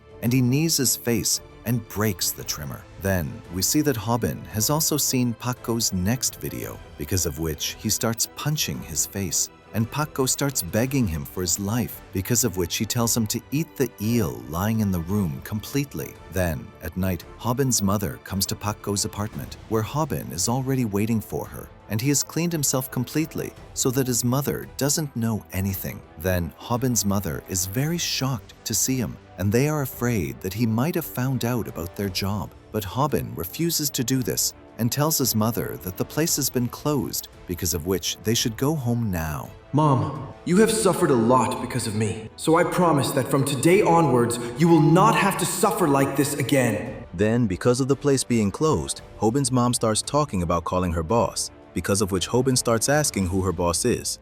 His name is Sungjun, and I have signed the contract with him only. I had read that contract, and after seeing its pros and cons, I decided that I am ready for it. Isn't it amazing that he became the CEO of a company at such a young age? He was behaving very well with me. That's why I think he is a very good person. Then Sungjun's companion sees that Sungjun is smiling a lot, because of which he starts asking the reason for it. And Sungjun tells him that he is so happy because he can acquire Hobin's company in one go. And then we see Hobin comes there, and he is very angry because the only thing going on in his mind is that he should kill Sungjun. Sungjun, how dare you bring my family into this matter? Then Sungjun is very happy to see Hobin. So Hobin, did something happen? So what do you think of our new recruit? She's pretty amazing, isn't she? And on top of that, she has a lot of viewers. I'm sorry, but seeing you makes me laugh for some reason, because your face is just like your mother's. Hobin gets even angrier after hearing this, so he starts running towards Sungjun to attack him. But then, one of Sungjun's companions, Jisoo, comes and throws Hobin down, and he grabs his leg. Don't even try to move, or you won't be able to walk for the rest of your life. But Hobin is still moving. Because of this, Jisoo tightens his grip, and Hobin starts screaming loudly in pain. And because of this, fear sets in inside him, and his anger subsides. And we see that the technique Jisoo used is a jujutsu martial art technique. So Hobin is telling Jisoo to let him go, but Jisoo is starting to enjoy this. After bearing so much pain, my anger vanished, and I even stopped thinking about fighting, because I realized that I couldn't stand up to him. As soon as he grabbed my leg and twisted my ankle, I realized that when he catches someone, he can ruin their life. Hobin, this is the first time I'm seeing you not wanting to fight. Your viral hit. You can't be this scared. Is this your first encounter with jujutsu? I didn't think you'd be this scared. Well, now you should get some rest, because you won't be able to talk to me in such shock. Anyway, you came here for this, right? This is the contract your mom signed. Because of this, she will now take the XJ company to new heights. She's a golden goose for me, because she gathered 50,000 viewers in her first stream. I can't believe that because of this contract, I can work with this outstanding streamer for 5 years, and for that, I only have to pay $2,700 every month. Then we find out that if Hobin's mom breaks the contract, she will have to pay Sungjun $270,000. Because of this, we see that Hobin is very scared. So, Hobin, what do you want? Should I tear up this contract? Please do that! Well, there's another way to end this contract, but I don't think you'll be ready for it. Because you're very greedy when it comes to money, so I don't think you'll be able to make this decision. I'm ready to do anything, so please end this contract. I'm begging you for this. Hobin, if you want to end this contract, you have to give my company everything that your company owns. And after that, I'll tear up this contract. It's a pretty good deal, isn't it? After a while, Hobin goes home and he starts banging his head against the wall because he couldn't do anything to the person who insulted his mother. And on top of that, he had bowed his head in front of him. Because of this, Hobin is completely broken and he doesn't understand what he should do. Then Hobin tells his team everything. What do you mean you don't know what to do? It's very simple. We have to do what Sungjun wants because we don't have any other option. So does that mean we have to work under the XJ company from now on? But I don't want to work under that jerk. So are you saying we shouldn't listen to Sungjun? Then you tell me. What should we do about Hobin's mom's contract? Don't you feel bad for her? Stop twisting my words. I meant that we should look for other options. Then Gull and Snapper start arguing with each other, but they can't find a solution. Because of this, Hobin starts apologizing to them for being weak, and he tells them that it's his fault that he couldn't handle anything. That's why he has decided that he will now quit YouTube. Hearing this, Snapper is shocked. Sungjun actually wants me to quit YouTube,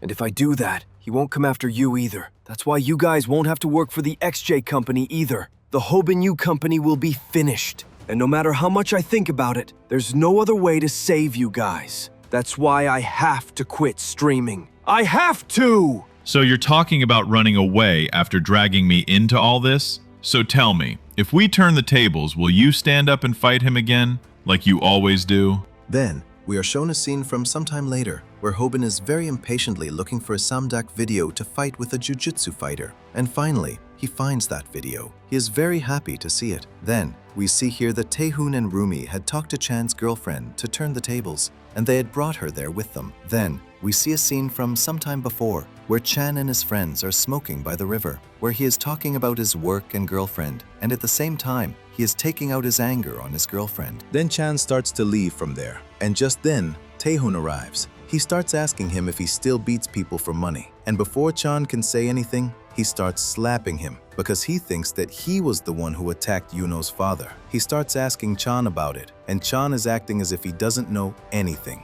What is he saying? And how did he find out about this? Does he have any proof? But that can't be, because if that were the case, the police would have been here by now, which means he's just guessing. Taehoon, what are you saying? I've become very decent now. You said that he's a high-ranking government official, right? So do you really think I'm stupid enough to attack a person like that? I'm sure he doesn't have any proof against me. But why is he asking me all these questions? It seems like he just came here to rough me up a bit. That's why I'll take a few hits from him. So Taehoon is convinced that Chan has changed, and he starts asking him how he's doing. Hearing this, Chan is also surprised. Then Taehoon snatches Chan's jacket and he starts asking for his address so that they can hang out together sometime. But Chan is completely confused. Because of this, he starts talking about leaving, but Taehoon kicks him and tells him not to leave because actually, Rumi had gone to Chan's house so that she could talk to his girlfriend. And here, Rumi is sympathizing with Chan's girlfriend. He's really bad. You should stay away from me because he doesn't know how much evidence I have against him. I have videos of him beating me, so he has no idea what could happen to him.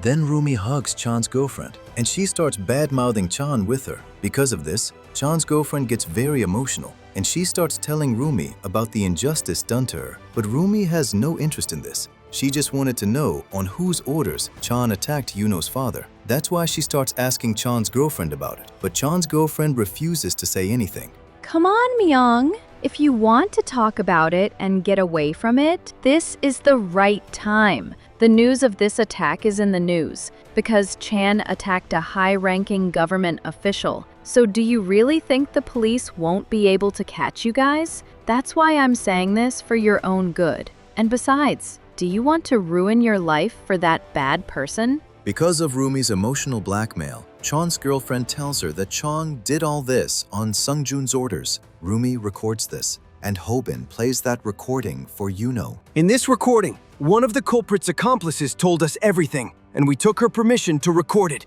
And on top of that, she has also said that she will support us as a witness. That's why we came here to meet you, because it's very important for you to know this. So now it depends on you what you want to do with it. So Yuno decides to tell the police about it. That's why he starts to leave from there. But just then, his father stops him and he tells him that he can't tell the police about this. Because if he wants to do that, he will have to erase his past records. From which Yuno realizes that Sungjun had already guessed that Yuno's father would never file a police report against Sungjun. That's why Yuno has no choice, and he doesn't understand what he should do. Don't worry, Yuno. I will fight Sungjun in your place. So will you let me handle this? Then we see Hobin reaches Sungjun's restaurant, where Sungjun is with his companions. And he starts asking Hobin the reason for coming there. Then Hobin smiles in a very strange way. Because of this, Sungjun doesn't understand what Hobin is trying to do. And as soon as Hobin tells him that Hobin has found out that Yuno's father was attacked on Sungjun's orders,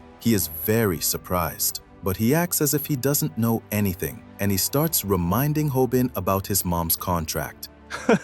Listen, Sungjun, do you really think I'm kidding? This is the confession of the girl who was the girlfriend of the guy you hired to attack Yuno's father. And now she wants to take revenge on Chan. That's why she has joined us, and she has shared her private life with us. So did you really think that everyone's private life would be as clean as yours, Sungjun? You want me to get rid of this evidence, right? So Sungjun gets very angry after hearing that recording. And here we see a scene from some time before, where Snapper didn't like Hobin's idea of going to Sungjun at all. Because if he blackmails Sungjun like this, then his mom could be in danger. Don't worry, Snapper. I won't blackmail him. Instead, I'll make a bet with him. So, Snapper, tell me the truth. Do you want Sungjun's 5 million subscribers? Because now, we are going to challenge them, and we are going to snatch their subscribers from them. Here, Sungjun is explaining to Hobin that if he reveals his truth, his mom's life will be ruined. And Hobin also explains to him that if he ruins his mom's life, he will ruin his life too. Sungjun, let's make a bet. And if you win this, I'll give you this evidence. But if I win, you'll give me my mom's contract back. Let's settle the scores now, and let's see which one of your company and my company wins. Just then, Sungjun is surprised to see that Hobin has challenged him. Don't worry, Sungjun. I won't start with you, because first, I'll catch those YouTubers who work for you. And don't worry, I'll be coming for you very soon too. So just wait for me. Then, we see Jisoo, who has beaten Chan badly and has crippled him. I've taken care of him. I found him at home, but it seems his girlfriend has run away. Jisoo, you've done a pretty good job. And yes, don't worry. He won't tell the police about you, because he attacked a high-ranking government official. So if he tells the police anything, his truth will also come out. But yes, I feel like Hobin might be targeting you. So will things be okay for you? Don't worry, he can do whatever he wants, but you know that he won't be able to target me. Then we see Hobin here, who is still remembering his encounter with Jisoo, and he's very scared of him. Because of this, He starts to think whether he'll be able to defeat Jisoo or not. Then Samdok's video is also playing there. With this, even a weak person can defeat a strong one. Jujutsu is a martial art where you twist your opponent's joints, and you block those arteries from where the blood flows. Because of this martial art is very effective for a real fight. But if you want to defeat a Jujutsu fighter, you first have to erase the fear of Jujutsu from within you. Because if your opponent gets control of your fear once, he will catch you. And after that, you can get some injuries that can change your life. Just then, Hobin starts hitting his head on the ground again and again and is telling himself that he is not scared at all. Then he starts remembering his mother's insult so that he can overcome this fear. Then the next day we see Snapper, who has brought all the information about Jisoo and his Rough and Ready channel, and Gyeol looks at it and starts saying that now they will definitely find something in it with which they can destroy him. Then she sees a photo of Jisoo and his brother there, where she is very surprised to see Jisoo's younger brother. And we get to know that Jisoo's younger brother is an arm wrestling player. Then Rumi and Gyeol feel that there is definitely something wrong there, through which they can target them, but Snapper refuses to do so. Hearing this, Hobin is also surprised. Let me tell you why I am saying this. Jisoo is older, and his age is 19 years old, and the younger brother is Hyuksu, who is 18 years old. Both of them used to be losers like us, who were bullied in middle school and high school, and they were bullied without any reason,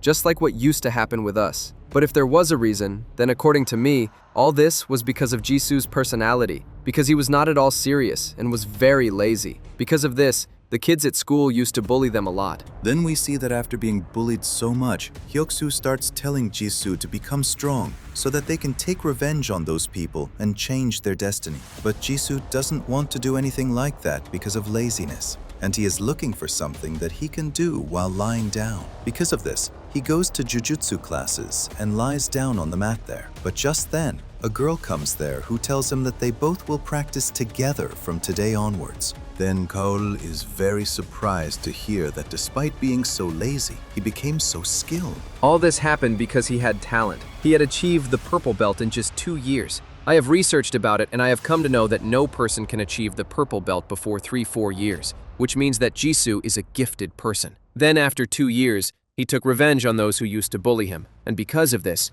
he became the hero of the school, where boys and girls started thinking he was cool, and Jisoo enjoyed it a lot. And as soon as it was published on the internet, he became even more famous because he was a loser who used to be bullied. And after that, he defeated those bullies with jujutsu. And as soon as he started NewTube, he became even more viral. And this is how the Rough and Ready channel started. Then Hobin couldn't understand that if such a bad thing happened with Jisoo, then why was he supporting Sungjun? Then Rumi starts to think that maybe Sungjun has something with which he has blackmailed Jisoo, and maybe that's why he is working for him. And Kal feels that Jisoo is a good person. It's nothing like that. Jisoo is not a good person, and we can't target him for this reason because someone has already targeted them, and their truth has come out, because of which they have also apologized for it. Then everyone starts asking Snapper why Jisoo was targeted, and we find out that the girl Jisoo trained with, he tried to force himself on her. Hearing this, everyone is very surprised. Jisoo was targeted for this very reason,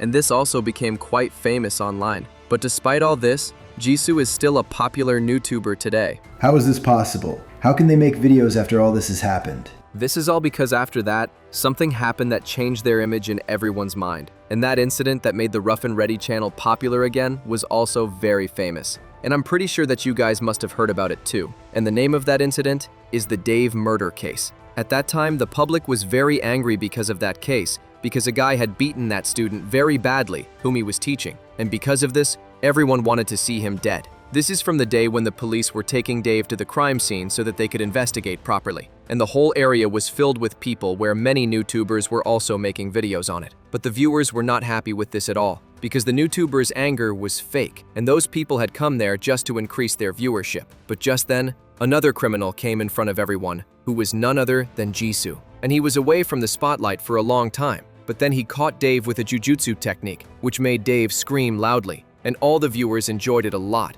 which made them consider him a hero. And after this moment, a bad person became a good person in the eyes of the people. And in this way, Jisoo made a place in people's hearts again. Then, Mangi gets even angrier hearing this, and he doesn't understand how the public can change their mind so easily. Then, Snapper explains to him that this has happened many times, and many streamers have apologized for it, and have stayed away from the spotlight so that their fans can realize that they are really sorry for their mistake. And after that, they have been able to come back because people enjoyed watching their stream. When Jisoo and his brother came back from exile, they first apologized to everyone for their mistake, and after that, they uploaded the content that they had made while living in the jungle. And in this way, their NewTube channel became popular again, and through this, they are becoming more and more popular. Then Hobin starts asking about the girl with whom Jisoo had forced himself, and Snapper tells him that the girl is still going through the same pain, but he doesn't understand one thing, that Jisoo is not smart enough to take advantage of Dave's murder case.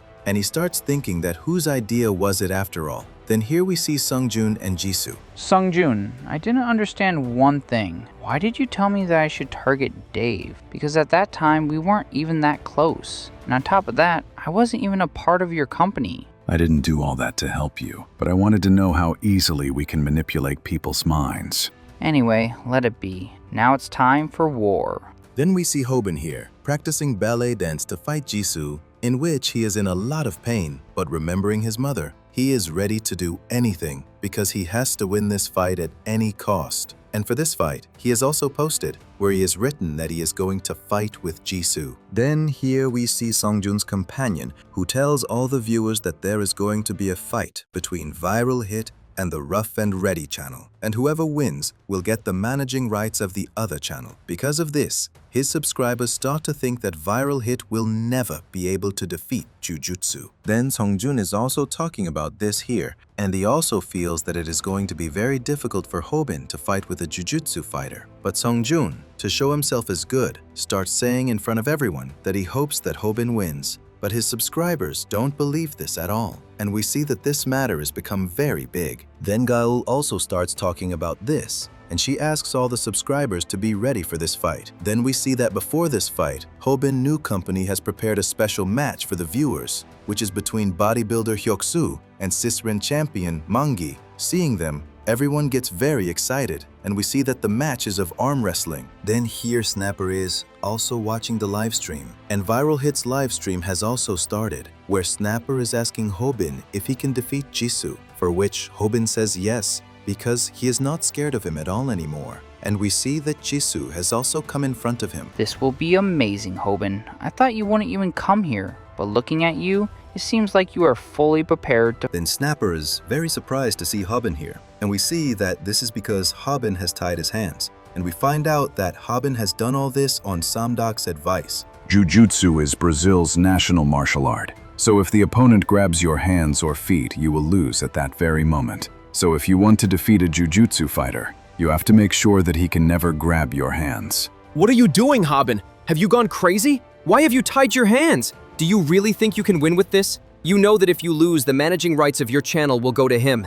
Then Hobin tells Snapper not to worry and tells him that everything will be over in 3 seconds. Hearing this, the subscribers also don't understand anything, and they start to think that maybe Hobin has gone crazy. Now I'm going to show you guys how we can defeat a Jujutsu fighter in 3 seconds. Then we see Hobin, who is watching another one of Samdok's videos. Jujutsu is a martial art in which you twist your opponent's joints and choke their artery. With the technique of Jujutsu, you can defeat anyone, which is why it is the most difficult for untrained amateurs to defeat in a real fight. Then Hobin starts remembering his first encounter with Jisoo, where Jisoo had grabbed his ankle, and Hobin understands that whatever Samdok is saying is true. Because of this, he starts pulling his hair. You should not fight with a grappler, because if a grappler catches you in a fight without a referee, you can get permanent injuries. But would you believe me if I told you that a Jujutsu fighter can be defeated in 3 seconds? Then we return to the place of the fight, where Hobin is standing in front of Jisoo with his hands tied,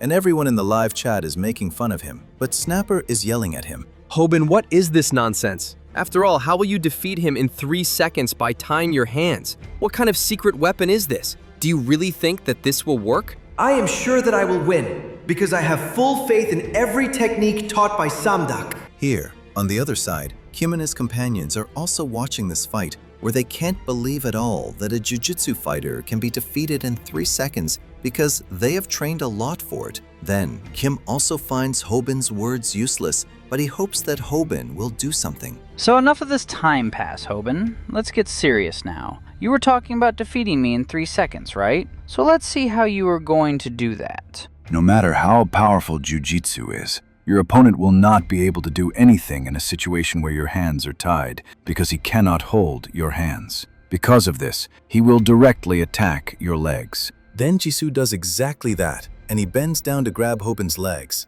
Because of this, Hobin attacks him with a knee strike taught by Samdak. But Jisoo, due to his brilliant reflexes, pulls his head back at the last moment, and Hobin's knee just touches his nose, which causes his nose to bleed. Then, Jisoo is very surprised to see this, that Hobin had actually defeated him in 3 seconds. But then Hobin opens his hands and hits Jisoo with a strong back kick, which puts Jisoo in a bad condition, and Hobin starts attacking Jisoo's nose.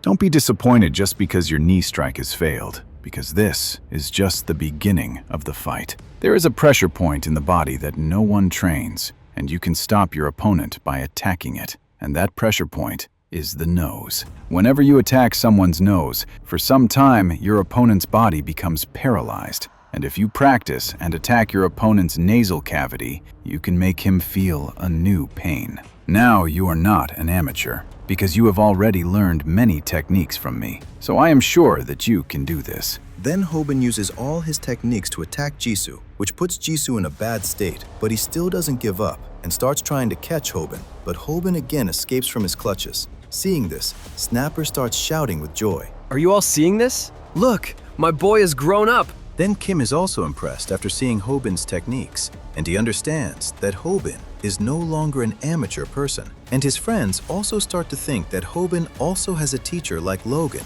because all his strikes were touching Jisoo. This is not true. Hobin's combo moves are good, but he is still afraid that his opponent will catch him, which is why he was not able to attack his opponent with full force. Hobin, you are quite good at hitting, but I think you are scared. Are you afraid that I might catch you? And is that why your attacks had no power? So did you only prepare for a knee strike to avoid a double leg tackle? A double leg tackle is not the only takedown move in jiu-jitsu, but there is one more move where you roll towards your opponent before grabbing their legs, and this is called an Imanari roll. Then Jisoo uses the Imanari roll to grab Hobin's legs, and he throws him down and starts twisting his leg, which causes Hobin to feel pain, and Snapper is surprised to see this. This is a toe hold, which is a submission where the ankle is twisted. It is impossible for an amateur who has never practiced jiu-jitsu to escape from this hold. So now this fight is over, because Viral Hit would not have made any preparations for this. Don't worry, Hobin. After this, I will definitely buy a wheelchair for you. Then everyone is telling Hobin to give up, but then Jisoo notices something strange, because Hobin is not tapping out and he is enduring the pain. It is impossible for an amateur to last in front of a jiu-jitsu fighter until the end of the fight. So that's why I made you practice something that causes a lot of pain, so that you can endure the submission move of jiu-jitsu. And I'm talking about ballet. Ballet may look elegant, but people don't know that it requires a lot of muscular power and flexibility. And because you have trained your feet and toes, you will be able to withstand the toe hold. Then Hobin starts to bear the pain through a ballet counter, and Kim doesn't understand what is the benefit of this, because with a ballet counter, he can only bear the pain for a short while. Absolutely, you can't defeat a jiu-jitsu fighter with just ballet, because it's a temporary solution to endure the toe hold. And as you know, our goal is something else. And this is the reason why you deliberately let your opponent perform a successful Imanari roll on you. Then we see Hobin, while enduring the pain, grabs Jisoo's leg with his hands and uses a double toe hold on him, which surprises everyone. And this match now becomes one of endurance, in which both fighters are ready to see which of them gives up first. Then on the other side, we see Mongi and Hyuksu's arm wrestling, where everyone is excited to see who will win between a system wrestler and a bodybuilder, and everyone is cheering for their favorites. Then Rumi starts the match, and we see Hyuksu defeats Mongi in the blink of an eye, seeing which everyone gets surprised. And then we come to know that Hyuksu had come first in the national arm wrestling competition. And we also come to know that although arm wrestling for non-professionals is just a way to check who is stronger, for professionals, it is a very serious game with 5 techniques. So therefore, no amateur can win against a professional arm wrestler. Then here, Hobin and Jisoo are not letting go of each other. So this is how you are going to defeat a jujutsu fighter. This is really amazing, Hobin. To defeat a jujutsu fighter, you will have to use jujutsu. But you never told me from whom you learned jujutsu. He must have learned this jujitsu himself. Does he really think that he can defeat Jisoo with self-taught jujitsu? This is very foolish. Then Kim is also watching this fight, and he does not understand how Hobin will defeat a purple belt fighter with self-taught jujitsu. Then Hobin starts shouting about the pain, and Jisoo is happy to see this because Hobin has learned only basic techniques. It is impossible to defeat a jujutsu fighter with those basic techniques that you have learned at home. The jujutsu techniques that I have taught you are just the beginning, so if you fight an official match, you will lose at that very moment. But remember, our goal here is not to win the match at all. So if you and your opponent have trapped each other in a double toe hold, you can take off his shoe and bite his foot, which will give you a chance to attack him, and then you can attack him with your kick. Because Hobin bites Jisoo's foot, Jisoo's grip loosens, due to which Hobin uses Taekwondo's downward kick to kick Jisoo hard in the face, which makes Taehoon very happy. Because of this, everyone starts to think that now Hobin is not an amateur, but has become a gangster. Then Hobin again starts moving towards Jisoo to punch him, but Jisoo wraps his legs around his waist. You have made this even easier for me, because now I can easily trap you. Then everyone starts to think that this match is about to end, and Snapper also tells Hobin to escape from Jisoo's clutches. And then he sees that Hobin has folded his hands and bent down. Brazilian Jiu-Jitsu is a martial art in which a person tries to catch their opponent, which is why this martial art is considered the best for fighting. But the most ironic thing is that if you cross your hands and lower your head, the Jiu-Jitsu fighter will not be able to do anything at that time. Then here, Jisoo also doesn't understand what to do now. He is wasting his time, because if Hobin does this, then he himself will not be able to attack. And as soon as he tries to attack Jisoo, Jisoo will catch him again. So now Hobin can only do this much, that he maintains this position until Jisoo himself lets him go. And Jisoo is not going to do that at all. Then suddenly, Jisoo lets go of Hobin, and he is in a lot of pain. Now that you have crossed your hands and lowered your head, you can use your elbow to stab your opponent's thighs, which will cause him a lot of pain, and he will let you go. Snapper is also very happy to see this, and Kim also likes this move a lot, due to which he starts to think that now Hobin will move away from Jisoo and attack him. But then Kim, Sungjun, and Snapper are all shocked by Hobin's next move, because Hobin is not running away from there, but is going closer to Jisoo. Because of this, Jisoo starts to think that now Hobin will definitely get caught in his grip. Then, seeing this, Logan starts asking Kim if Hobin was in danger during the fight, and Kim denies it, due to which Logan is completely sure that Hobin is now going to win this match. And here we see Hobin hits his head hard on Jisoo's chest. I'm sorry. I didn't want to teach you moves without explaining them, but now you have learned that move, and with its help, you are now going to defeat a Jiu-Jitsu fighter. Then Hobin repeatedly attacks Jisoo's chest with his head, which causes Jisoo's ribs to break. And as soon as Jisoo tries to protect his chest, Hobin also attacks Jisoo with the elbow strike used on Lee, which causes more blood to come out of Jisoo's mouth. And as soon as Jisoo tries to protect his mouth, Hobin again hits his head on his chest. So finally, there is someone who has seen my videos. Isn't it amazing?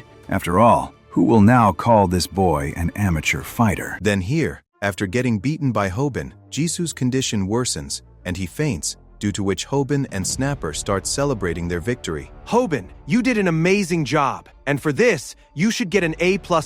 Now after this, the Rough and Ready channel is ours. Then suddenly Hyoksu comes and punches Hobin hard, which surprises everyone, and Hyoksu gets even angrier seeing Jisoo's condition. Many people train their bodies in search of perfection and build their muscles until they become big, and these people are called bodybuilders. There are many such people who want to know whether a bodybuilder can fight well or not, so let me tell you that they can definitely fight well. Just like martial artists have focused on fighting, bodybuilders have focused on building their muscles. Because of this, some people think that their muscles are only for show-off, and those people don't know what nonsense they are talking about. They don't know that whatever move is used in a fight, it gets power from muscles. It is true that bodybuilding is not a martial art, but still, they have an advantage in a fight, and that is their weight. The martial arts organization takes special care of this thing that a fighter will only fight in his weight class, because they know that even if people know the techniques, if they fight with an opponent bigger than them, they will lose very badly. Even the martial arts organizations know how much difference weight makes. So what do you think? How much will weight matter in an immature fight? Then here, because of Hyoksu's heavier weight, Hobin is not even able to move him. Because of this, Hyoksu hangs Hobin upside down and starts trying to hit him on the ground. But then, in the blink of an eye, Manji saves Hobin, which surprises everyone. And after picking up Hobin, Manji can't believe how light Hobin is. I'm sorry, Hobin, for being late, but now that I'm here, I'll take care of this guy. Then Hyoksu says, "It seems you haven't learned your lesson yet." It's not like that. I was just worried about you. I may not be good at arm wrestling, but then things change when it comes to a fight. But then we see Hyoksu punches Mangi hard, and here, Sangjun's companion 244 is also watching this fight. People always show Sirium to be better and say that it is the Korean version of wrestling, but can we really call it wrestling? After all, how can we call it wrestling when there is no tackling in it? Nor do its players attack other people, because in it, the players only pin down their opponent. So, if your opponent doesn't even get in your hands, what will a Sirium fighter do? Then here, Hyoksu is not getting into Mangi's hands, and he is raining punches on him.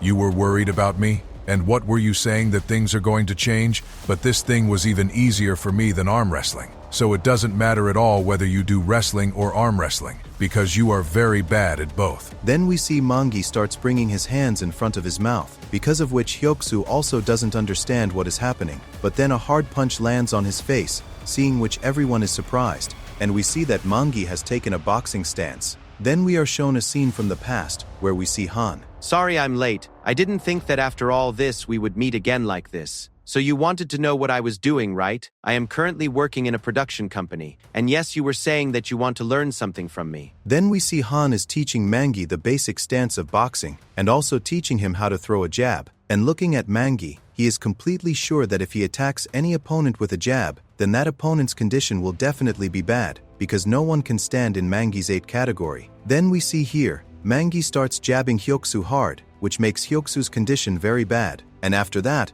Mangi twists his body and hits Hyoksu with a straight punch. I was very excited that I found an opponent who was in my weight category, but I had a feeling that you wouldn't be able to fight me for long because your muscles are just for show. Then Hyoksu also gets knocked out, which makes Snapper and Hobin celebrate their victory, and all the subscribers also enjoy watching this a lot. Then Snapper starts asking Manji why he learned boxing, and we see that Han had also asked Manji the same question. I want to learn boxing so that I can protect my nose. Because of this, Han realizes that the last time he broke Mangi's nose, he had to get surgery on his nose, because of which he starts apologizing to Mangi. You don't need to apologize, because I had already thought of getting nose surgery. Because of this, I went to a plastic surgeon in Gangnam who was very specialized in this job. I got the nose surgery done so that I could get a girlfriend. But I don't understand one thing. Why didn't anyone notice me? Then Mangi gets emotional, and Gale here is thinking that Mangi should have gotten hair transplants instead of a nose job.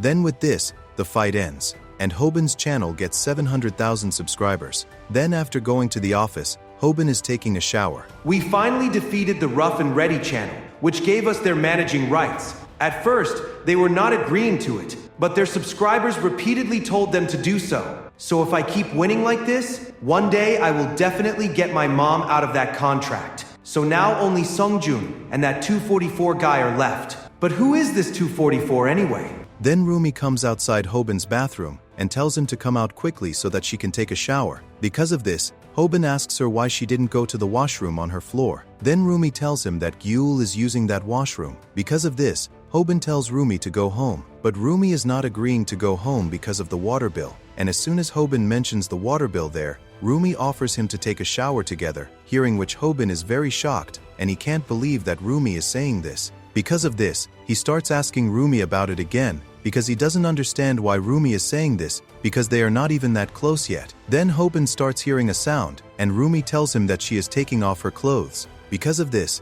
Hobin also gets ready for this, and opening the bathroom door, he starts telling Rumi that thousands of years ago, boys and girls used to take a shower together like this. But then he sees that Rumi is standing there with a camera and is shooting a prank video. Because of this, we see that all the subscribers also start scolding Hobin, and poor Hobin doesn't understand what to do now. Then he tells Rumi and everyone else to come to the first floor, and we see that after a while, everyone except Taehoon gathers there, where Hobin is trying to talk seriously, but Rumi is still teasing him about the bathroom incident. I don't want to talk about this. I just want to talk about what we should do with the Rough and Ready channel now. So all this is going live, and we see Snapper and Gyul start asking for that channel for themselves, and the subscribers also tell Hobin to give that channel to his team. I have decided that I am going to delete this channel. I can earn a lot of money from this channel, but I also have to think about that victim who was very troubled because of the Rough and Ready channel. I am sure that the victim is still suffering a lot after seeing the Rough and Ready channel. Because of this, I don't want to earn any money from a channel that belongs to a criminal, so please forgive me that I can't give you this. Then Hobin deletes that channel in front of everyone, which makes everyone impressed with Hobin, and they start praising him. And Snapper also can't believe that Hobin has changed so much, and he has really deleted that channel. Then he starts going after Hobin, but he sees that Hobin is sitting in the bathroom and crying because he had not earned anything from that channel. Then here Gyul is also very busy, but then a call comes on the company's phone, which Gyul picks up, and then we see that the girl thanks her, with whom Jisoo had misbehaved, and she is very happy that Hobin has deleted his channel. Then we see Sungjoon's restaurant here. They first targeted Viral Hook, then One Punch TV, and now they have finished off the Rough and Ready channel as well. How did all this happen, Sungjoon? And how did you let this happen? Then Sungjoon says, I am thinking the same thing. Then 244 says, You look very irritated. So what are we going to do now? Then Sungjoon says, Now Hobin will have to face both of us. Then 244 says, It seems this thing is bothering you a lot, Sungjoon, whereas you never get angry so easily. But yes, remember that you are going to suffer the most in this. And yes, I am working on the idea that we talked about last time. I was just a little busy. Then Rumi gets a message from a company sponsorship, and here, Hyoksu and Jisoo come to Sungjoon's restaurant, and they had come to discuss something with 244. We also want to join that money-making scheme in which you are going to add Sungjoon. I have heard that you are earning a lot of money from it, so we also want to help you. You know us, so you know that we can do any work. Are you kidding me? After all, why would I trust a criminal? You really know how to make someone angry. And by the way, who are you calling a criminal? You are not different from us either. I know that YouTube is not your main source of income, and you are much worse than us. I am getting too many surprises today because everyone is making me angry today. So now that you know, it means now I will have to kill you. Then Jisoo starts blackmailing 244, but then 244 breaks a glass on his head, because of which Hyoksu attacks 244 in anger, but 244 takes care of him too. Then Jisoo starts trying to tackle 244. It seems you didn't learn anything from the last fight, Jisoo. You know that you can't always rely on jujitsu in a real fight, right? I don't know if this is cute or foolish, because if you knew what kind of person I am and what I can do, you would never blackmail me like this. Then we see 244 breaks 8 glasses on Jisoo, and after that, he tells Seungjoon to clean up that mess. Then here Rumi has gone for a shoot, where the photographer is praising her and she gets a break for a while. Then she notices that the person who is bringing coffee for everyone there is none other than Han. Because of this, she pulls him towards her, causing all the coffee to fall down. And Han is also surprised to see Rumi there. Then Rumi comes to know that Han has quit YouTube and taken a job in the studio, where because of being new, he has to do all the work there. So that's the thing, but I don't see Hobin anywhere. You guys gather in such places, don't you? There's nothing like that. Why do you think so? Because you two are dating, right? Are you kidding me? There's nothing like that. I'm sorry, but I thought that the way Hobin took care of you, some feelings must have awakened inside you. There's nothing like that. You're just building castles in the air.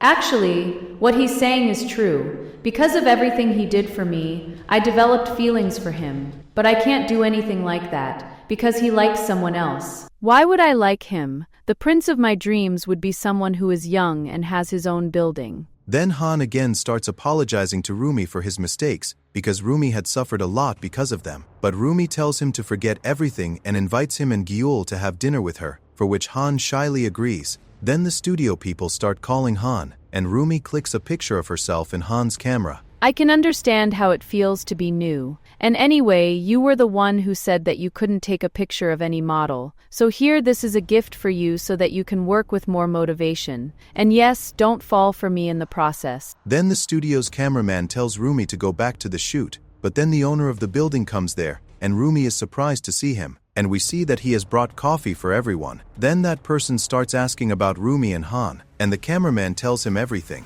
Because of this, the building's owner gives Rumi a special coffee and tells her that he loves to see people working there. Then Rumi likes that coffee a lot because it is very famous on Instagram these days. Because of this, Rumi and that owner start talking to each other, and Han hides the cans of coffee that he had specially brought to drink with Rumi. Then here Rumi tells Gyul all the things she talked about with the owner, and we also find out that the owner had also given Rumi his business card. Because of this, Gyul starts explaining to Rumi that the owner is very cunning and is after Rumi, which Rumi does not believe at all. Then Gale starts asking Hobin and Snapper about these things, but Hobin thinks that Rumi is getting married. Because of this, Rumi tells him everything, and Gyul is still telling her that the owner is interested in her. What do you think? I'm a fool? If that were the case, I would have known beforehand. He's just a little friendly, and anyway, I'm not interested in older guys at all. Then Rumi asks Hobin, So Hobin, what do you think? Should I think about it? In my opinion, you should agree, because age is just a number. Then Rumi throws a plate full of fruits at Hobin's face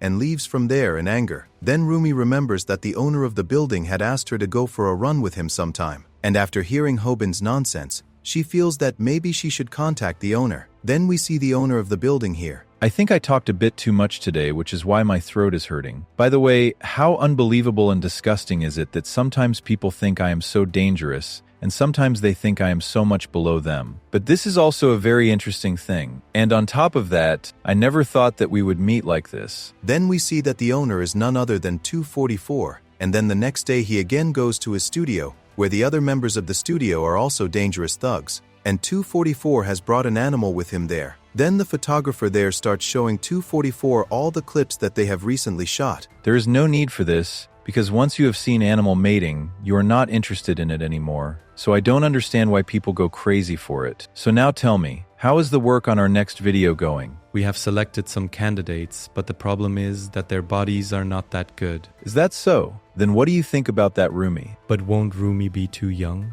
Animals are always animals, so it doesn't matter if she is young or old. You are absolutely right, boss. And besides, if she is young, we will get a larger audience. So this was the reason why you were talking to Rumi so nicely that day, so that you could make her the star of your next video. It's nothing like that. I was talking to Rumi nicely for the same reason that I am behaving nicely with this dog. Whether she was beautiful and this one is ugly, that they are both animals to me. Then we see here, in a restaurant, everyone is looking at Bomi and is smitten by her, and we see that Bomi has come to meet Hobin, where Hobin is looking like a fool trying to be cool, and Bomi just wants to beat him up after seeing him. Then Bomi asks him the reason for wearing sunglasses, because of which Hobin explains to her that his channel has become quite big now, due to which he can get unwanted attention. So for this reason, he does not want anyone to recognize him, but we see that people have recognized him, but they are more interested in Bomi than Hobin. Then Bomi very lovingly takes off Hobin's glasses and explains to him that she wants to drown in his eyes, hearing which Hobin gets very flustered.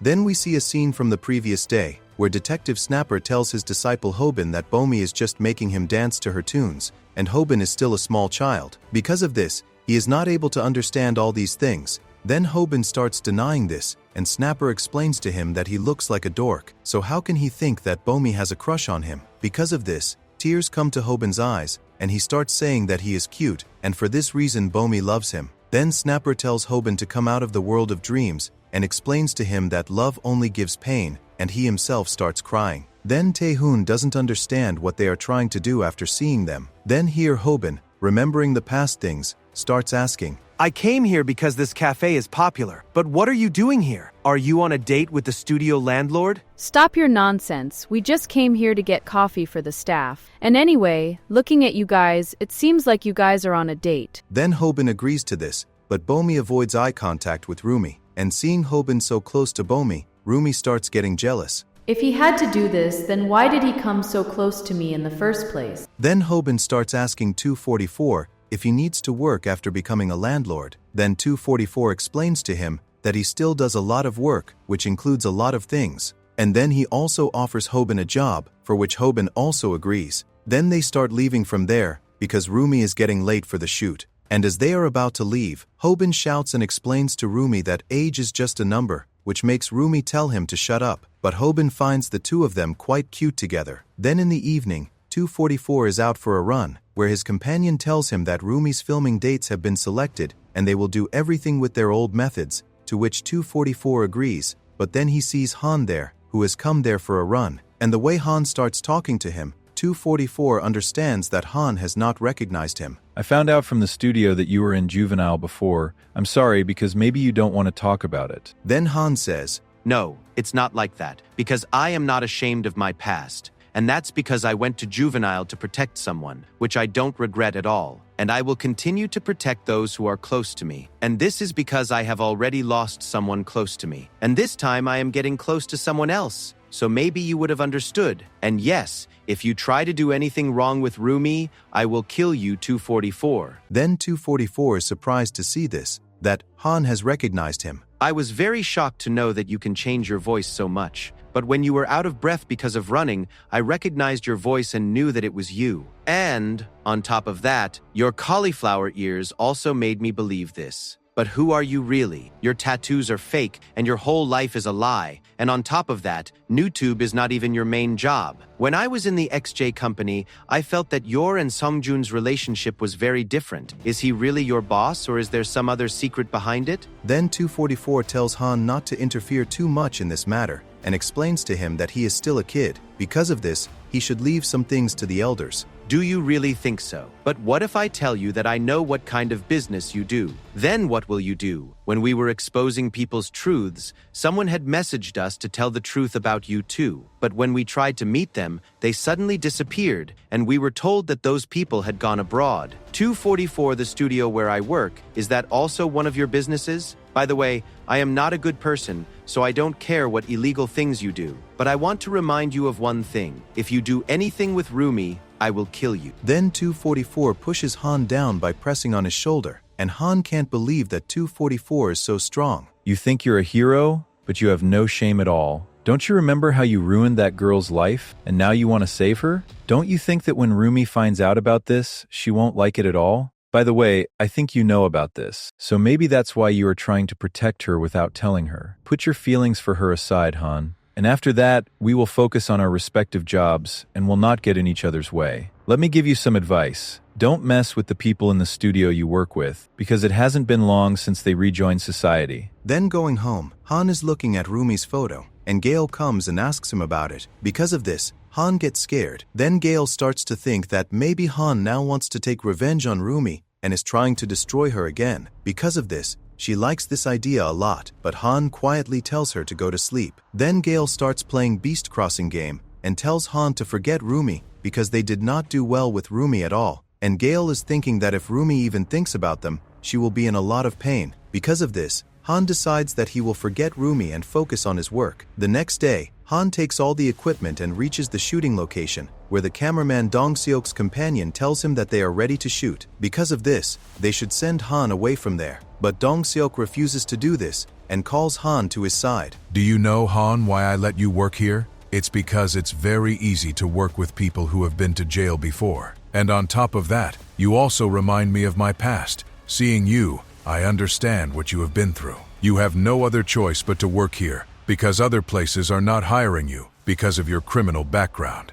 So this is destiny that we both met. So do you want to earn some money? By the way, I don't tell this secret to anyone so easily, but I have observed you very well. And you also know how bad this world is, and you also know that to earn money, you have to break some rules. That's why I'm going to tell you about a job where you can earn $9,000 from just one job. You need money for your sister, right? I am ready to do this work, but can you tell me what kind of work this is? Then Rumi comes there, and Dong-seok tells her to go to a changing room. Then, as soon as Rumi leaves, Dong-seok shows Han Rumi's outfit, which shocks Han because that outfit is very small, and Rumi also doesn't know anything about it. What is going on, and what kind of video are we making? Han, if I had told you this before, then who would call this video an illegal X-rated video? Han is completely shocked to hear this, and Dong-seok explains to him that he doesn't need to be so confused because such videos have existed before, and now he is going to shoot the same thing here. We trick the models and sign a contract with them in such a way that they think we are going to do a normal shoot with them. But after that, we force them to work on such videos. Now don't look at me like that, Han. I don't like this very much either. I'm just a guy who shoots them. Actually, boss handles all these things. He has been in this industry for a long time. Because of this, he has many clients both domestically and internationally. And yes, don't worry about the police at all because our clients are very influential. Because of this, they handle everything themselves. And yes, don't tell anyone about this. Otherwise, someone will take care of it that you don't stay in this world. So now go and give that outfit to that girl. Then Han goes to give Rumi that outfit, and here everyone is preparing for the shoot, where Dong-seok is very excited for this shoot. But then Han comes out. Because of this, everyone starts asking Han if Rumi has agreed to wear that outfit, but we see that Han has refused to do this. And here we see that Han has given Rumi his phone and earphones, and has told her to listen to the song that is Han's favorite 10 times. Then Dong-seok gets very angry.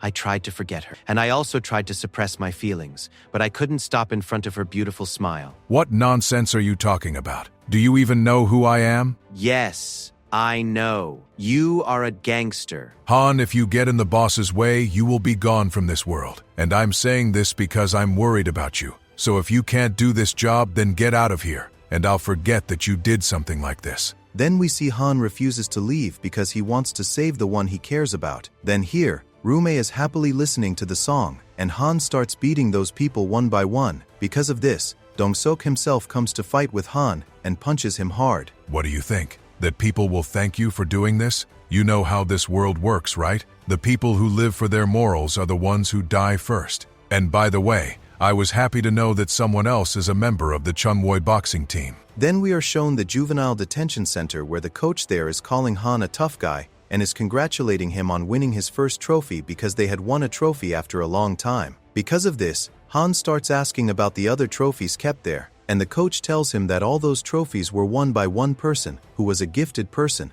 and for this reason, he calls Han a tough guy instead of a gifted person. Then we find out that that boxer is none other than Dong-seok, with whom the coach had forbidden Han from ever fighting. Then here, Han is not even able to touch Dong-seok, but Dong-seok starts beating him up. Dong-seok was a boxer who had defended his title 11 times, and he was the strongest and the hardest puncher on the team. He was a classic slugger whose one strike would crush organs. Some people say that sluggers can't stand against more flexible outboxers because they are slow. But Dong-seok was completely different because he not only had the power to throw powerful punches, but he also had a lot of flexibility despite having such a heavy body. Because of this, he could move very quickly. Then Dong-seok falls down after getting beaten up, but Han has not given up yet, and to stop Dong-seok from moving, he attacks his leg with his elbow just like Hobin, which causes Dong-seok to feel pain. Dong-seok, do you know why the coach called me a tough guy instead of a gifted person? It was because no matter how many times you try to hit me, I will get up again. Because I learned boxing to survive. And I have no pride in this meaningless sport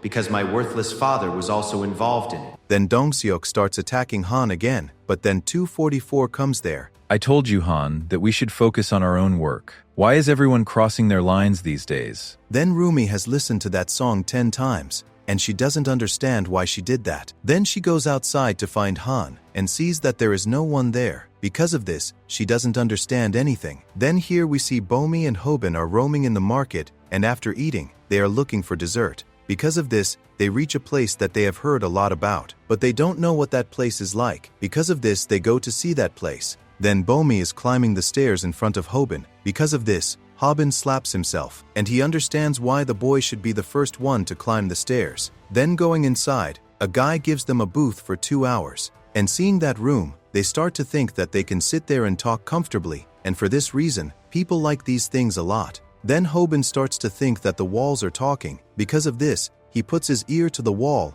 and listens. But then he finds out that that place is a love hotel, where everyone is enjoying themselves. What a big fool I am. I can't believe I brought Bomi to such a place. But wait a minute. Maybe this foolish act is not so foolish. Maybe Bomi already knew what this place is like. Then Bomi comes back with snacks, and she is completely shaken, which makes Hobin also realize that she also didn't know what that place was like. And then the situation becomes very awkward. Then Hobin is thinking of telling Bomi to go outside, but he doesn't understand why Bomi hasn't told him to go outside yet. Then Bomi asks Hobin why he asked her why she is still in touch with him. Because of this, Hobin starts telling her that he thinks that Bomi is just leading him on. Because of this, the situation becomes even more strange, and Hobin tells Bomi to watch TV, but then, while standing up, his foot twists, which makes him fall on top of Bomi, and he starts explaining to her that all this happened by mistake. Then Hobin is stopping himself from falling on Bomi, and he asks her why she hasn't moved from under him yet. Because of this, Bomi tells him that she is not leaving for this reason, because she wants to convince Hobin that she is not leading him on. Hobin, after I came under you, you still don't remember where we met? Then we are shown a scene from 3 years ago, where Hobin bumps into Bomi for the first time. Then at school, the girls are asking Bomi why she rejected the boy who had come to propose to her. Because of this, Bomi tells them that he was immature. Then those girls start asking Bomi about her ideal type. And Bomi is looking for a boy who acts like an adult, because she considers herself an adult. And now the present Bomi doesn't feel good at all thinking about all this. Then in the hospital, Bomi goes to meet her father and tells him everything about her school. I'm very happy that my daughter has become a good girl, but now she's in a very strange phase where she's acting like an adult. But kids should be kids. I don't know why she wants to become an adult. And whenever I talk to her about this, she gets angry and starts scolding me. Then Bomi is scolding her father and starts telling him that she will soon become independent and live alone. Because of this, Hobin puts the booger from his nose on Bomi's forehead, and in this way, they had their first meeting. Then Bomi gets angry at Hobin, and Hobin leaves from there for his next delivery. Then Bomi is calling Hobin immature, and a nurse explains to Bomi that Hobin never acts like this. And then Bomi finds out from that nurse that Hobin used to come there with his sick mother, and he alone was paying all the bills. But Bomi is still very angry with Hobin, and she decides that she will make Hobin apologize to her. Because of this, she starts following Hobin, and after a whole day, she finds out that Hobin does different jobs so that he can pay his bills. And seeing all this, Bomi starts to feel bad for Hobin. Then Bomi tells her friends about this, which makes her friends understand that Hobin is just like an adult, which is Bomi's ideal type. Then Bomi goes to Hobin and tells him to apologize, but Hobin doesn't remember her, which makes Bomi remind him of his antics. And Hobin asks her if she has apologized to her dad, to which Bomi says, no. You should apologize to your dad because you will regret this a lot later. Later on, you will miss fighting with your dad, getting angry at him, complaining to him about the food, and asking him for money a lot. So as long as you are with your father, be a good daughter to him. Don't act like you're more mature than me. We're the same age. Do you really think I'm mature? Do you really think I've become an adult now? By the way, I didn't want to grow up so fast, but now it has happened. So whether I like it or not, I have to be like this. Seriously, growing up is very difficult. That's why I think no one should grow up. Then Bomi sees Hobin in the hospital, where he is sharing happiness with the patients. And the nurse also tells Bomi that Hobin always spends time with these patients after getting his mother checked up. Because of this, her respect for him increases in her heart. That day, after seeing Hobin, I changed my ideal type. I didn't like those boys who acted like an adult because they made me feel like a child. Because if I see them working hard, I start to sympathize with them. So because of this, I don't like those boys who act like adults. So from now on, my ideal type will be a person who will still smile even when his life is hard. Then one day, Bomi finds out that Hobin will not come to the hospital anymore because his mom's condition has improved. Because of this, Bomi's heart breaks, and she realizes that she has fallen in love with Hobin. Then we see Bomi after 3 years, where she is thinking that now she has forgotten Hobin, but then she sees Hobin again one day, who has not changed at all. Because of this, she decides that she will do a part-time job with Hobin because her love has been reignited. Don't you really remember me, Hobin? I need an answer. Don't you really know who I am? Then here, Rume is making food for herself in the office, and there is no one there. But then someone knocks on the door, and as soon as Rume opens the door, she sees Gale standing there. Rumi, please help me. Han still hasn't come back home. Then here, Bomi is still on top of Hobin, and Hobin's phone starts ringing. Hobin, I think someone is calling you. Do you really think I'm going to pick up the phone at this time? But what if it's an important call? What will you do then? Right now, this is important for me. Then Hobin, annoyed by the phone, gets out from under Bomi and tries to silence the phone, but then he is shocked to see the phone. Bomi, if I tell you that I have to leave right now, will you start hating me? Then we see Hobin U Company's office here, where Gale is sleeping peacefully, and Hobin finds out that Gale has not been able to contact Han for a whole day, but he doesn't understand what she is doing there. She was crying so much she passed out. That's why I brought her here. You know how rude she used to be to me, right? But look, today she was so desperate that she said please to me, and she trusted us so much that she came to us instead of the police. Then Hobin asks Rumi about Han, from which he finds out that Rumi had seen Han at the studio, and when he gave her the song to listen to, Rumi thought that they were planning a surprise for her. But when she came out of the changing room, there was no one there. Because of this, Rumi had also kept Han's phone with her, because she hoped that Han would definitely come to her to get that phone. Then Gale asks Rumi if she called the studio to ask about Han, to which Rumi tells her that the studio people also don't know where Han is. Because of this, Gale starts to think that the studio people have done something to him, but Snapper tells her to come out of her dream world, and Hobin decides that now they will go to the police and file a missing person report. What do you think, Han? What happens to them whose missing person reports are filed? You know, in the past, people used to stuff their victims inside barrels and kill them inside it so that they could fill the barrel with concrete and sink it in the water, and no one could point a finger at them. But if they didn't have the sea, then they would either bury their victims near some empty mountain or burn them alive so that it would look like it was an accident. But according to the latest trend, people put their victims in the van that is used to burn pets, and they burn them. Isn't it funny? The murderers' methods have changed a lot. So now you tell me, what method do murderers use at this time? You know, for $4,500, you can have anyone killed, and to do this, you can hire those people who are living in the country illegally. Or you can hire those people who don't have any family, friends, or fingerprints because the police can't catch them. And my job is to find such people. My clients come from the deepest, darkest parts of the web, and if they need any kind of adult content, or if they want to have someone killed, then I provide them with these services. And people call that part of the web the dark web. Then Han tells 244 to stop his nonsense. Because of this, 244 is very disappointed, because Han is still not scared at all, and we see that he comes out of the container and crushes that container. Then here, Hobin and his companions have gone to the police station to file a report, but the police officer refuses to file a missing person report for them. What do you mean? Why can't we file a missing person report? It's because 24 hours haven't been completed yet, and only after 24 hours we decide whether we should investigate or not. And on top of that, you guys also said that the boy's in perfect shape, so it means he must have gone out for a walk somewhere. Are you kidding me? He is not that kind of guy. If he had to go somewhere, he would have definitely told his family. Sometimes it becomes difficult to earn money. Because of this, sometimes some people go out of the house for a few days, and you people have said that he has neither any mental disorder nor any enemy, so it means he must have gone somewhere on his own will. Then Rumi starts getting angry. Because of this,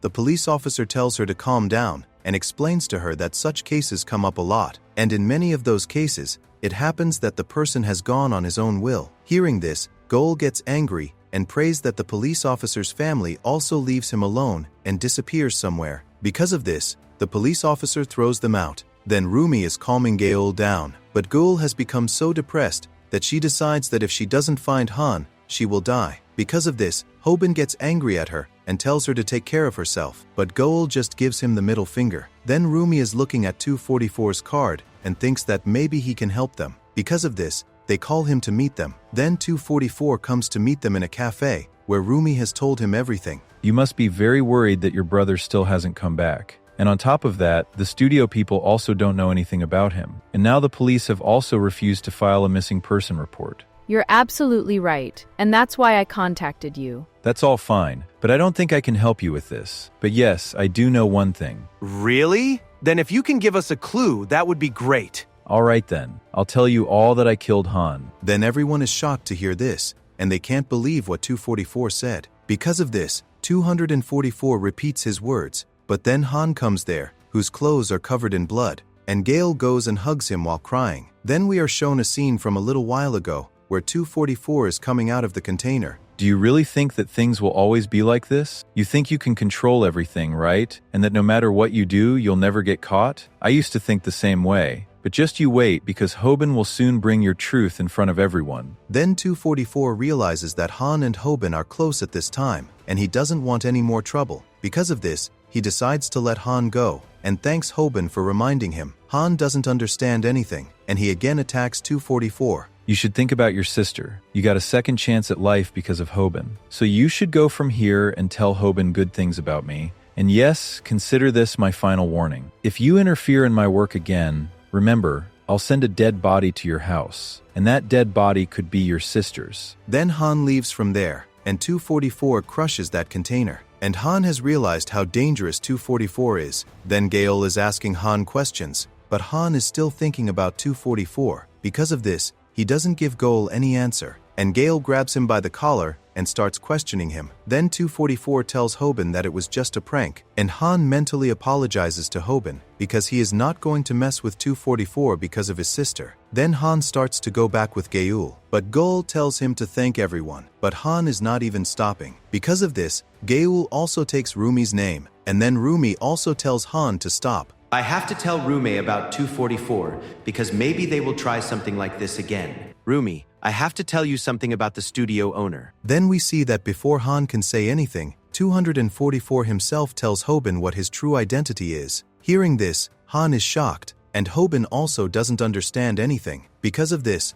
244 tells him again, and Hobin, out of fear, tells him to give him some time. Then Hobin and his companions start discussing what they should do with 244. And Hobin starts talking about fighting with him because 244's number is next. But Snapper explains to him that he can't start a fight with him for no reason, and starts explaining to Hobin that this is some trick of 244's, because he wouldn't have told his name for no reason. Because of this, Hobin decides that he himself will go and ask 244 about this. 244, what do you want? Well, there is one thing I want. But yes, before that, I've brought something for you. This is gift number 1 from me to you, and I hope you like it a lot. Then 244 has given Hobin an envelope, and seeing the pages inside it, Hobin is completely shocked. And here, Songjun is also looking for some pages. Because of this, he finds out that 244 has taken those pages, and we see that those pages are nothing but Hobin's mom's contract. This is the original copy of your mom's contract. You were after the XJ company for this, right? But now there's no need for that, because as long as you have this original contract, that contract is of no use. So, congrats, Hobin, because now Songjun has nothing that he can use against you. Wait a minute. Why is he doing this? What does he want? Is he doing all this on Songjun's orders? Or is this all for peace? But if Songjun wanted peace, he could have come here himself and told me. So why did he send 244 here? Does Songjun not know anything about this? Or is this some trap of his? Then Hobin asks 244 the reason for this, and 244 tells him that he just doesn't want to go against Hobin. Because of this, Hobin starts asking if Songjun knows that he has given him that contract, and 244 tells him that Songjun doesn't know anything about this. Because of this, we see that here, Songjun is very angry. Then Hobin and his friends go to the office and start discussing this matter. Hobin, now Songjun has nothing against you, so if you reveal that Songjun had someone hired to attack Yulu's dad, he will be completely destroyed. Do you want to go after him right now? What if this is a trap? Then what will you do? What if he's waiting for this very thing? Then they don't understand anything because they can't trust 244 like that. And we see that Mangi is sleeping even in such a serious situation. Then Snapper decides that they will call Songjun and ask him about this. But Hobin refuses to do this because 244 had said that Songjun doesn't know anything about this. So if they do that, they will make an enemy of 244. Because of this, Hobin decides that he will now live his life peacefully. Then here, Gayul is sleeping holding Han. This situation is really very complicated. I don't know what 244 is thinking. So should I tell Hobin what he does? But he threatened to kill my sister. Because of this, I can't reveal his secret. Then we see Hobin is fighting with a school bully and defeats him. Because of this, some viewers are liking this, because Hobin has once again defeated a bully. But that fight ends very quickly. Because of this, everyone gets bored. Should I really waste my time knocking out these school bullies? Or should I expose Songjun's truth? I still have to learn more techniques, and I'm very tired. And on top of that, 244 didn't even tell me what he wants from me. Then Snapper is surprised to see that someone has given them $4,500 in ultra chatting. Hearing this, Hobin is also surprised. And for them, the most shocking thing is that that money was not given by anyone else, but by 244. Because of this, Hobin doesn't understand anything, and he is saying that he cannot accept that money in this way. But Hobin doesn't want to return that money either. Because of this, he starts dancing for 244 for 3 minutes. The next day, a package arrives at the office. Because of this, Hobin starts to think that there is a bomb inside it. But then Gale opens that box, inside which there are gifts for everyone. And we see that Rumi and Goal get a makeup kit and an iPad, which makes them very happy. Then Snapper gets a whole set for filming, and Mangi gets a wig, which makes them happy too. And Taehoon takes his gift and slips away from there. Because of this, no one finds out what Taehoon got. Then Hobin gets a coat for his mother. And there is also a card there, in which it is written that the gift is from 244. Because of this, Hobin doesn't understand what 244 is trying to do. And we see that all of them start subscribing to his channel to thank 244. Then here, 244 is at a place where he is hoping that everyone will like his gifts a lot. And after that,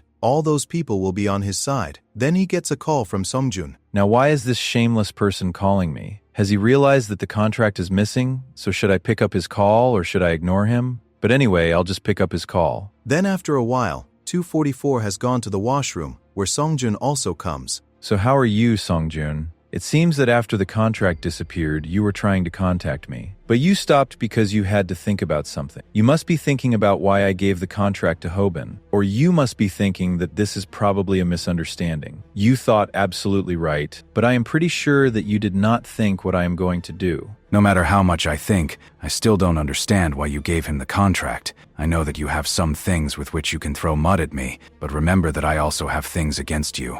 I know about that. And yes, isn't it an interesting coincidence that both of our ears are like cauliflowers? Then 244 reminds Songjun of their old fight, in which they could not decide who had won, and for this reason, they both grab each other's throats. But then a voice comes from outside the bathroom. Hearing this, Songjun is surprised, and that person comes inside and tells them both to sit outside. Then we see that all those people are sitting at the dining table, and that person is none other than Assemblyman Tae Son-ju. I heard that 244 gave a contract to someone without your permission, but you don't worry. He was just following my orders. By the way, the idea was his, but I liked this idea because I didn't want you to drag this thing on any longer. So Songjun, how long will you keep making videos on YouTube? I know that your YouTube is doing quite well, but in my opinion, it's time for you to enter politics. You came to Korea after becoming a Yakuza, and you also gained people's forgiveness by making a YouTube channel. Because of this,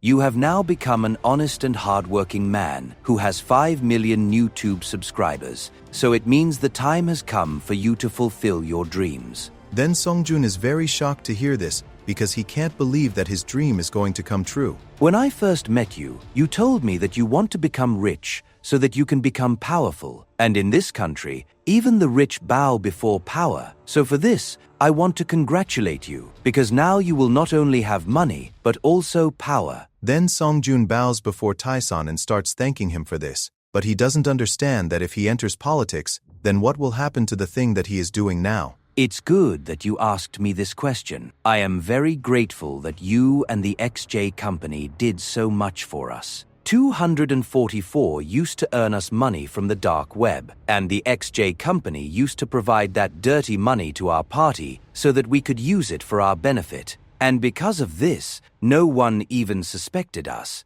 But now those days are gone, because I don't think that Assemblyman Songjun Baek needs such a bad past. And yes, don't worry, I have found someone who will replace you. And that person's name is Viral. Then Songjun is very shocked to hear this, and 244 apologizes to him because he had not told Songjun anything about this before. And this is the reason why 244 had given Hobin that contract. Then Songjun also decides to forget his hatred for Hobin to fulfill his dream. Because of this, everyone becomes happy, and Songjun happily leaves from there. Then here, Hobin is on his phone and doesn't understand anything. Because of this, he asks everyone to go shopping with him because he needs advice on something. But Snapper refuses to do this because he has to go on a trip with his grandma. Then Hobin has also asked Taehoon and Mangi, but both of them have also refused to do this, and Rumi is also doing a live stream this weekend. Because of this, she also refuses. Then Hobin doesn't understand who he should take with him. But then he remembers Gayul, who is completely free and has no friends. Because of this, Hobin starts telling her to go shopping with him and tells her that only the two of them will go shopping, which makes Gayul shocked. And she goes home and starts blushing. What is Hobin thinking? A boy and a girl will meet on the weekend, which means this is a date. What does he want to do? I think it's time to read that book, because now in 3 days, I will fix my speech so that I don't sound like an old man when I speak. Then here, Hobin is sitting in a park on the weekend, waiting for Gayul, where everyone has recognized him, and they are thinking about what foolish thing he is going to do today. Then Gale comes there, and we see that she has dressed up a lot. Hobin doesn't even look at her, because he is thinking about what gift he will buy for Bomi today. So Hobin, what are we going to do today? Oh, yeah. I didn't even tell you what we're going to do today. It's happening a lot these days that I forget to tell important things. By the way, you're talking a little strangely today. But anyway, let me tell you that today I'm going to buy a present for Bomi. I've never given a present to any girl before, so I don't know what I should give her. And I'm sorry that I didn't tell you about this before, but you can't tell anyone about this because I'm going to surprise Bomi and propose to her. Hearing this, Goal's heart breaks, and she starts thinking about why she worked so hard to fix her speech. Then Hobin and Goal are walking around. Because of this, everyone is looking at them, and Gale is looking very beautiful to them. But the way Hobin is acting, they are thinking that maybe Gale is his sister. All these people are calling me pretty, but it seems he doesn't see me that way. So it means he's really going to propose to Bomi. By the way, this was bound to happen, because he spends a lot of time with Bomi. So I guess when they both start dating, we both won't be able to meet like this. Then Gale asks Hobin how he is going to propose to Bomi. Because of this, Hobin tells her that he will make a heart out of candles outside her house so that he can propose to her. But Gale tells him not to do this, and starts telling him that he should not do that, because doing so might make Bomi feel a little uncomfortable, and she might move away from him. Because of this, Hobin leaves the planning to Gale, and Gale realizes that if she makes Bomi feel uncomfortable, she will reject Hobin. Because of this,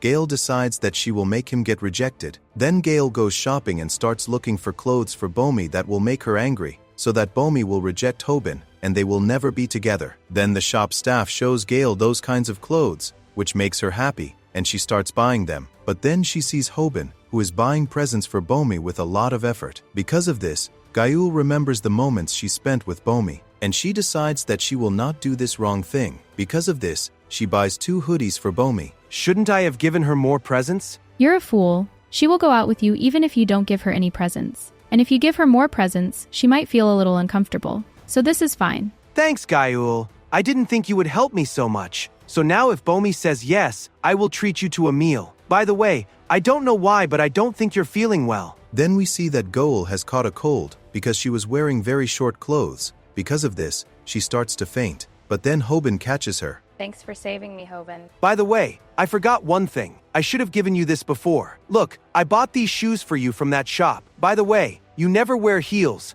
but I don't know why you're wearing them today. And the way you were shivering while wearing them, I started to worry about you. So I brought this for you. Are you kidding me? You don't know what to buy for the girl you like, but you know what number shoes I wear? If I had known you were going to do this, I would have bought the clothes I was going to buy earlier. Then Hobin and Goyu are sitting in the park, and Hobin has given Goyu his shirt so that she doesn't feel cold. Then Gale starts telling Hobin that when he starts dating Bomi, they won't be able to go out like this because no girl likes her boyfriend to go out with another girl. Because of this, Hobin starts saying that all 3 of them will go out, to which Gale says no, because Bomi will not like this at all, and she puts her head on Hobin's shoulder, which makes Hobin startled. Why are you getting so startled? I put my head on you because I was feeling dizzy. But yes, be careful from next time. When you start dating Bomi, you won't hang out with any other girl. And when they feel cold, you won't give them your clothes either. You shouldn't even buy shoes for any other girl. Let alone shoes. You shouldn't even know their shoe size because all these things will definitely hurt her feelings. So you have to put all your attention on Bomi. Okay, Goal. I'll take care of all these things.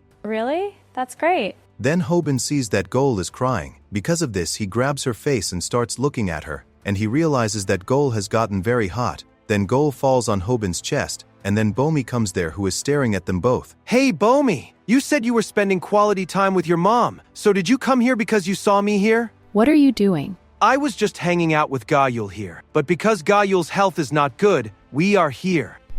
I didn't know you were hanging out with Goul today. I thought you were probably alone. You must be mistaken. I didn't hide this from you on purpose. Wait, I'll explain everything to you right now. But we see that Bomi doesn't listen to anything Hobin says, and, telling Hobin to have fun, leaves from there. Then here, Hobin has messaged Bomi, but Bomi is not replying to his message. Why isn't she replying to me? Does she think that she can just make her own conclusions and ignore me? Will she not listen to anything I say? I know that she's angry with me now, but I just didn't tell her that I was with Gaul. What's wrong with that? When I was going to give her the gift later, I would have told her then. And by the way, I was going to explain to her at that time, but she just left without listening to anything I said. Wait a minute, is she acting like this so that I will work hard to get her? What should I do now? Can I fix things by saying sorry? Should I say sorry to her first just because I like her more than she likes me? What should I do now? This is harder than fighting. Wait a minute, maybe I understand what happened. I didn't tell her that I was going out with Goal. And on top of that, when she saw me, I was holding Goal. So if I was in her place and she was in my place, I would have also had this misunderstanding, and I would have also gotten angry at her and felt jealous. That mean Bomi is also feeling jealous? So I should apologize to her as soon as possible. Then Hobin messages Bomi to talk to her, but Bomi is still not replying to his message. Because of this, Hobin starts to think that maybe she is asleep, but he sees that it's only 9 o'clock, and Bomi sleeps until 11:30. Because of this, he understands that Bomi is ignoring his messages, and he starts to think that their relationship ended before it even started. Then we are shown a scene from a little while ago, where Bomi is thinking whether she should reply to Hobin or not. What should I do? Should I reply to him as if nothing happened? At that time, Goal was looking sick, but I don't know why. I didn't feel like talking to him at that time. Is he still with Geul? But why do I care? It's not like we were dating. He must be thinking that I'm so weird. But wait a minute, so what if she was sick? Does that mean he can just hold anyone like that?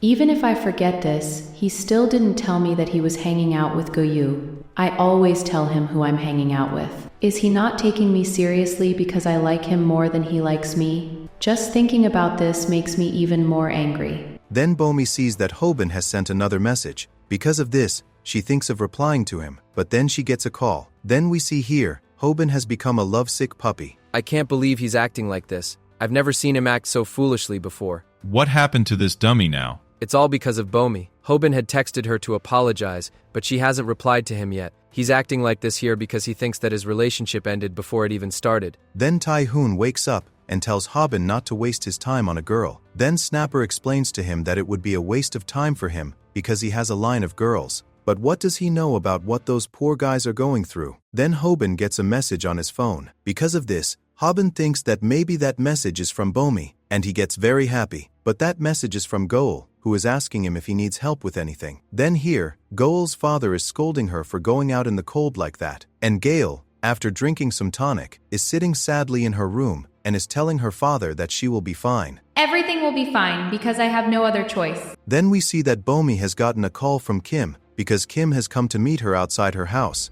Because of this, both of them are sitting on the stairs and talking, but as soon as Bomi mentions Hobin, she remembers that she hasn't replied to Hobin yet. What happened to you now? Did something happen between you and Hobin? Yes, something did happen, but the thing is, I like Hobin a lot, but right now, I'm angry with him. So now, I should put all my focus on replying to him. So I'm going back home now. And yes, you should also get home safely. Bomi, don't go. And yes, don't reply to Hobin. Then Bomi is quite surprised to hear this, that Kim is stopping her. Because of this, she asks him the reason for this. I was just saying that you shouldn't reply to him. Didn't you say that he didn't tell you that he was with another girl for the whole day? And no matter what excuse he gave, he was still holding another girl in his arms. So you shouldn't back down in this situation. And you shouldn't give up just because you like him, because you're not like that at all. You're very awesome, so I hope that you will be more confident. Then Bomi agrees to this, but then she gets a message from Hobin, in which Hobin has admitted his mistake and wants to talk to her to apologize.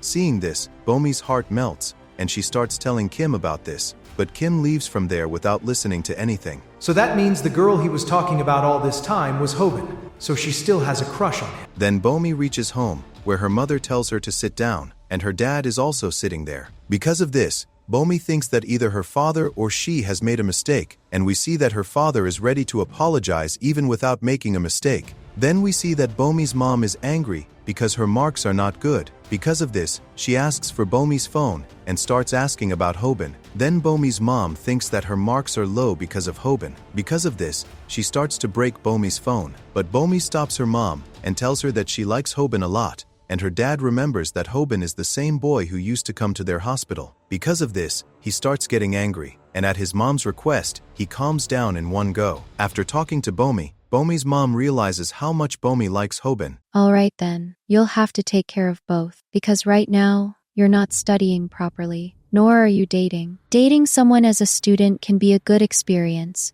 but studying is just as important. But if you only focus on dating, your situation will be just like mine. Oh, next time I see your marks, they should be good, because if that doesn't happen, I will send you abroad. Then Bomi tells Hobin about all these things. Hearing this, Hobin starts crying. And here, Bomi has also become emotional, but she explains to him that now they will talk a little less because she also has to focus on her studies. Because if she doesn't do that, she will be sent abroad. Hobin also agrees to this with a heavy heart. I was going to tell her next time how I feel about her, and that's why I brought this gift for her, but it seems we have to wait a little longer. Then here, Goal is also standing sadly on the office balcony, and Snapper comes to call her. Because of this, Goal thinks that maybe Hobin has come, but she becomes sad seeing Snapper. I'm sorry. It seems you were expecting someone else. No, that's not it at all. By the way, why are you here? I saw that you were standing here sadly, so I thought maybe I should ask you if you are okay.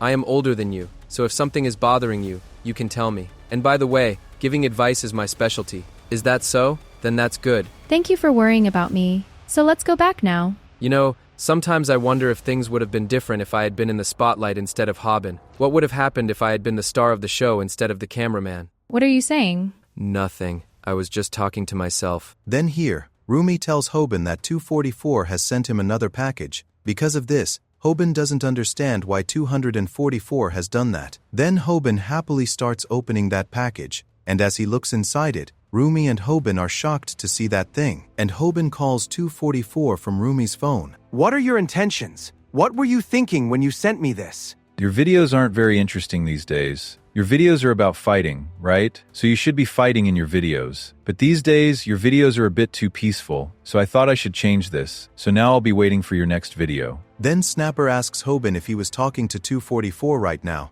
and what did he give him that made him so shocked. Then we see Hobin suddenly become serious and calls for an emergency meeting. Then we see Sungjun here, who is cooking for a news reporter and showing it to her, and his subscribers are also watching him do that and are praising him a lot. Then that news reporter also starts praising the food made by Sungjun. You are now a skilled chef and a successful YouTuber, and on top of that, your life is also scandal-free. And people are also saying that if they don't know about Sungjun Bai, they must be from abroad. So what do you think? Why do people love you so much? It's because I worked very hard, because I wanted to correct my past mistakes. Then Sungjun's interview ends, and everyone starts thanking Sungjun for filming with them. And Sungjun also starts thanking them for this, and is showing as if he is very concerned about his subscribers. And as they leave, Sungjun tells everyone how nervous he was. And we see that people are liking Sungjun so much that they are telling him to stand for president. Because of this, Sungjun starts asking them if they would like to vote for him if he does that, to which everyone starts saying yes. Then we see a dentist's clinic here, where 244 comes in with his clothes covered in blood, and Assemblyman Tazon is also there, who has come to get his teeth checked. You delivered that package to Hobin? Yes. And on top of that, I just got a call from Hobin too. You told me that Hobin and Sungjun are exactly the same, but their lives are very different. And now I remember that you have never told me anything about Sungjun's life until today. It seems you are very curious about this. So let's do this. I'll tell you everything in front of this doctor. Actually, Sungjun is both Korean and Japanese. He was a promising judo athlete in Japan. People used to say that he was very talented. And after that, he found a coach who used to participate in judo for Japan. But after that, he killed that coach for money. Because of this, the police took him away. But Sungjun got out of there without any problem, and I also don't know how he did that, but he somehow suppressed that incident. And after that, I don't know if he got a taste for money or for blood, because after that, his real story began. He first defeated the motorcycle gang of the Kanto region and entered the underworld. Then, very soon, he became a member of a Yakuza gang, but he was not acting like a Yakuza, but like a mercenary who could kill anyone for money. And for this reason, he got a nickname which was Warai Oni, which means smiling goblin. And he got this nickname because he used to laugh like a devil after killing people. And this was his true face. And because of this nickname, no one could connect Sungjun to his past life. But it seems the smiling goblin loved money a little too much. Because of this, another incident happened. And that also happened in a dentist's clinic, where Sungjun killed the member of the Yakuza who had given him entry into the Yakuza. And this was the last thing he did as the smiling goblin. Because after that, he came to Korea and got into a problem, because of which he had to go to the juvenile detention center. Then he met a guy there who became an employee of the company that Sungjun now runs. And you also know about the incident because of which Sungjun went to the juvenile detention center. After coming out of juvenile, Sungjun started his YouTube channel according to his plan. But even though he was using a nickname in Japan, he still couldn't hide his past. Because of this, he decided to face his past. Because of this, he showed all his subscribers that he was a member of the Yakuza, because he knew that if people found out his truth later, he would be completely ruined. Because of this, he told the public a little bit of his truth. And the most interesting thing was that people wanted to know about his story. Then Sungjun told them that although he was a member of the Yakuza gang at one time, he feels a lot of regret about his past. Because of this, he wants to fix this thing. And the public also started getting interested in his story, and Sungjun brainwashed them, because people had no idea what a Yakuza sees and how he kills people, or how he disposes of bodies. So what do you think? When people find out what Sungjun has done, what will they do to him? What is happening in this world? I can't believe that a person like that wants to join politics. This will be a disaster for this country. But yes, should we have discussed Seongjun's past life in front of this girl? I don't think there will be any problem with this, because Viral Hit must have exposed Sungjun's truth by now. Then here we see that Hobin has decided to expose Sungjun, and he tells everyone that Sungjun was a member of the Yakuza, whose name was Smiling Goblin. Then we see everyone is very surprised to hear Sungjun's truth, and Sungjun is also very surprised to see this, how Hobin knows about this. Then 244 is also having a lot of fun watching this video, and Taeson is also finding this quite interesting. I always thought that Sungjun would one day stand against me, because he provided us with a lot of money through the XJ company. So I was thinking of getting rid of him. But it seems you have handled everything. So now what are you going to do? Then 244 tells Taeson to be patient,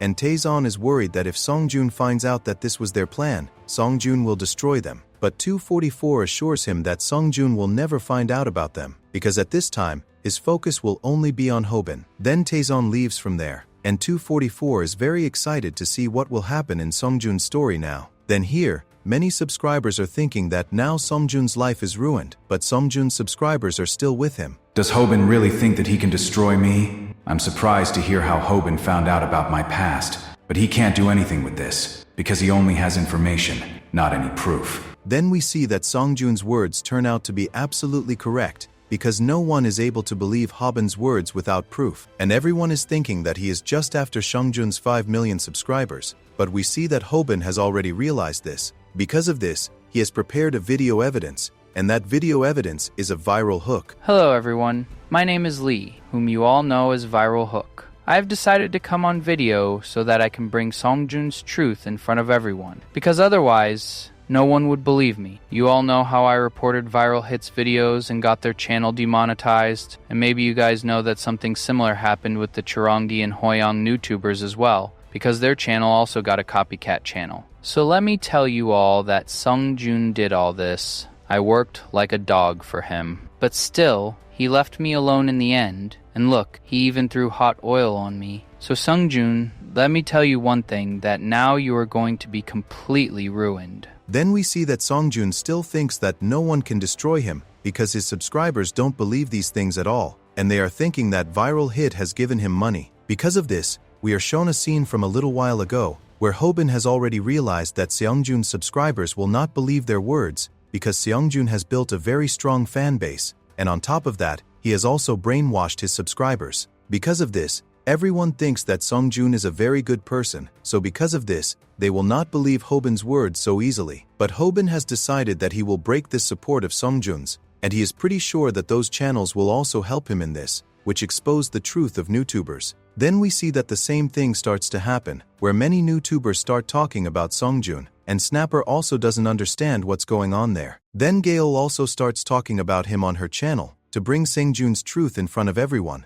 and tells everyone that because of him, she learned to destroy people with false evidence. Then here, Jisoo also admits that he attacked Dave because of Sungjun so that his image could improve. Because of this, we see that this conflict becomes bigger. This is very interesting.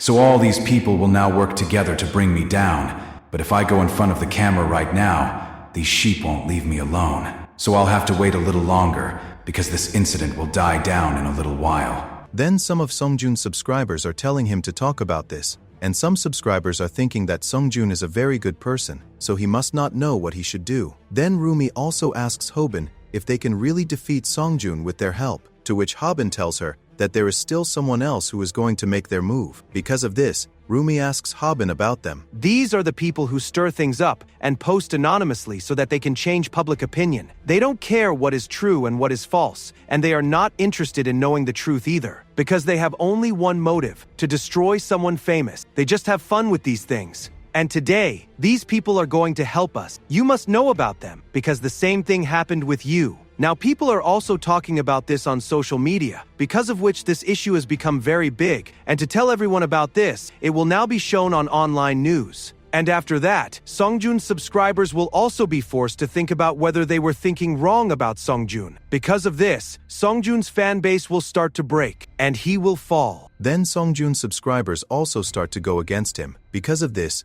Songjun gets very angry, and he can't believe that this is happening to him. Because of this, he calls 244 so that he can meet with him and cover up this online news. Then Songjun and 244 meet each other, where Songjun tells 244 to handle those online news because he has already prepared what he will say in the live stream. Then 244 agrees to handle the online news. Now this news will be handled, and once I start the live stream, the public will also be on my side. And after that, only Hobin will be left. But what does he want from me anyway? Wait a minute. Why did Hobin decide to expose my truth? Did he want to take revenge on me? Did he want my 5 million subscribers? And who told him about my past? Then Songjun understands everything, and he realizes that 244 is behind all this. Because of this, he asks him about this, but 244 completely denies it. I have moved a lot of money around, so Taishan Zhu must be scared of me. And maybe that's why you guys made this plan, so that you could get me out of the way. I felt strange at first when you guys said that you would let me enter politics, because you have always refused to talk about this until today. But you don't worry, because if you guys think of getting rid of me, I will take you guys down with me. But yes, before that, you are going to die. You probably thought that I don't know anything, but I also know a lot against you. Do you understand, 244? Or should I say, Jinho Lee? But Songjun tells him to worry about what other information 244 has about him. Because of this, he shows 244 a pen drive. 244 attacks Seongjun and tries to snatch that pen drive, but Seongjun slams him on the table. Because of this, 244 slams him down, and after that, Seongjun also slams him and attacks his eyes with chopsticks. Because of this, 244 gives up. We were wrong, Songjun. I didn't know that you had so much information against us. So I will tell Tyson that we will have to keep you on our side for now. So after this, will everything be okay between us? How can I trust you? I will shut down these online news, and I will also handle those YouTubers who have spoken against you. But I can't do anything about viral hit. 244, remember, I am not killing you for this reason, because you are still useful to me. We see that 244 has handled all the news, which makes Songjun very happy. Now that the news articles are gone and those YouTubers who were talking against me have also backed down, the time has come to get the public support back, because now everything is going according to my plan. Snapper tells everyone that Songjun is live streaming on YouTube, and we see that he is telling everyone that whatever was said about him is all a lie. And now he will take people to court for all this. The subscribers start to believe his words, and he, to make them believe even more, cuts his hair so that he can start everything over again. And we see that as soon as he does that, people believe that Songjun has not done anything wrong. And seeing this, Hobin also understands that Songjun's fan base is now fixed again. Then they see that the YouTubers who were speaking against Songjun before are all apologizing by doing a live stream. Because of this,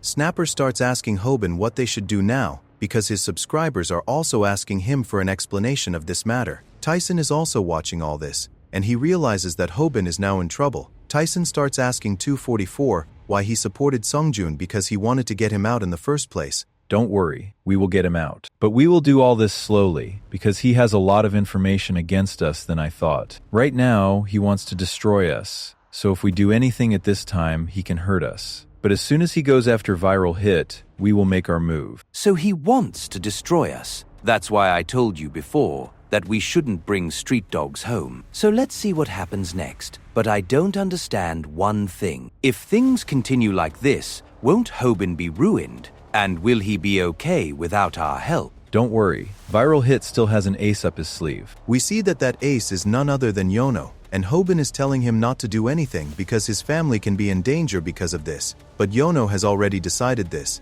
that he will do this. Because of this, he goes live again. So guys, I have come in front of you all today for this reason, so that I can tell you all what Sungjun has done. Do you all remember that the Deputy Chief of the Ministry of Land, Infrastructure and Transport was attacked? And that attack was not done by anyone else but Sungjun. Sungjun has given a lot of bribes to the deputy chief, because of which he has benefited a lot. But when the deputy chief refused one of his requests because of his child's issue, Sungjun had someone order an attack on him. The deputy chief knew that Sungjun was behind that attack, but he still remained silent so that no one would find out that he had taken a bribe. We have given the police the witness and evidence of this crime, and they have also started an investigation for this. But if you guys are thinking how a normal high school student like me knows about this, it is because I am the son of that corrupt government official. I'm sorry, Dad, but I had to do this. Yono's dad feels that he has done the right thing, and we see that news about this has also started to come out. Because of this, an arrest warrant is issued against Sungjun, and Tyson is also enjoying watching this.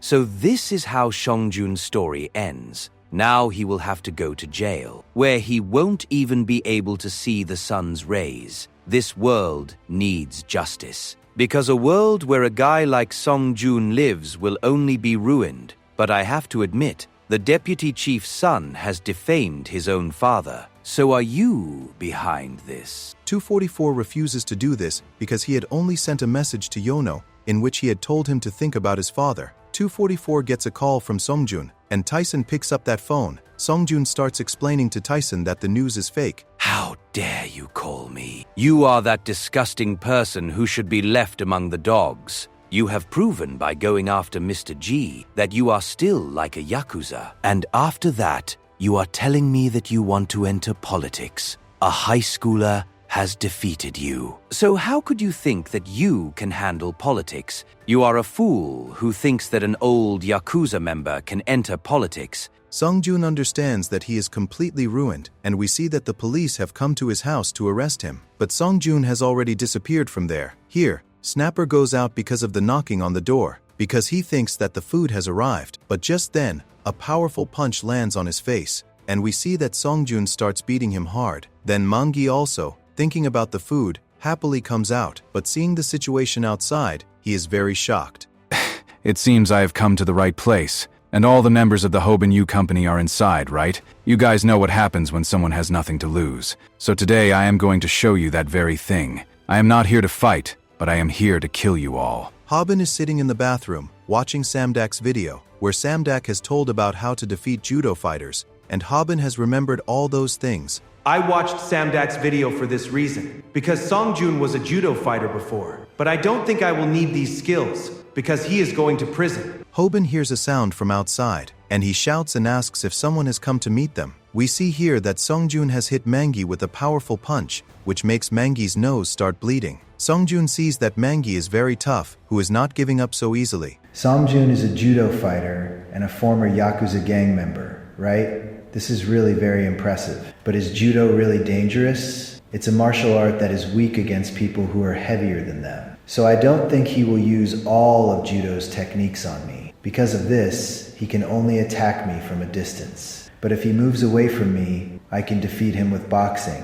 and I just have to attack him once. Mangi tries to punch Sungjun, but just then, he sees that Sungjun is suddenly getting closer to him. Because of this, Mangi doesn't understand what he is trying to do, but just as Mangi is about to grab Sungjun attacks Mangi's nuts. It seems this is the place where you feel a lot of pain, so I can say that you are not a champion. So let's see how strong your eyes are. Sehongjun also attacks Mangi's eyes, but because this is a foul in sports, Mangi had not expected this. Everyone says that you can win a fight when you attack the opponent's pressure points, but I don't know why people don't do that, and this is because with this, people can kill someone. Sungjun throws Mangi down by swinging him around and starts dragging him inside. Do you know what a fight is? In a fight, you have to kill your opponent. This is not a sport in which you play by the rules. I have heard that in sports, there are a lot of limitations. Like you can't use weapons. And isn't it funny that people practice different techniques so that they can win the match? But still, you guys can't even use a single beer can. By the way, you all are minors, right? So what is this beer doing in the fridge? You guys should act like minors. Isn't it unfair that I have given up alcohol for my public image, but you guys are having fun here? Why did I become like this? And all this is happening just because of you. So now you should apologize to me, Yano. Yono is shocked to see all this and calls Seongjun a monster. Because of this, Seongjun hits him with a powerful punch and throws him in the air. But Yono endures the pain, and he, in anger, attacks Seongjun. Seongjun throws beer on Yono's face and throws him down. Because of this, Yono's back hits the corner of the table. Why did you do this, Yono? You could have let this go. You could have exposed me when I became a politician. Look at you. You are doing what you like now. So why didn't you let me do what I wanted? Karate is so good, isn't it? I have seen many such people in Japan who train their bodies a lot, and they find satisfaction in it. But no matter how much they train their bodies, in the end, they are cut down like this. So let's see if you guys are different from those people. But wait a minute.